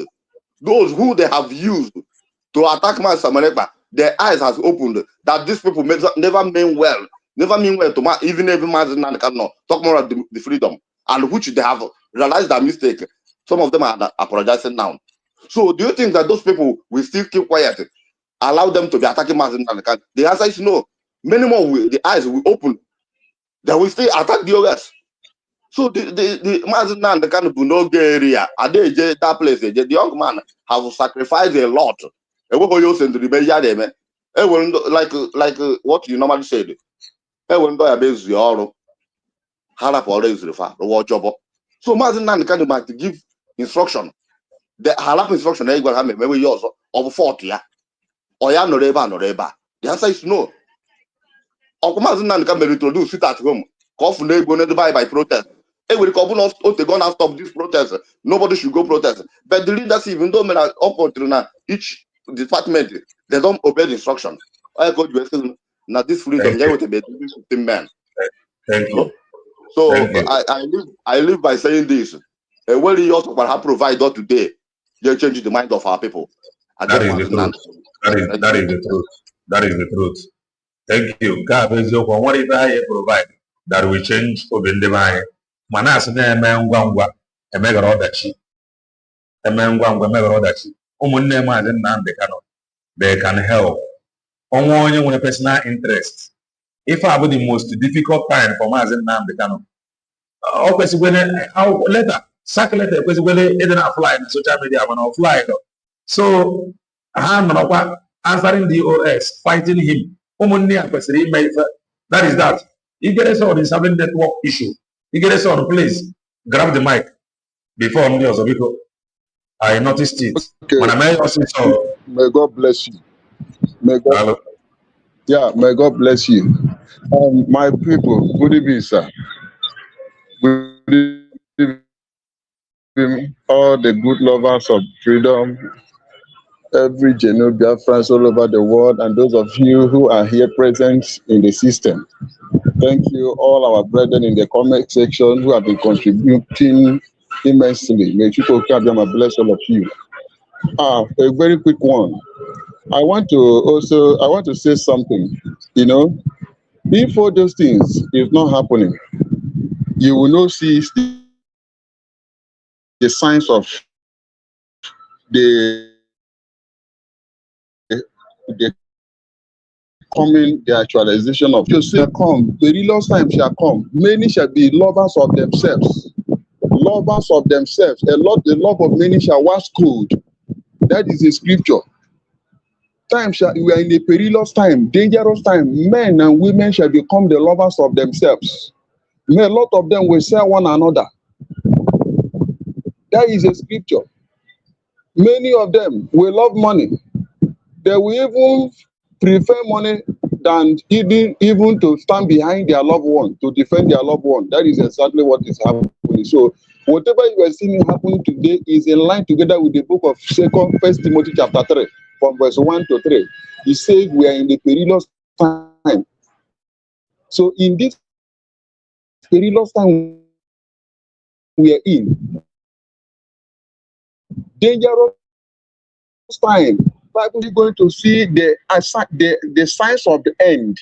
He said that by the time you begin to see that many of them will rise up, a lot of them will say, I am Lord, Lord. He said, kingdom shall rise against kingdom. So all these things we're seeing today, nations against nation, all these things are the beginning of the destruction, or are the signs of the end time. So I am not surprised seeing all these things happening today. You see all these things happening today, it's like pouring kerosene inside a hole that contains ants. And the kerosene that you pour inside that hole, the ant could no longer bear it. The moment you pour that kerosene inside that hole, you see them, they've started coming out. They've started scattering everywhere. They started exposing themselves because they have, something that they could not be able to withstand have penetrated inside the hole where they are. So they cannot bear it, even the odor. That is why you see them running away. So what we are seeing them happening, it was starting from the day the redeclaration of the USB. USB now is like that kerosene you put inside the hole that the ant inside here could not link to them today. You are going to hear more. This is just the beginning. This is just the beginning. You are going to hear more. Number one, coming to close the door where they are getting the money from is another problem. Number two, coming in order to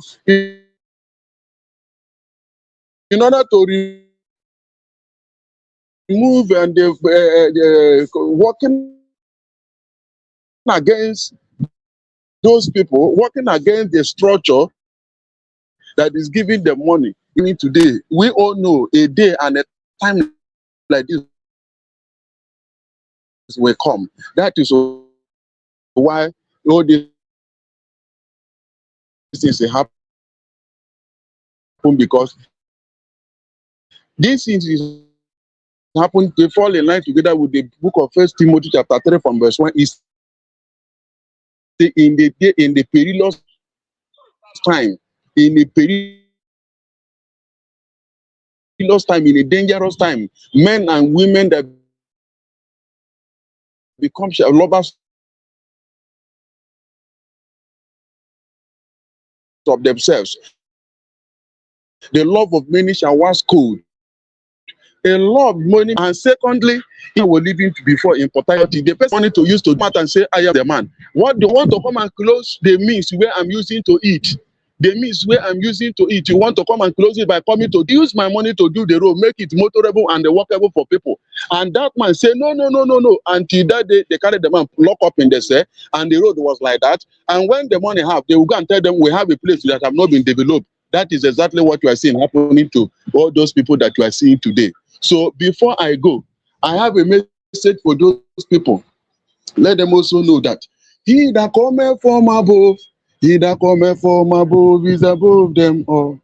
He that cometh from above, he that cometh from above is above them all. He that cometh from above, I say is above them all. He that cometh from above, he that cometh from above is above them all. No matter what they do, they will never succeed. No matter where they go, they will never prevail.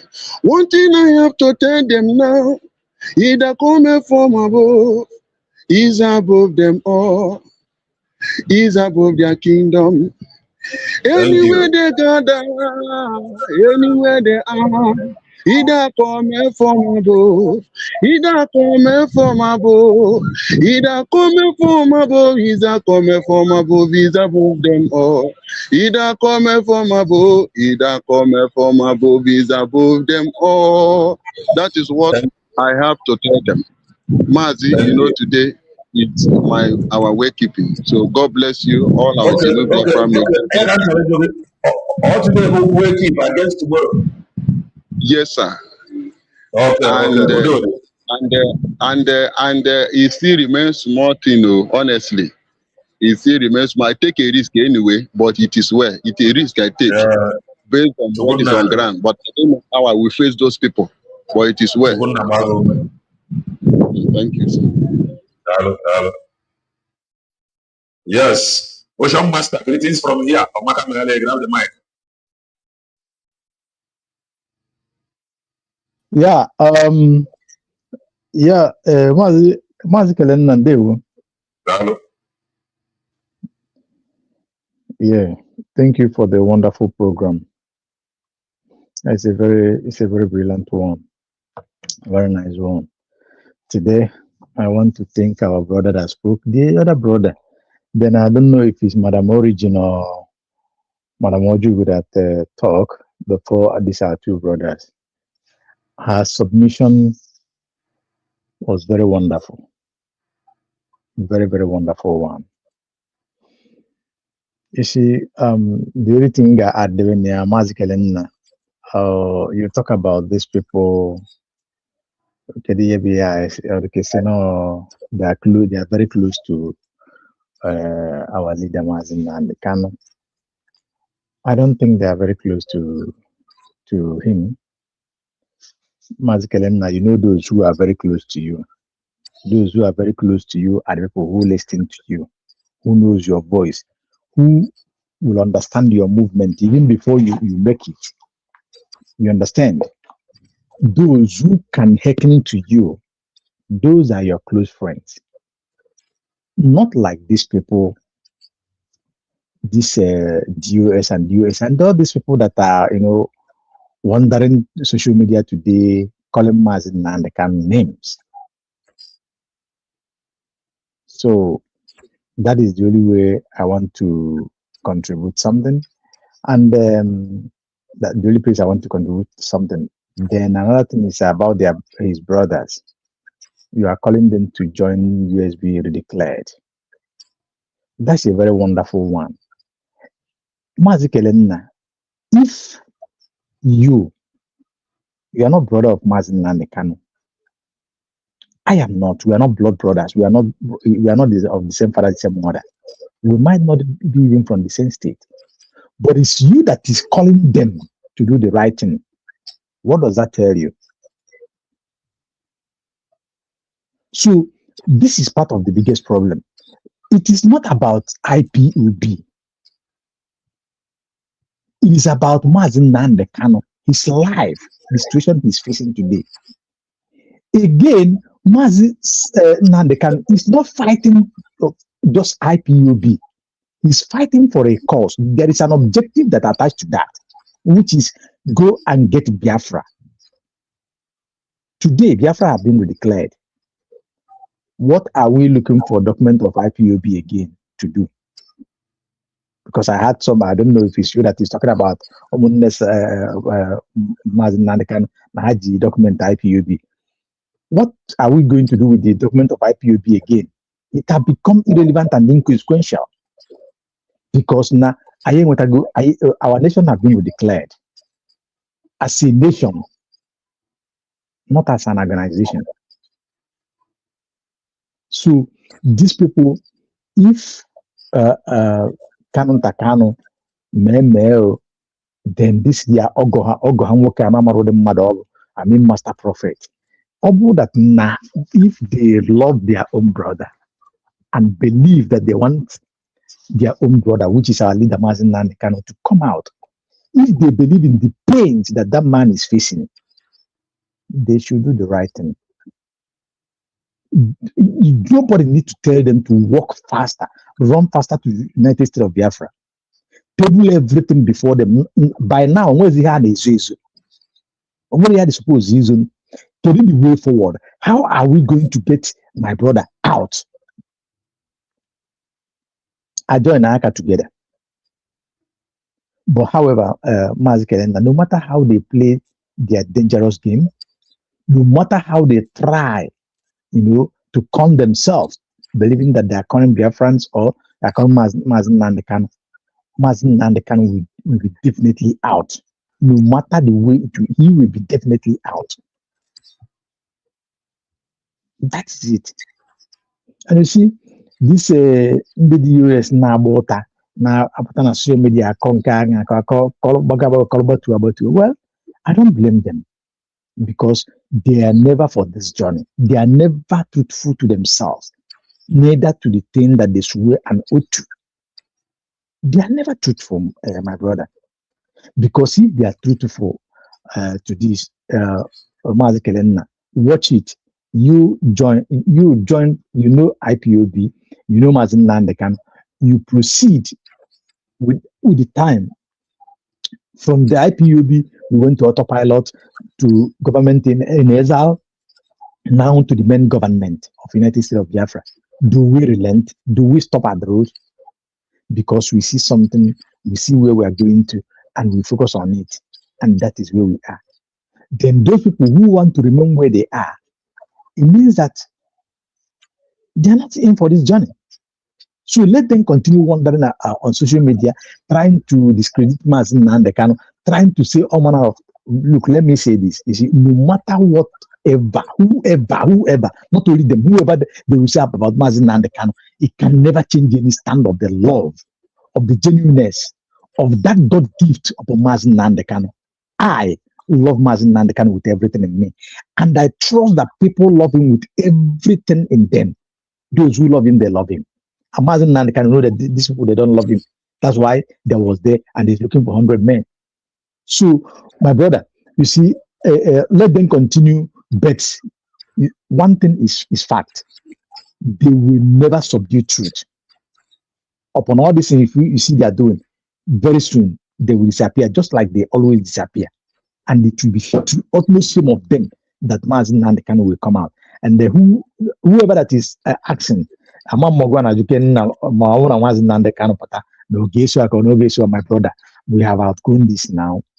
We have really outgrown this kind of talk. How? Where? What? In what reason? In what sense? Mazi Nnamdi Kanu is not a baby. No matter the predicament, he's not a baby. If he wants to go out today, tomorrow, now, since yesterday, he would have gone out. It's just a mere open mouth and talk with honor. But he don't want to do that. So I'm not bothered of Robert Morgano, Mazi Nnamdi Kanu, where born. He knows what he wants, and that thing that he wants have been gotten already, have been achieved. We should not distract ourselves on that. Mazi Nnamdi, I really thank you for this wonderful program. I am enjoying it, and the Biafrans are listening. Continue pushing, continue, debunking all these evil people call themselves DOSs and one super nipo. Thank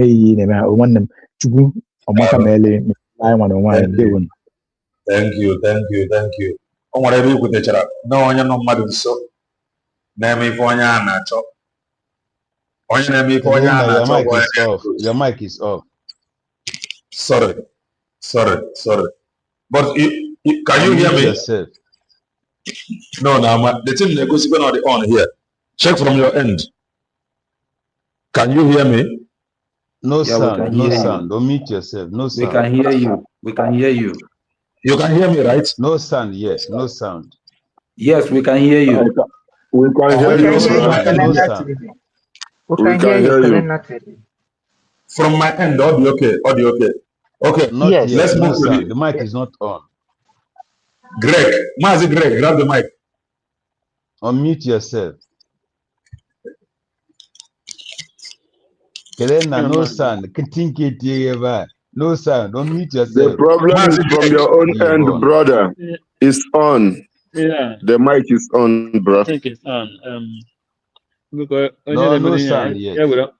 Yeah, quite is no way you go. Yeah, when the one I move on. Go ahead, Mazi Greg. No sound, Kelena, no sound. Who is doing this thing now? Stop. We're not here for a joke, please. Yeah, I think the mic is off. Connect it.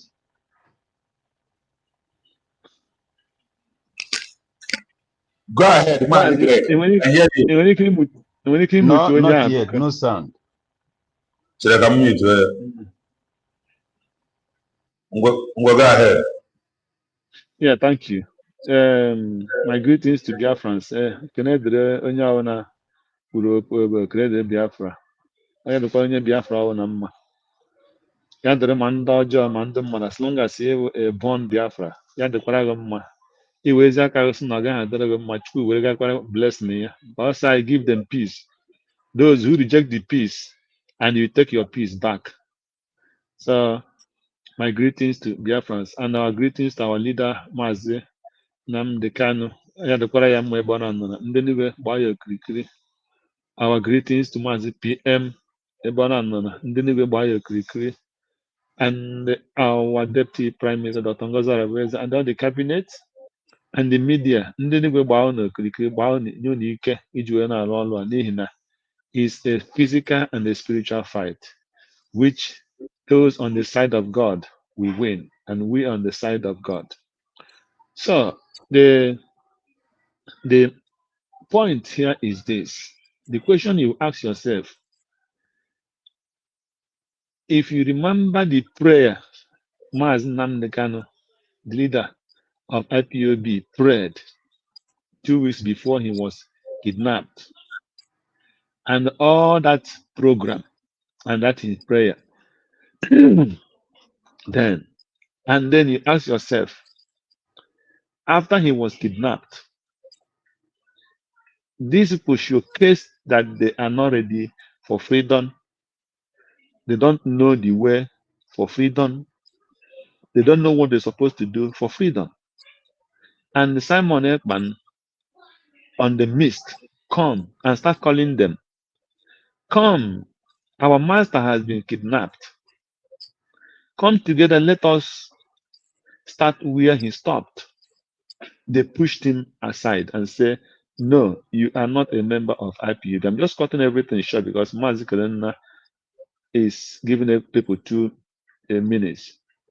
They push him aside and say, no, you are not a member of IPOB. And they continue calling them, say, come, let us not have that shame. Nigerian government will be rejoicing for all these things your people are doing. And they gather against him, are fighting him without fighting for the freedom or looking for a way for freedom. They did not do any single thing from that first day Mazi Nnamdi Kanu was kidnapped till today being 15th or 16th of April 2026. Now, Mazi Nnamdi Kanu was jailed. They first give our PM, who fought them and paved way for Biafrans to gather and start moving the direction that Mazi Nnamdi Kanu wanted. And what did they do? They gather around, collaborate with the wife of Mazi Nnamdi Kanu, collaborate with Nigerian government and the Eastern governors to say, no, since this guy is disturbing this program, we will make sure that they jailed Mazi Simon Ekpa. And they all gathered against him, collaborate with the Finland government. They went to Finland and they did fake evil witnesses against Mazi Simon Ekpa, against the Biafra, because whatever they did to Mazi Simon Ekpa is not direct. They don't have any case against Mazi Simon Ekpa. They only have case against the Biafra people and against the freedom you and me are fighting for. That is what they are fighting. They gave Mazi Simon Ekpa 3 years. Now, they paved way for Mazi Nnamdi Kanu to be jailed. And they did not stop there. The government of Nigeria is not happy with them because their main goal is to make sure that Ekpa did not succeed in paving way for Biafra to come. And the Ekpa challenged them, I will be your end. I will be the end of Nigeria and I will be the end of DOS. That word is too heavy for them till today. You must understand it. What are they doing now? They went inside prison. They tell Mazi Nnamdi Kanu, you did not denounce Biafra. You did not denounce Ekpa. Inside this your Sokoto, where they gave you life imprisonment, you must denounce Ekpa now. If you don't denounce Ekpa or denounce Nigeria, you will not come out. That is the message. If you, no matter all this talk here and there, Nnamdi Kanu carry woman, Nnamdi Kanu build a mansion, Nnamdi Kanu fly private jet, Nnamdi Kanu born with 100 women, those things makes no sense. It's just like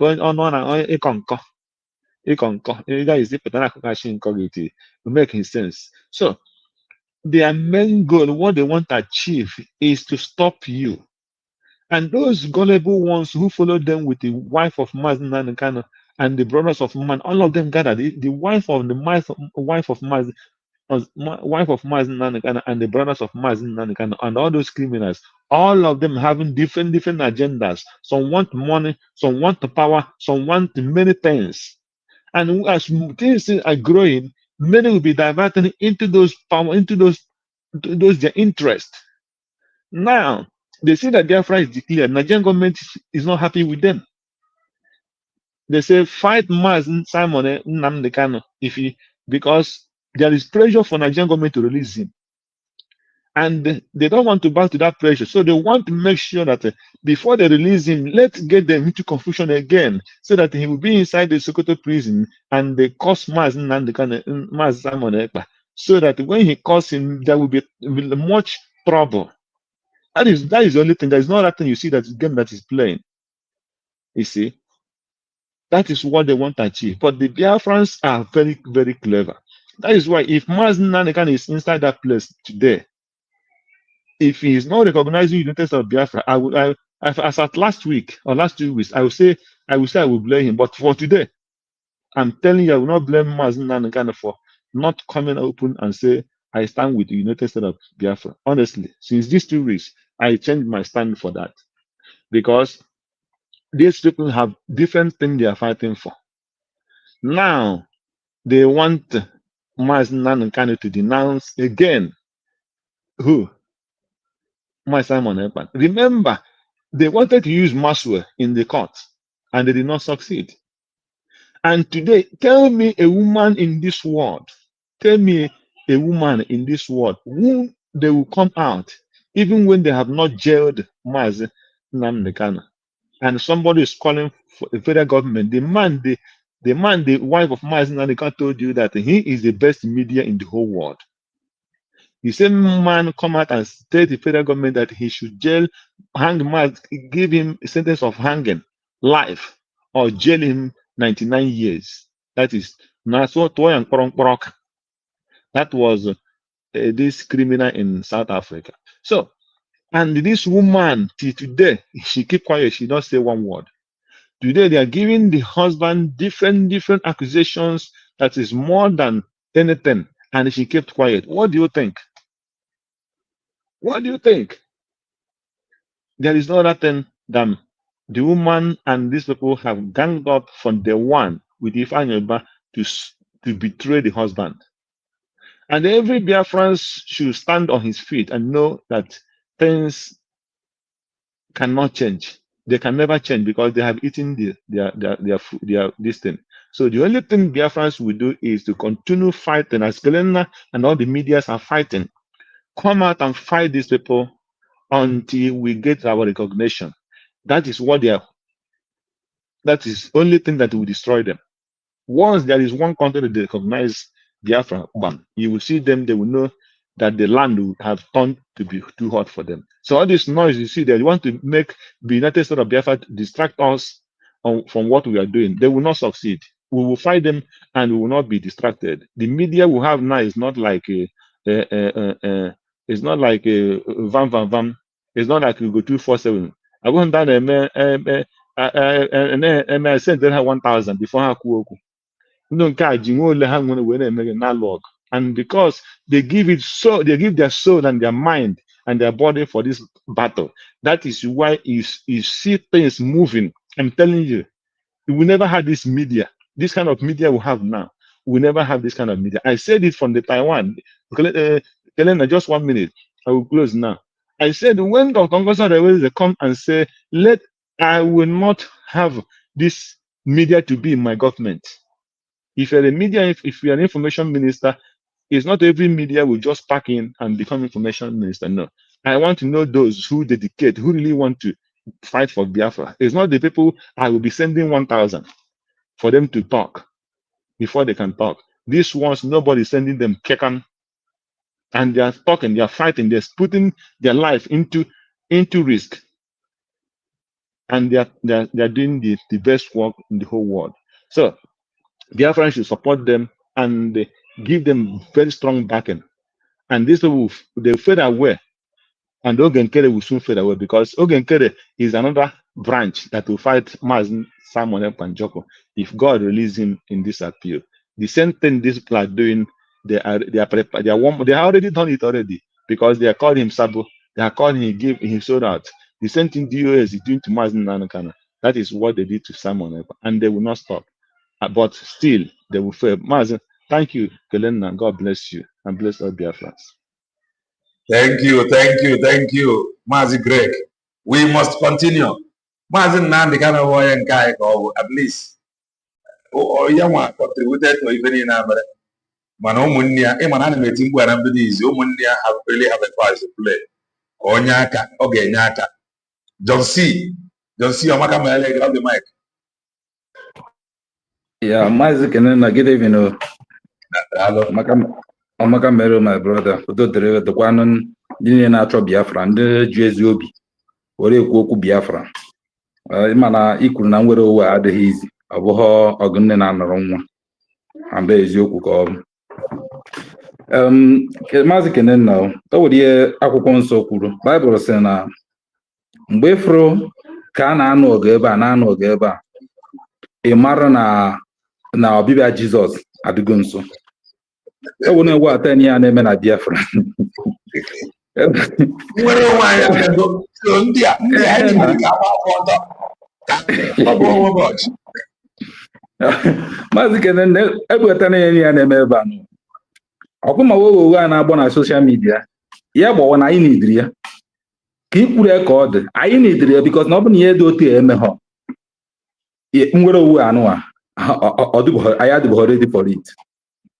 Ịma na o nwere ihe ikwuru, I think ihe ikwuru ya, if not from December time ka i bidoro kwuo maka ihe gbasara ise there is a heavenly immigration border control and n'oyi ike ya emeri something ya emeri ke wewe mmadụ na Chukwu okike abịa ama nọ n'ọrụ and ikwucha that thing. Ịma na you are just a messenger and onye sendere nọ with you but na ịmahọ nọ with you. So ihe m chọrọ ịgwa ihe bụ na ihe niile a na-eme ihe bụ ozi ọma Chineke ka ị na-ezi, mana onye nwee ntị ọ nụrụ, mana onye nweghị ntị ọ gafere from ntị nke ọzọ.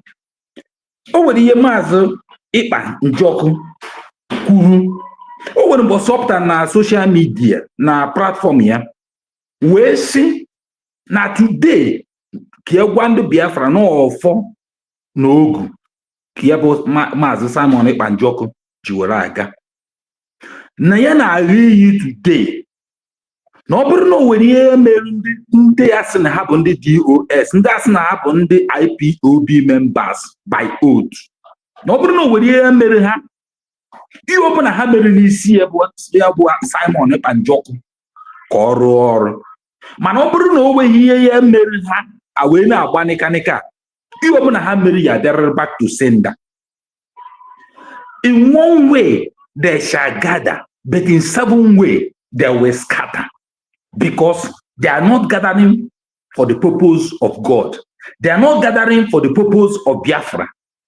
That is the reason why Hajj will scatter the way they had us. Genesis canon.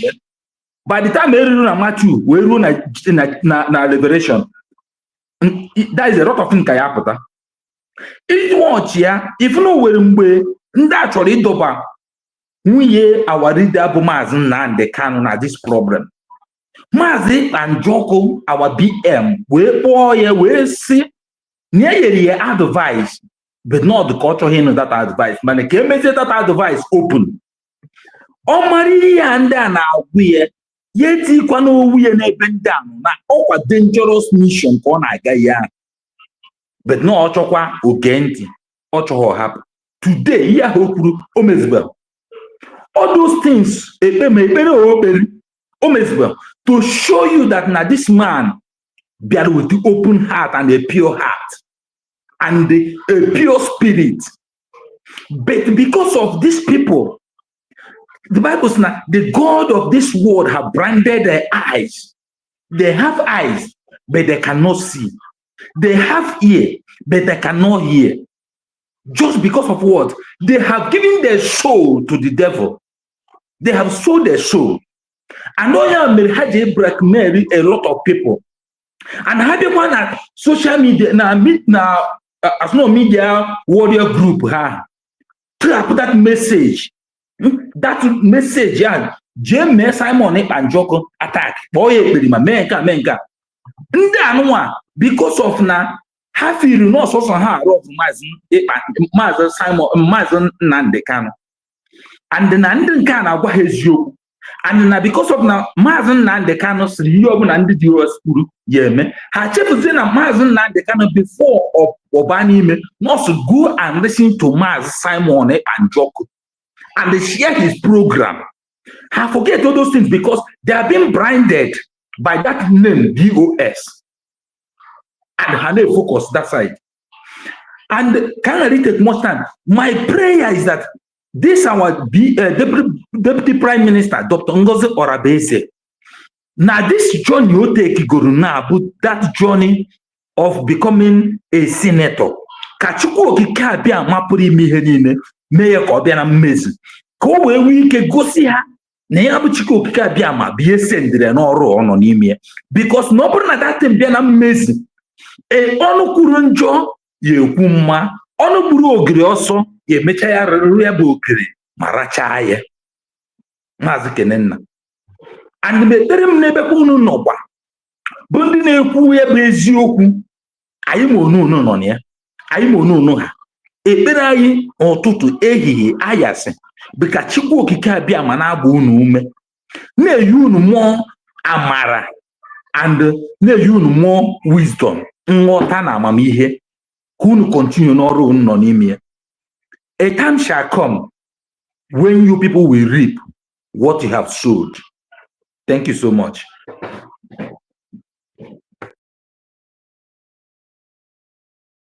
Thank you, John C. Ogodaman, greetings from here. Kamaka Mere, grab the mic.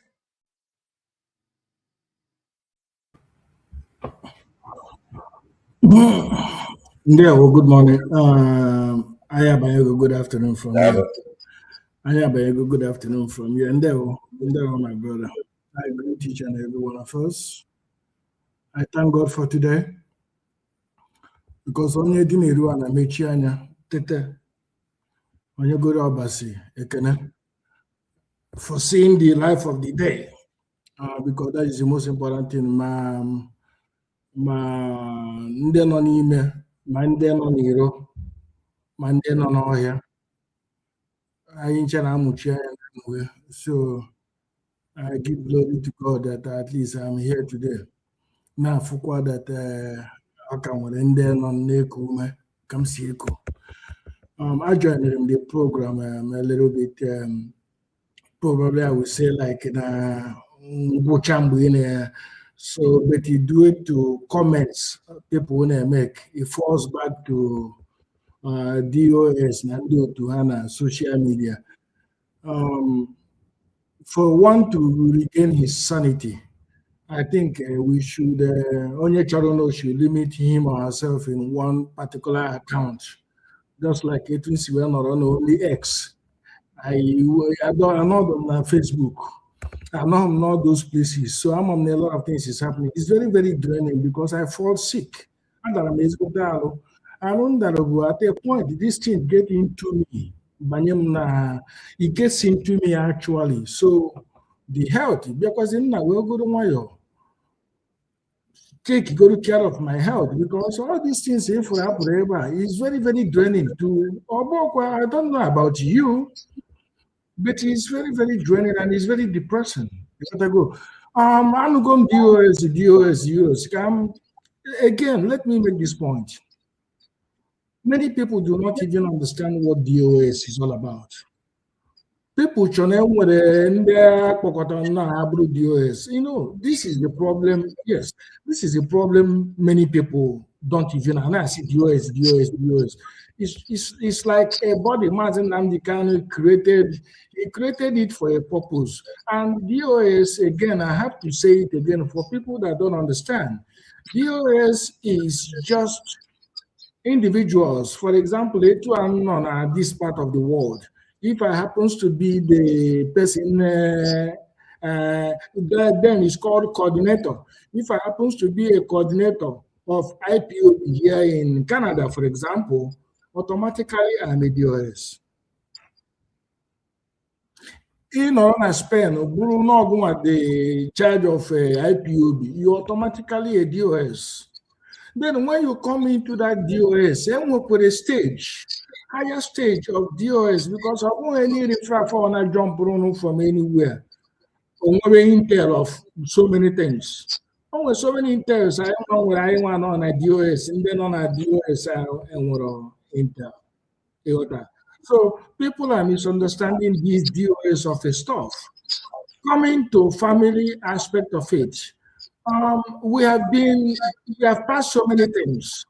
All these days is very, very draining, because I can personally tell you, Onya play a very big role, but all those things is completely irrelevant now, because it's like each year go back to hurdles man across go. It's very, very draining. I don't know about any other person. For me, on a effect, you know. So I try as much as possible to remain focused. Biafra child, all those people. You see, there's a God. People don't understand. We serve the living God. You understand? It's not all about going to the church. We serve the living God, and in all these people who move throughout that place, I keep saying that majority of them were an outcast in Biafra land. Majority of these people who move through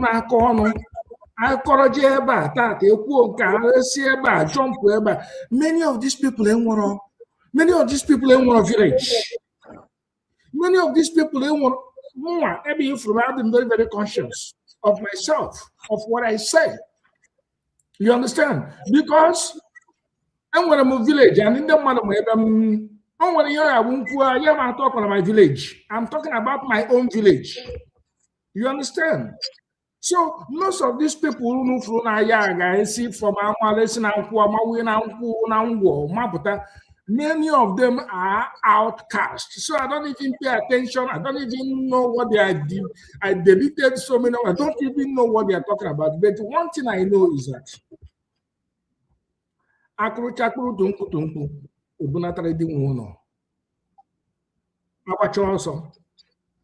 sit down. Go mile case we buy also.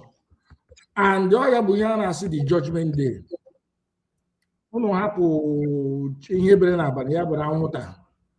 I'm asking for is only want to stay very healthy.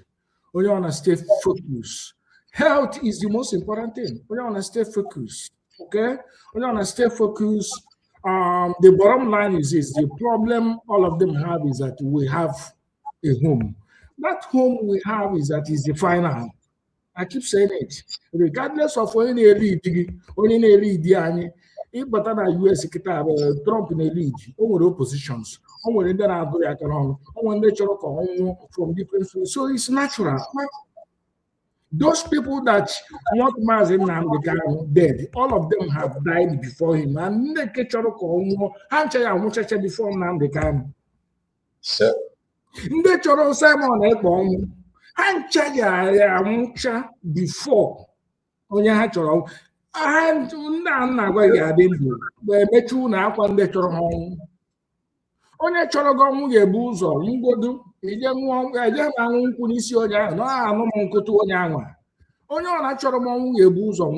So ụmụnne m, my own is very, very simple. That is why I'm very consistent. That is why onweghị onye n'ime nọ na ihe a na-eme tata joining this fight when I, Ogodoman, joined this fight.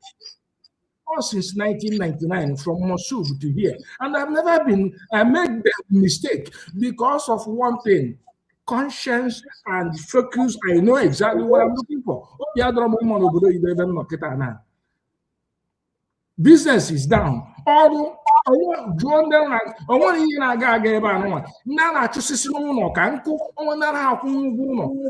there are so all these things, when you put all these things together, there is no place like home. ọ bụrụ na obodo dị mma ebe m ga-anọ n'izu ọgụ mgbe okwu nna na-akọ enwere m a lot of land agaghị m na-ekwu okwu enwere m ụlọ nchọ ụlọ ọzọ arụrụ m ụlọ ọzọ so iwe na-enwe m bụ na aka m nọ n'obodo oyibo ndị a na-akọtuo na-akọkọ ndị egbuwasịrị isi ịghọta anyị ihe na-ewute ha ndị sọsọ ihe nka jikwa nọrọ ebe anụnwa kịta na-eku ume bụ na Chineke mere ebere Chukwu God did it. God used his wisdom to pass it over to our DPM. We declare that Kelena, ọ bụrụ that na-eri declare that in you will be ga na-akụzi kịta bụ enwere ike ịka join Afrobat Tinubu na-akụri ogene. That's the reality. That's the truth. But I give glory to God. I keep saying, God, thank you. Because almost all Nigeria, they don't know how to take it out. So everything is just whitewash. They know. So you will be here because there is absolutely nothing you can do for USB. There is nothing else we are looking for. It's just to modernize it now. It's just to build it. It's just to organize it. It's just to build it so that nna anyị pụta n'ụzọ ya onye ifuru ebe ahụ ha ncha onye ọ na-agbachago ajị white inside imi mana ntị ajị white nnekwe na ha na-etu I don't pity them because most of them bụ ji aka ji onwe fa anyị nwa ji onwe anyị. But now, looking at you pay very close attention. These people, do they actually have a home? And you see, when we say paid agent, let us define this paid agent. You have to pay attention to this individual. Like one he's talking or whatever I call herself. She doesn't have a home. Now, Biafra land. So she doesn't bother. Most of these people, man, I don't even follow them anymore. Oh, quite a few, he play another voice here. For how many years I know the voice here? When we press. So, my brother, I want to say the secret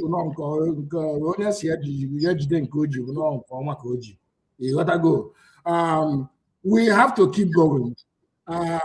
Onye dị tired ọ nọ n'akụkụ ndị pụtara ọfụ sọsọ ihe onye a ga-eme bụ ị na-epush ndị pụtara nọ n'akụkụ. It's like a relay, it's like a pitch of football.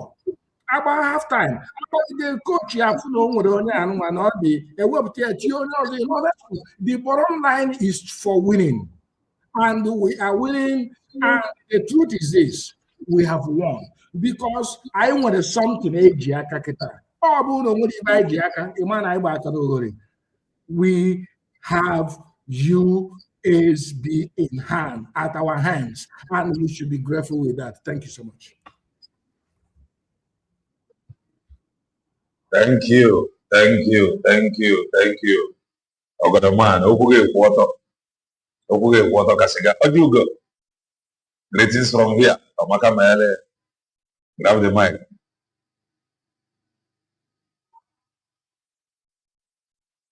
Oju, okay. Oh, okay.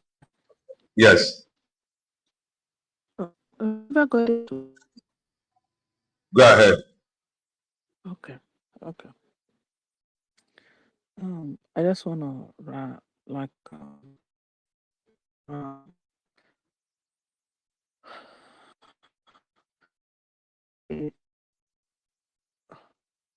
I'm gonna put it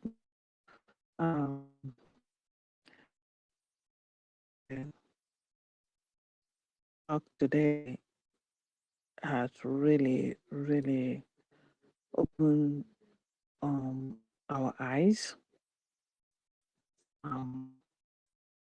to know that this planet Earth has the consequences. And I agree with you, those who look who Mazi Nnamdi Kanu should. Your voice the down. Oh yeah, I know this. So is it better now? Yes, it's better now. Okay, yeah, I'm in the office. I just lower my voice. Should join USB and team up for all of us to go home quick. This saga on YouTube will not help anybody. And I don't think what you make in the YouTube is enough or supersede your freedom. So we should know what is the priority here. Like I agree with you also, Mazi Nnamdi Kanu siblings, they need to, if they are not yet working with USB government, they should. They should. I pity that young man, Nnamdi Kanu. I pity him that he's sacrificing his life to the heartless people. Very heartless. A man that left everything and found himself in a dungeon. And people have a gut to continue to continue now my sword. Now my sword. That's very unfortunate. Very, very unfortunate. So the job of his brothers and the sisters, I hope they hear us. I hope you're working with the Biafra government so that Mazi Nnamdi Kanu will come out there alive. There's a brother that said something, I think it's Oga Craig, that said something. This pressure is coming, but I'm thinking also, because when he said that, I said, yeah, I have this in mind. It's coming from Nigeria government.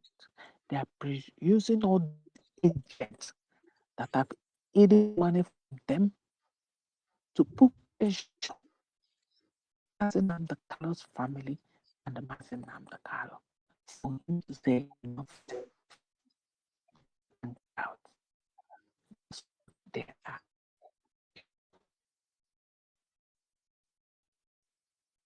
But Thank you. Ojugo, daalụ. Daalụ. Ịma na ọ bụrụ na ka anyị kwubere ihe a, otogo anyị na-ekwu ya na ife ya azụtọ position Mazi Nnamdi Kanu, ụmụnne ya, they have a part to play. Lawyers have part to play. Ọkwefere ya, mana fabia nnọcha ntu a, these guys, they are not going to stop. Mana ka anyị na-enenefa, the goddess greetings from here. Ọmaka Mele, grab the mic. Anyị kwerewo n'oge Chukwu ka mma. Oge Chukwu rue, ọ ga-emere anyị ife anyị yọrọ ya. Oge chi anyị ruo, akwa mgbochi ga-adọkasị.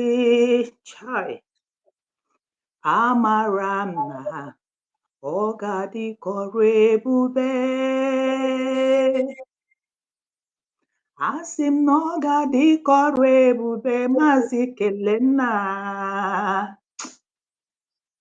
Mgbe Chukwu ga-emere anyị ife anyị yọrọ ya. Akwa rere, akwa ahụ ga-ebekwanụ. Amara m na oge chi anyị ka mma. Onye na-eri awọ rikwanụ nke chi gburu egbu. Onye na-akọcha mmadụ lekwa n'anya, ukwe n'ihe chi mere. Onye na-egbu mmadụ lekwa ukwe nke chi mere. Ọ ga-adị ka oge chai kama igirigi nke ndụ wụsara m Kanu n'ebe ọ nọ papa.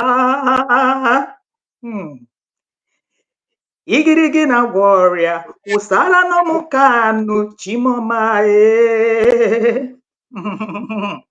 igirigi na-enye obi ike wụsara m Kanu n'ebe ọ nọ na Simon Ekpa Chimoma n'ihi na amara m na oge chi anyị ka mma.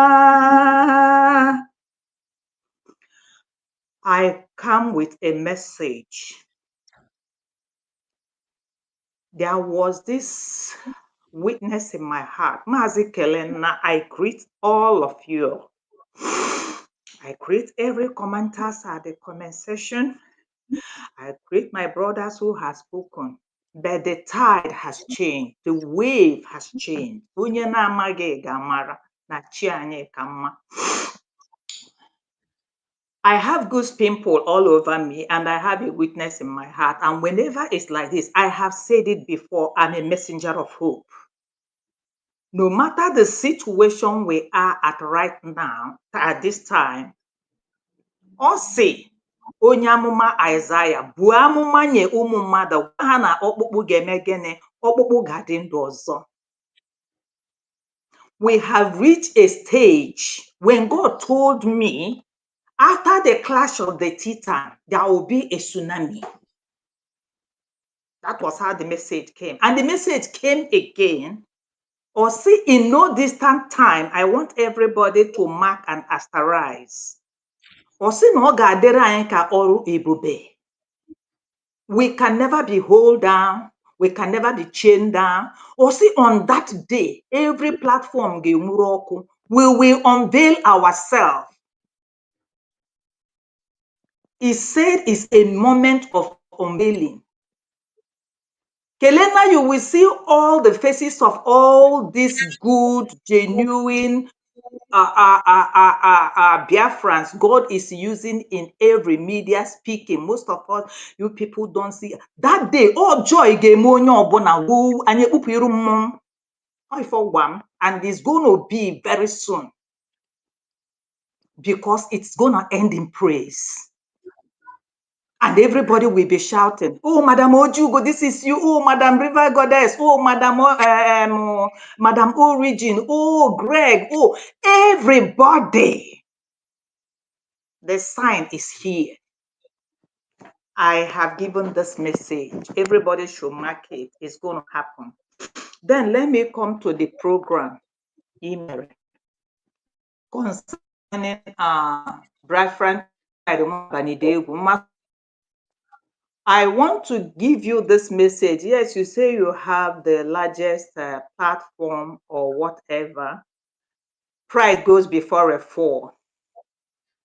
You were saying something that Obrona Mazi Jecha wepota. That is when you go no emagoga wunye fuel ni moko wunye gas nia onewu makwana. Now I know you are among the people that went to Oracle. You are among the people that went to the compound because if you remember all the too much, na compound there. When Simon Ekpa was saying it, I said, you people were asking his name. Mazi Simon Ekpa now call the wife, call the people of Mazi Nnamdi Kanu. His name is Kennedy. Kunu jotalia weje kwatu efi, gba efi oku na ndu, gbagide efi nya ife dike efi nwugide wee wolo ashes.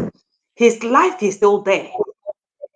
God told Satan, Osia, allow me to go touch this man that say he is faithful to you. If I touch him, you will know that he is not faithful at all. That faithful to you because he has everything that king and his family happy. God said, okay, I grant you the only permission I was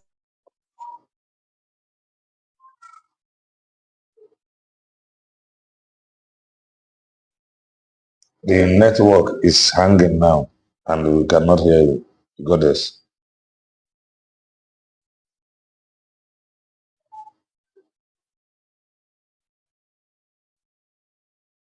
It is. We cannot hear you.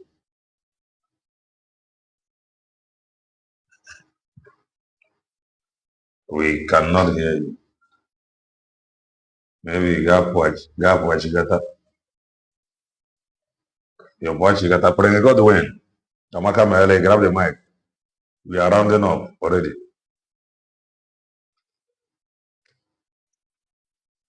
Prince Godwin Eze. Can you hear me?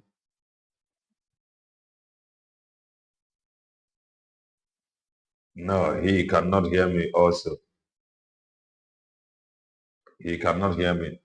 Bikoni, umunnem, abrona me kuri fa, onweka ogade. We have really tried. Anya agba na mbọ banyere nwanne anyị nwoke Igede song. So after he came in again, but more actually may accept people with here in the studio because I'm already rounding up. Yes, the goddess, all network, all not we are not hearing you. So Mazi Nnamdi Kanu, ono katarakoto anyade ya nevine. Ono katarakoto. Maybe mana I'm in my voice against anyade ya no network. Mana oku godi without even saying anything. Nke ikwu godiri ekwu. Ikwu ekwu obara. If I have a fine chore for that kind of video program when I say video with go one. Okay, link. Okay. Let me put the link again. That guy you video with go one. Manaki get Makechi got it too late. No, I did not hear you. Okay, you did not hear me. Okay. The network hang bro. So when you are done, that is the link. When you are done, I can Google it few things by 19. Okay. That is the link.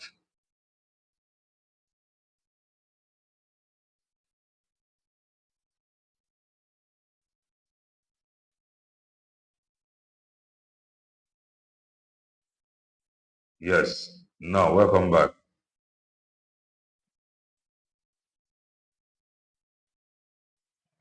Can you hear me? Yes, I can hear you now. Thank you. Yes. Yes, go ahead. Again, thank you so much. God bless you. I was saying something about Job and Satan and what you want to do. I want to say that the people who is looking down on Mazi Nnamdi Kanu, they choro life here, they choro isi on a platter of gold, and this in you have no power to give life, you have no power to take life, and you don't know how life is being created, and you are threatening another person's life. Amaram na ọ ga-adị ka ọrụ ebube. I was talking to Okechukwu Okenna Nwabanidegwu, nwoke Sopi. Okechukwu Nwabanidegwu, he said that na ọ bụrụ na, and I want to tell you, he said na Mazi ya nye gị ego contribute, na-ege contribute ka o ji wee jee gbaa oringo. And if well checked, Mazi, now I get something like a transcript or like a kind of account statement. With what you're saying, I don't think you have made up to $200. Yeah, it contribute. So $200 again if they abroad or something. I can get you oringo. And I want to ask you. 6,000 Kenya shillings. Okay, ndị maka ese menụ convert n'enu 6,000 Kenya, that is okay. Echere m mori ma ego gbagoterenu amam na ọ bụ ihe a ga-enye gị, you understand? And ego one gị nwa na onwe gị ritegoro na ego ụmụ mmadụ na-atụ, you don't talk about that. And what I want to tell you, Kelena Okechukwu Abanide, onye ihe ala ka ịbụ, and ndị ihe ala ma gị as a dangerous human being.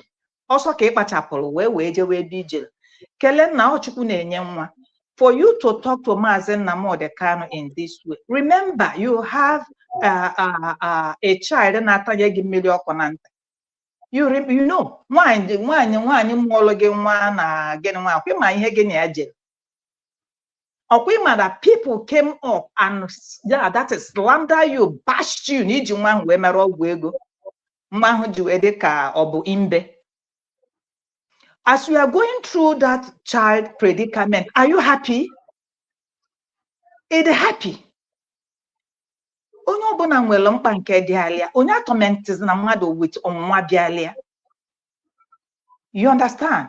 So, you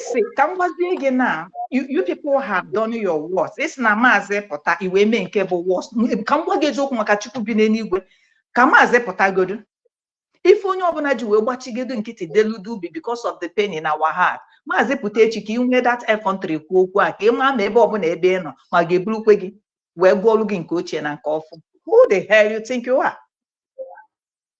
Ọgbachi nkịtị eyi ọnụ. That woman na platform ebe ị nọ na-ajụ gị ajụjụ ịkpacharịpụ ọsọ. Kelechukwu Okenna, from the time unu na-aga ọkwa ịma na protest na-enye unu nri na-arụ. Look at the kind of pants you were wearing. Ndị oyibo na-akpọ pants about trouser. Look at the kind. Ihe na-eyi wụ soppy. You don't wear like a man. Enwere nke iyi chele self ndomere gị dị nnọọ ka onye dara ibi. You are an eyesore. So that one are they behind. Then I said something earlier on before. Come again. Umu Biafra. Anyị erugo a stage. Mazi Nnamdi Kanu, for you people na your charion. O nwere stage ọ gafegoro. Sopi Okechukwu Okenna isi ka ewepụrụ ya Mazi ka nwa gị onye Chukwu gọziri ọ gọzigo ya. Aka anaghị ekpuchi ọnwa. That glory before Mazi Nnamdi Kanu Simon was born, it has been ordained that they will be a great person and their name will make wave. You can never change it. It did not take anything from him. You are one of the people Mazi Anuman. Anyị nwa bụ ndị dị ndụ ka ọ na-abụ ezie ya ozi anyị nwa bụ ndị dị ndụ mana unu nwa bụ ndị nwụrụ anwụ ozi abụghị for you people. Then another thing I want to say, I said it before, that na ite mere Mazi bụ Delilah, and I am still saying it. Onye chọọ ịnụ nwaanyị ya jụọ ese, onye chọọ ịnụ di ya jụọ ese. Aba akala aka. You understand? Because Uchechi Kanu, Uchechi Kanu is driving at, but I thank God that she did not get it, or they are very tough. Uchechi Chena by now, no brugo video. Yeah, we spread their wing, yeah. You understand? Then met up with Cholime. But Mazi is like a bone on your throat. Blow yellow mba. Bopu ya bopu mba. Now, Uchechi, Asimifele Megi. And the Biafrans has seen the truth, how it is. Obuluni will respect for the family, Ebi Garadi. Oni will respect for the man that married you. Obuna godo na geni ana abodinilo. If he gave mebo, you will reply his enemy in the gates. Then on a name that you have sold your husband. It is you and the Canon Takan that sold Mazi Nnamdi Kanu. Canon Takan, let me tell you, we are not asking you people to join USB. Canon Takan, your guilt will find you out. Because you want a quick one. That's why you put forth your hand on your brother, and the blood of Obaramanegi Nebakwanisigi. Whether with Mazi Nnamdi Kanu, Oluchenechi ni Mazi Nnamdi Kanu pota, Obiabia TV, Kedatolo, Kedeu, judge. No, he is an elder statesman. ọ bụrụ ma ọ ma mụ nwa o jechaa bata masị ya nwanne m chọọ one place jee dobe isi gị ihe ọ nọ bụ to dish advice. He can't come out to do this again because he has crossed that. Mgbe ọ na-agwa gị we have crossed the Rubicon, ụmụ onuku ma ọkwa kele nna unu amaghị ihe bụ Rubicon, unu amaghị ihe bụ na cross go bridge. Mazi Nnamdi Kanu and Simon crossed the bridge and burnt it down.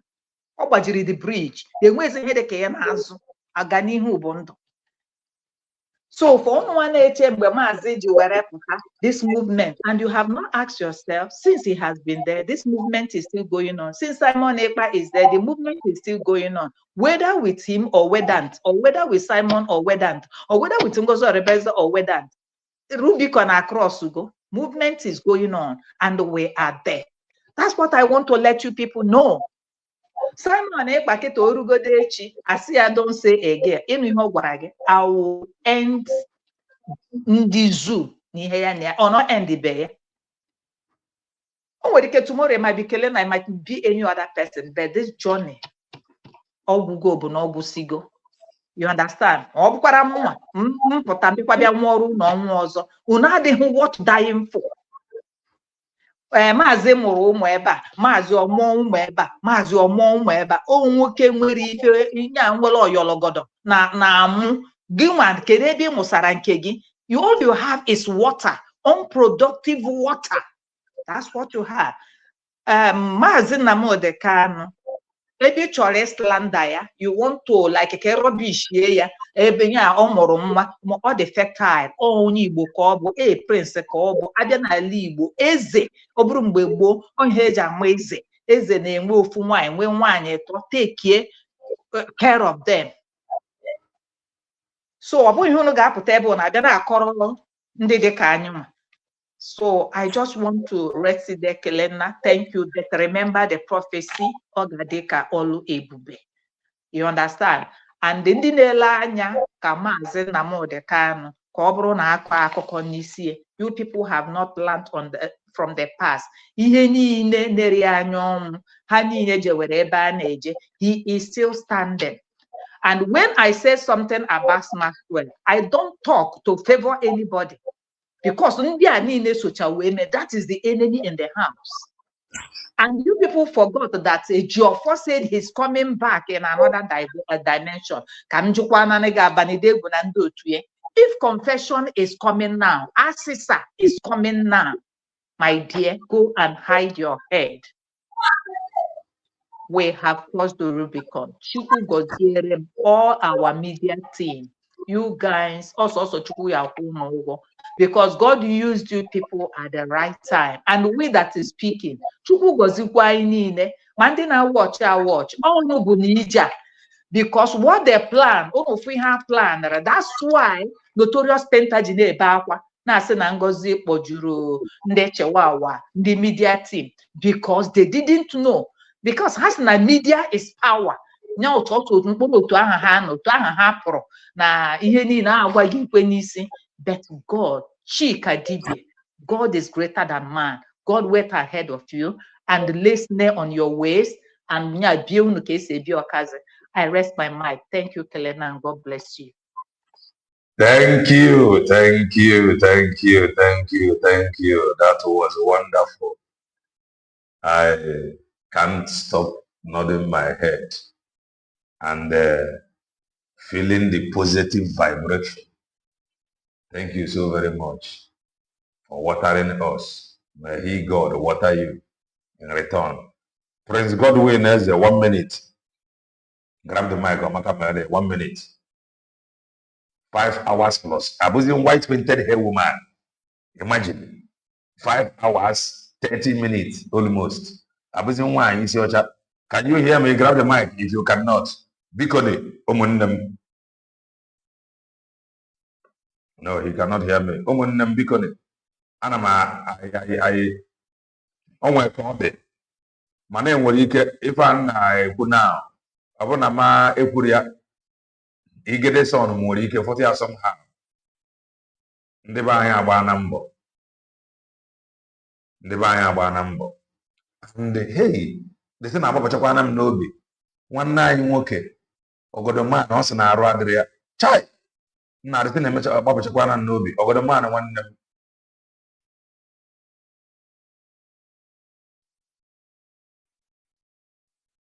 ọgwụgwọ nsọ dakwasa gị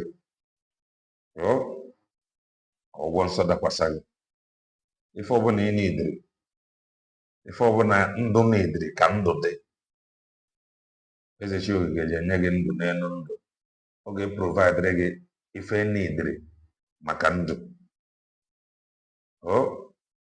ndụ gị ga-adị onye ọbụla chụbara gị ga-ada onye ọbụla ị chụbara gị gogbe ya pịa ya isi naanị ka nna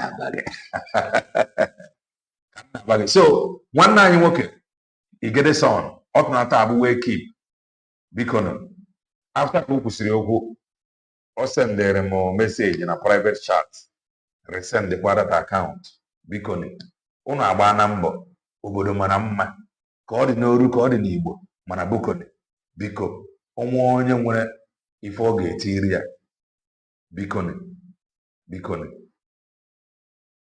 ife aba akaụntụ akpa today bụ the way keeping echi ka ya bụ ife na-agwụ bikoni ife aba akaụntụ ya biko no voice onye zikwa no voice from your end. I can't hear you. You can hear so there is no need of it. But bikoni ife abụ akaụntụ ya ka ọha na-eweta onwe ya ọ dịdị izi onwe dị onye ọ dịrị izi ọ bụrụ na ọ sendịchara m ya again ma m ga-ekwu ya ebe a ịnwara ndị be anyị ị nwere ike mee good 100 mana that one good ahụ ị ga-eme togod ịbụrụgo onye ọjọọ so ya ka m ji wee na-eme nke at least for the last time onwe onye nwere ụmụ obere ife ọja a na-eyuzu ya mere ya amara bukoni ọ dịdị izi mana akaụntụ a ọ sendere m ya yes biko onwe onye nwere ntu ọbụla ọ dị mana eje ntu a ọ dịdị izi o nwere onye ọ dịrị izi na onwere onye ọ dịrị izi ịbụrụ m nwere ụmụ nwere ka m si ekotetu obere ume na because it wasn't easy for me some weeks back. Or did easy? You gotta go. So, but we have to be a man confronting our fears.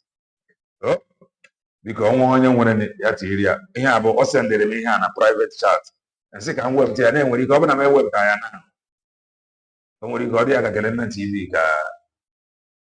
I guess we wouldn't. I guess mana here is the account. The other name, what can marry Bobby? Mazi Nnamdi Kanu bụ onye nke anyị ọ bụrụ na ụmụnne ya tinye arụ anyị nwere isi koro okwu n'ụka anyị ga-eji isi koro the trouble ịgba nwere ka nsi wekwu ya before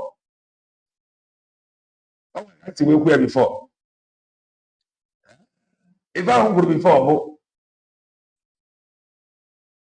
kwuru before bụ ka ụmụnne ya mee align ka anyị kụtazie dị okwu n'ụka na anyị kụtazie dị okwu n'ụka ma ha ma ala na ife aga na-akpeji mgba abụ apịala awa apịalụ mbara mana nwere ike sọmịbụ nwere ike ha ma nghọtacha mana ka o si lagide Mazi Nnamdi Kanu ekwuru m ya before many years ago if you like weta ebe ọ gba ọtọ n'elu bed that is not of my business o nwere ife gbasara m ya what are you ka ife chọrọ ije were me ije eji aja eme gịnị what am I going to do with it? If only there is a seed of truth in him that he has planted. We are watering it. It is growing. Give birth to Mazi Nnamdi. Give birth to Mazi Nnamdi. Give birth to Dr. Ngozi Orameze. So what if I come out? Get change anything. Man, no one ndị oge change. Man, ọ bụrụ na ụmụnne ya tinye arụ anyị koro the trouble. Who we are this very social medium. So if you have an ifa, it's no longer like before. I had a dream.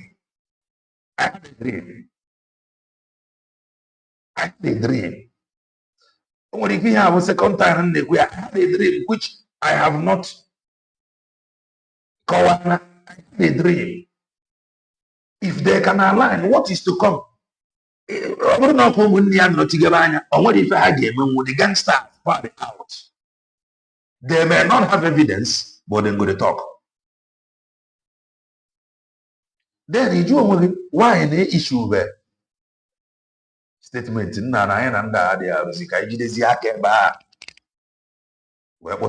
I have to make a statement. Dr. Ngozi confirmed something that I have been over even not to go. Man, I have to confirm that I confirm that I should not worry. Because I mentioned naira lawyer Mazi Nnamdi Kanu na-ekwu na ya eziele Mazi Nnamdi Kanu ozi. O nwere ka o si kwu ya na ya eziele Mazi Nnamdi Kanu ozi. Ọ na-ekwu ya, I will be like, because I know some of these lawyers, some of these people, they can be through many. How many if ndị anya na through many, they can be through many. Okwugidezi ya the day mụnwa confirm na ife ọ na-ekwu ụbọchị bụ the day she shared screen, that is the day she screenshot her chat with Aloy Edimako. That they can confirm. Na ife ahụ ọ na-ekwu nchi na ọ dịrị ekwu ya for saying sake. No ife mere eme, that is obi mesikwe ntu agbago n'elu na-eti mkpu na-aba mba. O nwere ife somebody like me need efu from ụmụnne ya anyị etizie mkpu maka ihe ahụ fina ekwensị ụkwara ngwongwo gị na mana ịbịa na ya nekwa anya a ka na-enefe anya aka na-ene ụmụnne ya anya. Ụmụnne ya ha nwere part to play, ha nwere role to play, and ọ bụrụ na papa iro ihe aka business as usual, fa na-egbu nwoke, they are wasting their time. It is no longer business as usual. That is the truth. It is no longer business as usual. Ụmụ Chineke, one family, IPOB, adịghị akọzi ụda. Ụmụnne ya kwesịrị ịma na adịghị akọzi ụda ihe a.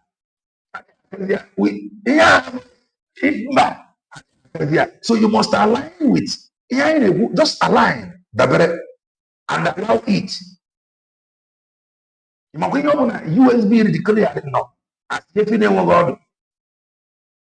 And you push it at social media now. If you know God, if you know Lord easy, but make we check something. Dr. Ngozi confirmed it. You don't number Elena TV, don't more of but it is the right thing to do. I know here about the business as usual. Or when you feel the book that you will be in control of it, when it's wrap it align with ndị nọ n'ọrụ ịrapụzi ọrụ a ka anyị gwọpụta ya ejo first na the gangsters ejo amazi m ka ije si eme ihe nke a.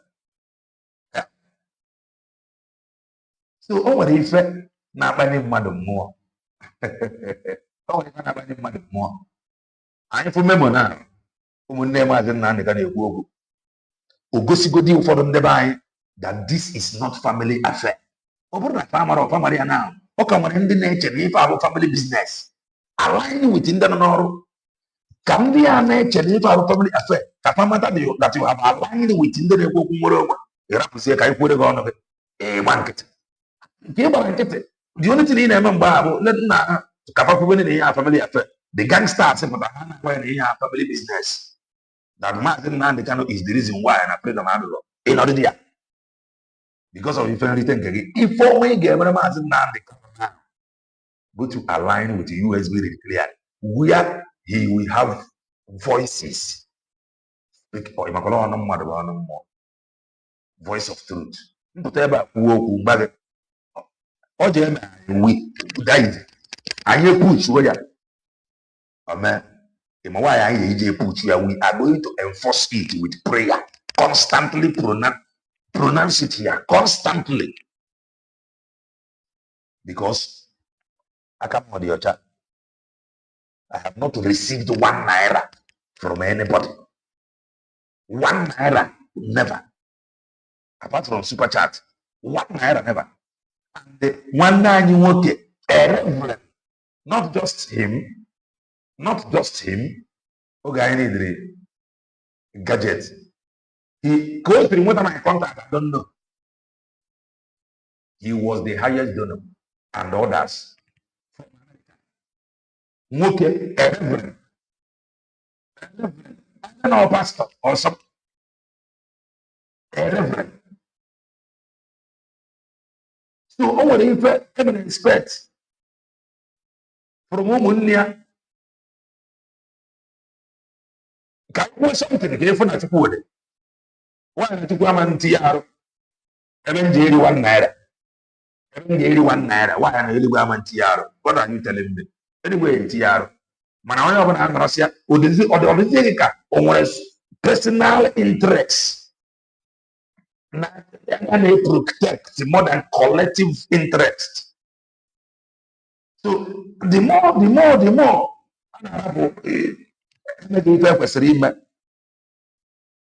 the more this narrative na-aga na for family business ya ka iji agbagidebe emotion by the side mgbe anyị bidoro anyị na-abaga ụmụnne Mazi Nnamdi Kanu na-enwere something that is expected of them now. Lawyer Mazi Nnamdi Kanu, Dr. Ngozi Orabeja confirm ọra m nke lawyer n'ezie obi esie m ike maka na o nwere mgbe ọ na-abụ okwu some certain things nna anyị chere na-ebu mmadụ mana o nwere ife ya bụ efu obi esie gị ike that day o presented that chart yala barista law ejimako metie si na onye can be trusted the power enwere m na ebe nna na-aba o nwere ife na-ene anya afọ ife ka ubi rọba gangsters dịkwa ka ife ka ubi yo. So the best thing now, you have to let go some of that your personal interest align with this declaration. I had a dream.